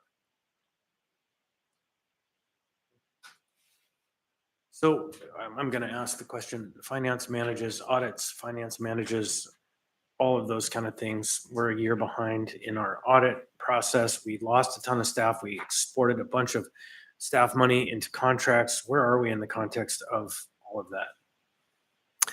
I'm feeling very hopeful. We are joined now by Stephanie Ryan, our new controller.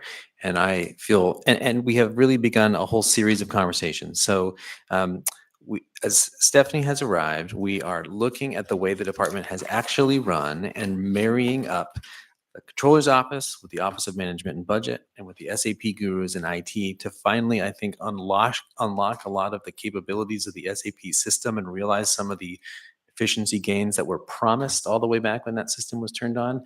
But I can turn it over to Stephanie if you have more questions about particularly where we are. We've started the I mean, I don't have more. 2023 These audit. are really high-level philosophical questions. Are we hiring people back? Are we able to manage the workload? Are we catching up on the audit? Like, those are the really key questions. We were bleeding bodies for 3 years to the point where we literally exported almost the entire workflow. And are we still under those contracts?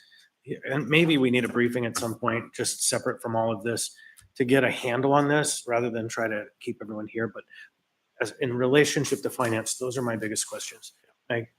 Thanks. I have some specific questions. So I know the SAP HANA upgrade is coming and that's going to come through finance is my understanding, or is that going to be operationalized elsewhere?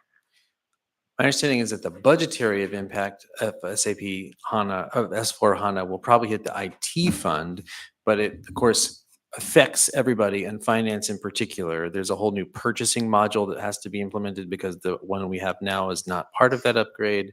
And of course, it causes a whole bunch of testing obligations for the controller's office and elsewhere. So is there capacity to do that and make that implementation work? So it goes back to the personnel question. Yeah.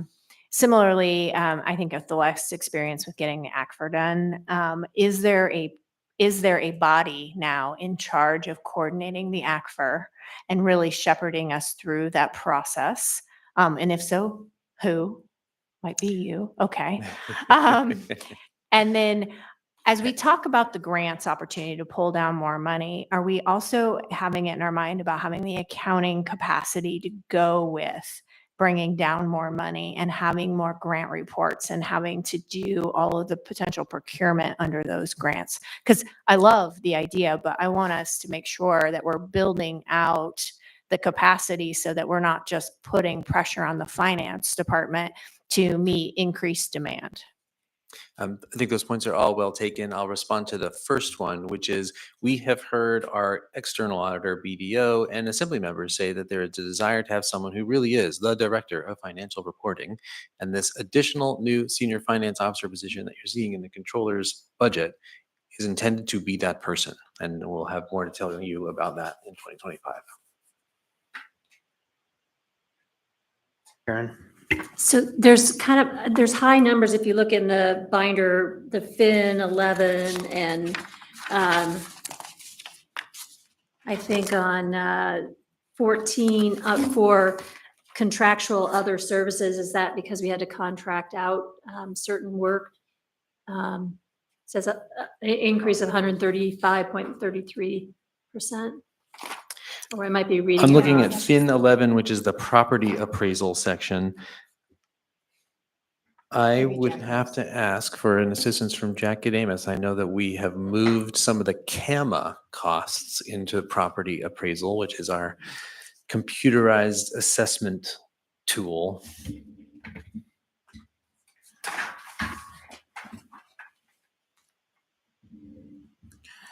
Yeah, so to the chair, as far as I can just give you a really quick rundown of property appraisal and some of the changes, what we're doing, and I think that'll probably answer your question. So in short, what we did this year is there's two big things. We are onboarding additional CAMA debt service.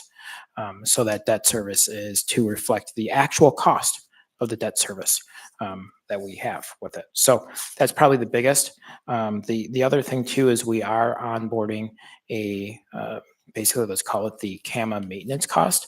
That's an annual operating cost. That actually is net neutral when you look at it because last year it was in IT's budget.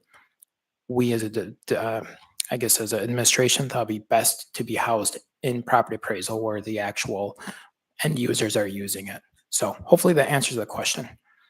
It does. Thank you. Anyone else? Thank you. I would, just one note of caution on the upgrade to S4 HANA. Let us do everything we can to not create payroll errors. Please, please, please. I'll dream of those nightmares for a long time. There are two additional items within the finance division, one from the alcohol tax, and that is the funding for the alcohol tax collection and software costs at $312,000 for 2025. And the next is the marijuana tax collection. This is represented as 580 because it includes the 2024 collection and the 2025 collection represented in 1 year. So the actual, I think, annual price is around $269.89. I can't remember what the total was from Glenn. 284. There you go. And so that's what those dollar amounts are in the finance division. Right, Ms. Bartley. Yeah, thanks for the explanation. I guess I'm confused why.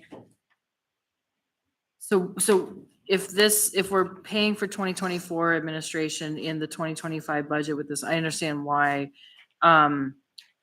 I guess I don't, how do we pay for it now then? Because it's being collected now. So where is it gonna, is this gonna pay back GG or how does that Correct. work? Okay.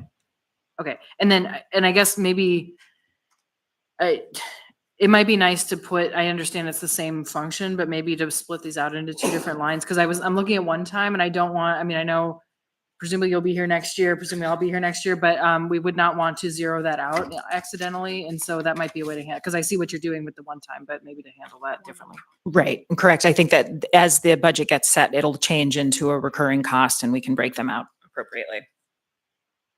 Anyone else? All right, next. All right, Tyler, Human Resources.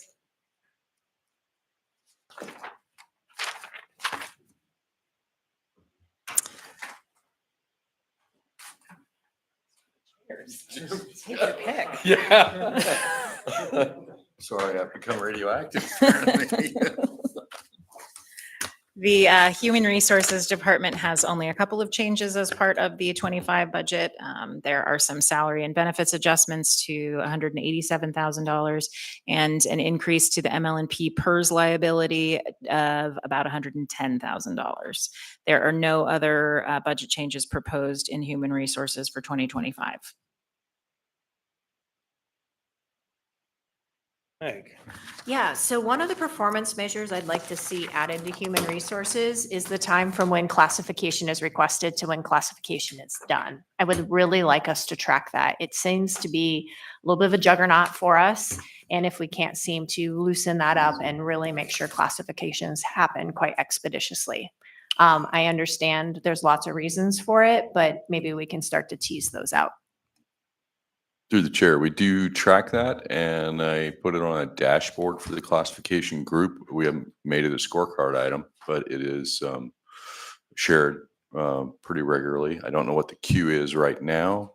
It does fluctuate throughout the year, so we are kind of, Bill and I've talked about maybe finding some ways to not limit the demand, but maybe kind of regulate the demand, because it comes kind of like crops get planted and we have to harvest them all at one time.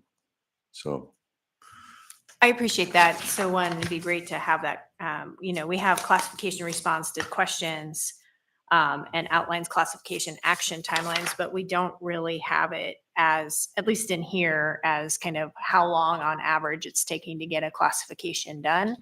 And while I realize they kind of come on demand, but they sometimes come on demand because we've got a fund source or we got something. And it's really frustrating just from our point of view, if we get, I don't know, X pile of money that is going to create these positions, we appropriate it and we're expecting those things to move, and we learn 6 months to a year later, it's still not moved, then it's really hard, because when we're appropriating the money, we're talking about it, we're creating the community excitement, and then it falls a bit like a lead balloon. So that's really what it is. Thank you. Mr. Cameron. Mr. Cameron, that's me. Kidding.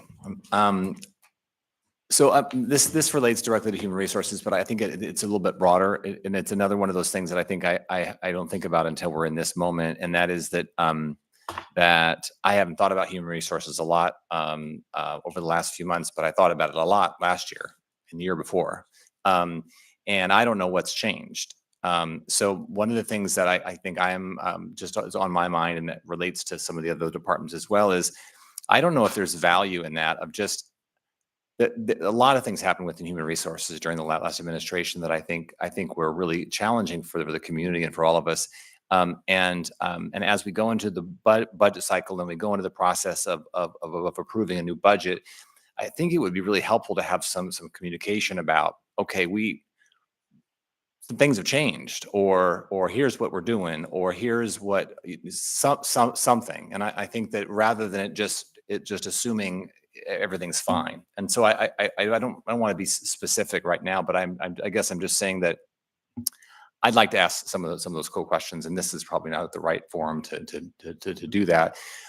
But I don't want to just ask those questions with me and you. Those are the questions that I think in some ways the community should hear a little bit about, and I think it's part of this good government goal of the mayor. And so maybe there's something later, broader, that's like, here's what we've done to ensure that we're doing good government based on what's happened in the past. And here are some key things that we're ensuring are done well. I mean, one of the things we've heard in the past was there was lots of challenges and policies and all kinds of things like that. And I don't know if those have been fixed and addressed. So I just want to put that on the record, that I think there's something in particular to a few departments that we have that were highlighted in the last few years, that it may be helpful to have some conversation during the budget cycle, because it's our one time to really, I think, dig into what we're funding and to ensure that we're funding things that are working well or that are improving or changing in some way. So I don't know if you need to respond to that necessarily, but I just wanted to make sure that I put that on the record, but happy to hear any response you have. Through the chair to Mr. Perez-Redia, I agree. I had a similar thought in terms of actually planning these budget work sessions, because there are quite a few departments that have little to no changes in their actual budget. But the presumption was that the membership would probably want to talk to the departments, the directors, and check in with them, see how it's going. There are a handful of departments that I think have been through more rigorous issues over the last couple of years. If there is a process, either via work sessions or through committee meetings, where you would like to continue those conversations, I think that's possible. I also think it's possible to do it, if there isn't enough time between now and the approved budget, that between approved and revised budget, there is, about 6 months that you can schedule conversations. We can have structured feedback for departments if necessary. I think there are a couple ways we can go about that. Okay, thanks. Anyone else? Oh, sounds good. The not so hot seat. Yeah. All right, thank you. On to information technology. Susie Marshall, come on down.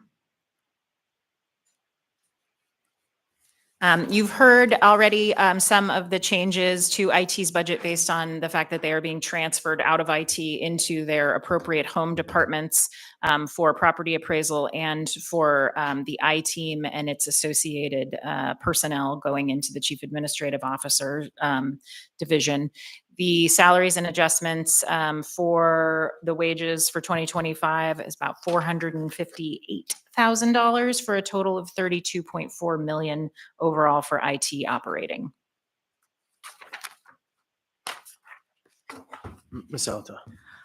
So I'm really educating myself about IGCs lately. How are IT's IGCs done? Is it like some kind of rolling average of kind of the demand placed on IT by various entity, like departments within the municipality?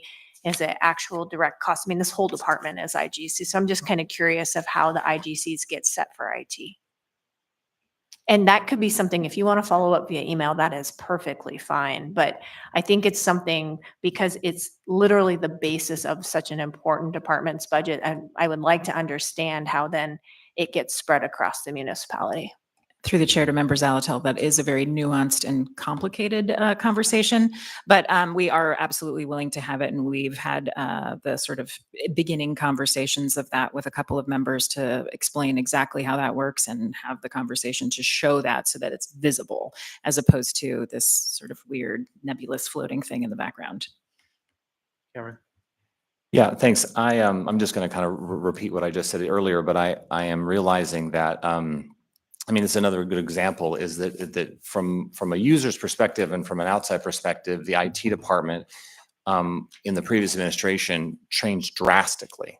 And so that's what I'm curious about, is what have we changed back? I literally just was on the phone with someone at the IT because I was thinking, oh, maybe I can go back to where we were 3 years ago, right, and do some of those things. And they were like, I'm not sure whether that's changed or not. We'll figure it out. But I am curious just about some of these changes. And I think the challenge is we get busy and we just don't have those conversations. And now feels like a time to do that. And so I want to ask questions about what are your challenges and what's changed and what did you walk into and what is the things you're going to be doing differently over the next few years. But I know we don't have a lot of time. So I'm curious about human resources the same way. I want to know what's different, what's changing, what's going to happen, what is going on, why don't you need more money to fix what happened, that sort of thing.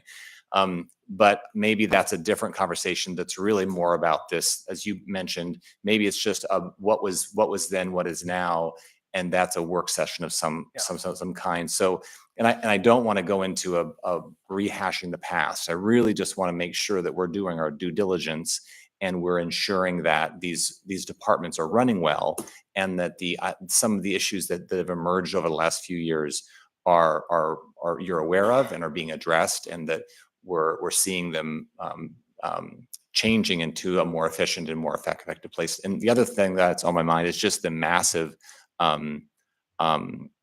outflow of staff, and I'm really curious about how hiring's going and whether we're able to pull some of those folks back. So there's a lot of questions there, but I'm realizing now that this is a challenging time to be able to dig into all that. Right. So I'm going to jump in first and say, with HR, it's less convenient.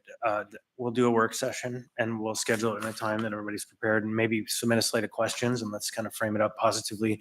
And for Susie, she has the benefit of a confirmation hearing coming up. And so we will be having a work session in which we'll talk specifically about the functions, operation, plans, and future of the IT department. I think it's a great place to have a more substantive discussion about all those great questions. And so there is an opportunity coming relatively soon. She's not on the agenda that I just saw. We have some other folks, but Susie will be quickly in the queue for that opportunity. Thanks. And through the chair, I believe Ms. Marshall knows the vacancy numbers, which are much smaller than they used to be within IT. Green it. There you go. Got it. There you go. Through the chair, we, at the moment, only have 5 positions that we're advertising for. Great. So we're doing great. Although you said not to look backwards, do you have a sense of how it was? We have 5 now. How many were there at the peak? You know? I think 6 months ago, we were like 15 to 20. That's progress. Thank you. Yeah. Anyone else? We do look forward to having that chat. We can move on to the IT capital page, which is short, but very sweet and important. I believe that Ms. Marshall or Mr. Falsey can speak to what these capital budgets actually do, but they are the replacement cycles for municipal infrastructure. You got questions? Oh, there you go. I think we got 4 more to go. I think we can hold on the assembly one and the ones after that. Yeah. Yeah. So And frankly, like, we'll get through law. yeah, agreed. So that's what we'll do today. We have, I think it's Great. 4 left to go. So Chris purchasing- Hunter, come on down. He's one that has the fortune of a confirmation hearing coming up soon. Just not on the agenda.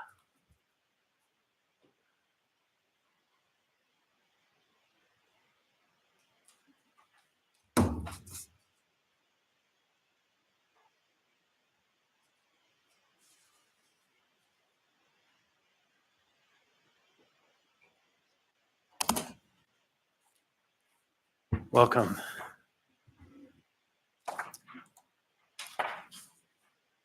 The purchasing department operating budget includes a reversal of one-time software procurement from 2024 and $85,000 in salary adjustments with no other budget changes.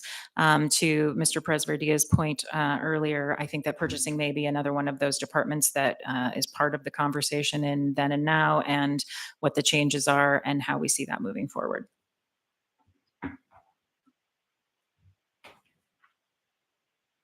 Daniel, yeah, we do have a confirmation hearing that we'll be scheduling in the next 2 or 3 weeks. Yeah. Great. Is the software reversal there, is that related to allowing entities to apply electronically for grants?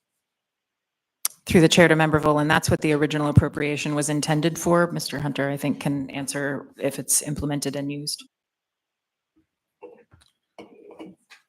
We've just activated that system and we're using it mainly for invitations to bids right now. End of the year, into next year, we're going to be moving to RFPs and well, we could do grants now, but we haven't had any. But we'll be moving to RFPs and some of the more complex ones later on. Right now, we're just trying to work out some of the bugs. Okay, great. I'm glad that's moving forward. Yeah, I think that project, there was a code change that we made, and I know that you're familiar with this. It was sort of when a few of the members were involved in the strategic plan for the alcohol tax. We wanted to make it easier for particularly smaller nonprofits to apply for some of those alcohol tax grants. And we also had the preference that they would not be charged, because I know it's a similar program or same program as what the state uses, but we didn't want these small nonprofits to have to pay a fee every time they do a new application. So do we need funds for that going forward then? Do we have some type of subscription that we're going to need to pay for? I'm not 100% sure if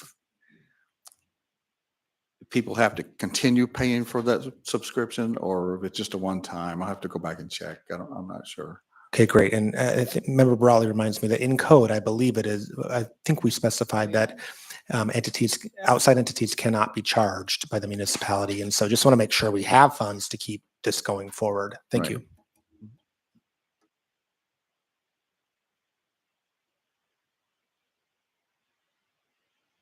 Anyone else?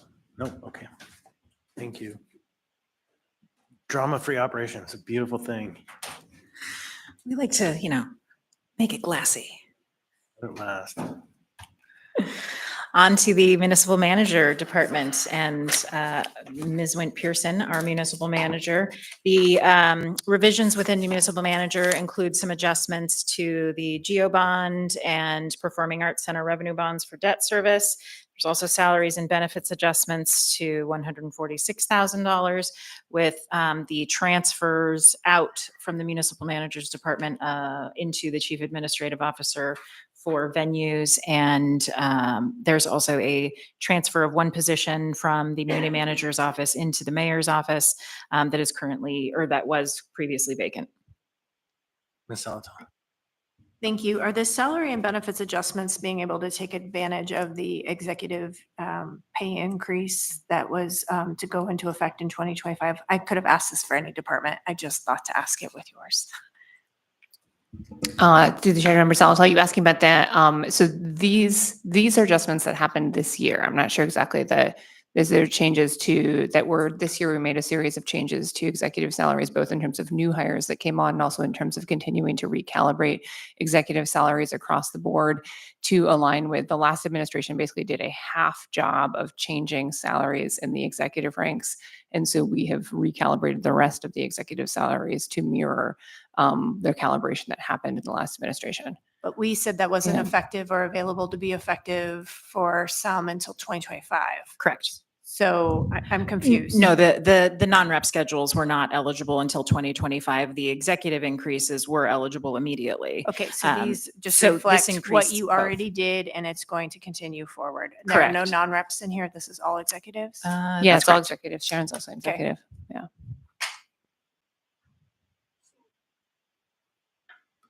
I guess we've seen salary increase lines across a number of these departments, and those would probably be where you would see the reflection of the non-reps in those categories. Okay. Anyone else? So I was going to make a joke when Mr. Falsey was up here about change in budget, but I didn't want the record to reflect me saying what I was thinking about how his budget was scaling. So you've run a much more efficient department already because you're reducing your budget by millions. Thank you, Ms. Wint Pearson. I aim to please. That's a better way to frame it for the record. Thank you. Is that it? Great. Let's move on to the Office of Management and Budget. 3/4 of it is right here.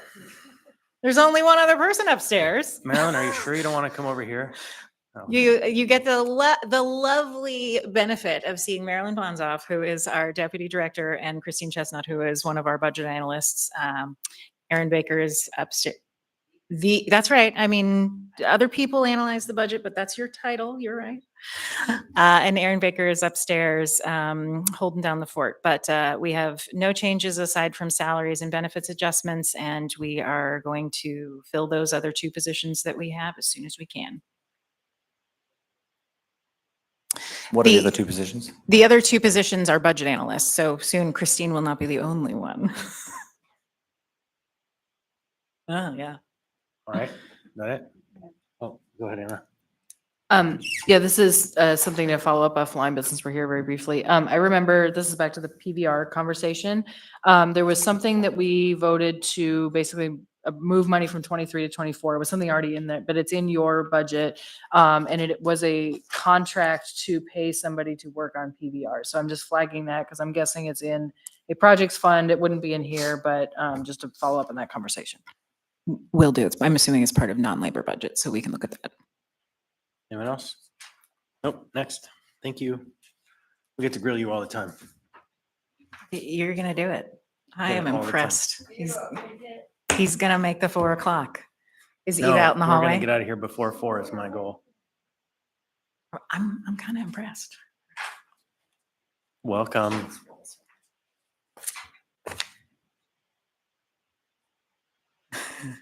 Welcome, Mr. Wheeler. Here. Some rooms you can't escape.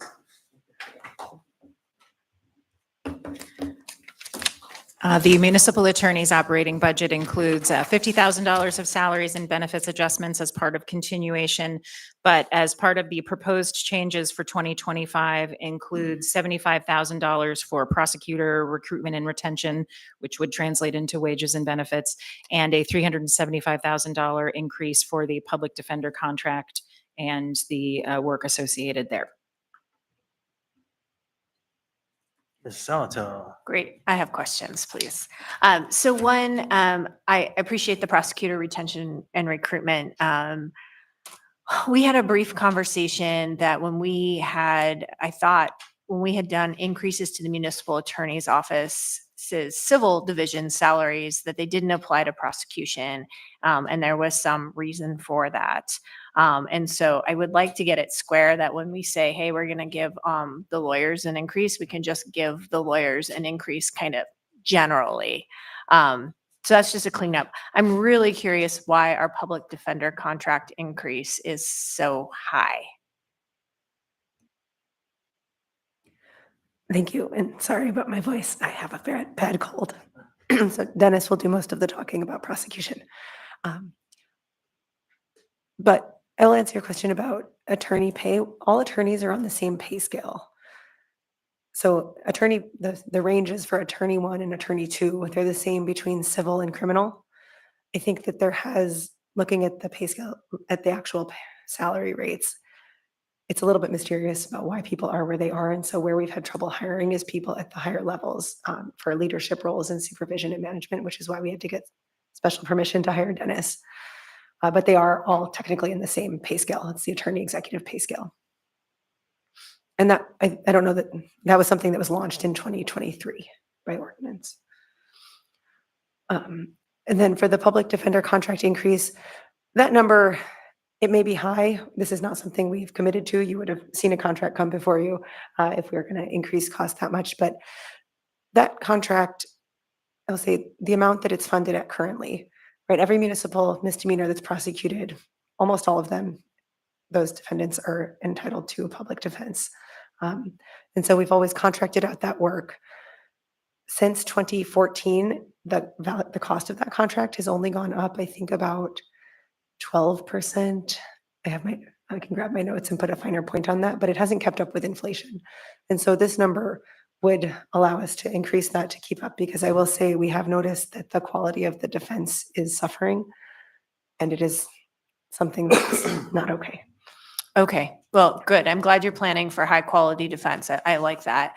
We did do a notable increase within the last couple of years to that. And I think it was mainly, trying to rack my brain, around access to conflict counsel, perhaps.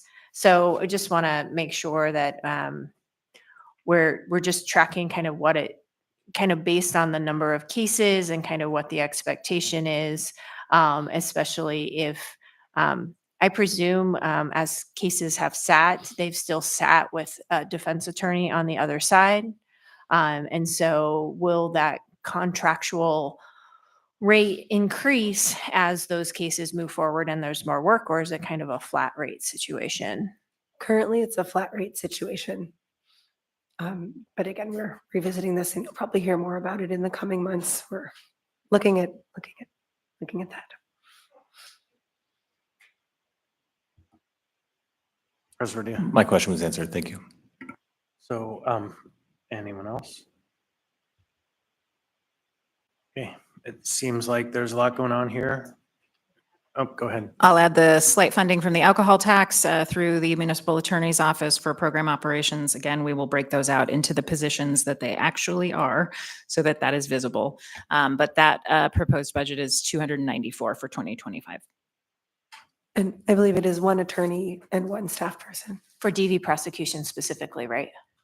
for the alcohol tax funding, yes. Okay, great, thanks. We might want to annotate the budget to say DB because it was pretty specific. Ms. Branca. You've described the challenges in the department, and I know you're not up to full speed. Is there enough money in here to, if you get fully funded with your prosecution and public defender, that's what this 2025 is getting us enough money to fully staff up? Through the chair, speaking on behalf of the criminal division, I would say that the analysis as to whether we are in need of more money or not at this time is an open question. I think we've got open positions that aren't being filled yet that we need to fill. We have program changes we need to make. We have turnover issues we need to address. So I would be remiss in trying to say that we need money now when I don't have an analysis for you that says what it is we need, how much, why, so on. We can add that to the list of departments of then and now, maybe.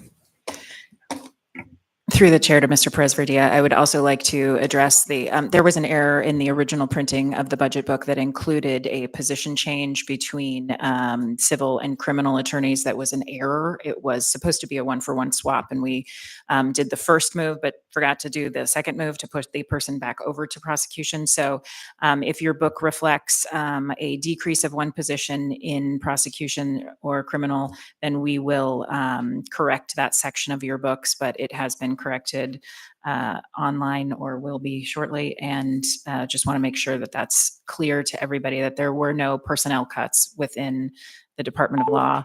And I believe the vacancy factor is 2 positions now. How many? Very low compared to what it used to be. We currently have 2 vacancies in civil and 2 in criminal. Those may fluctuate a bit over time, but Yes, maybe we pivot to the mayor since they're here. Hello.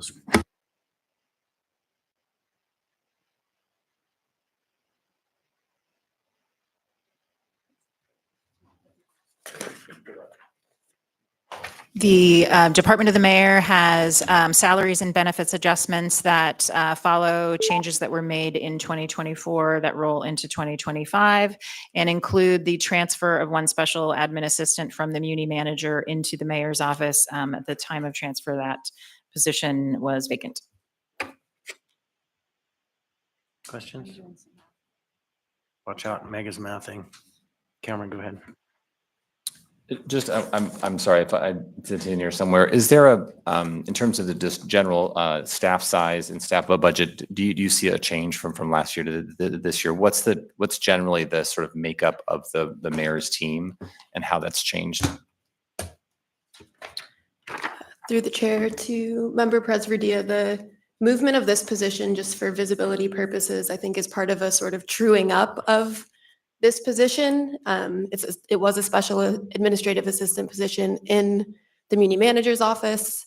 From what I can see into, it was filled from 2021 until 2023 by someone who did a variety of boards and commissions work, kind of general support for the 8th floor, worked closely with the mayor's office team. And so sort of functionally did that. And so we're trying to move that position into our budget, reflect it here. In terms of the makeup of our team, we have myself, we have our deputy chief of staff, the executive assistant to the mayor. And then I think of our office as having kind of 3 core functions or teams. And so we have our communications team, which is made up of 2 folks. We have our kind of constituent relations functions. So we have our constituent relations director.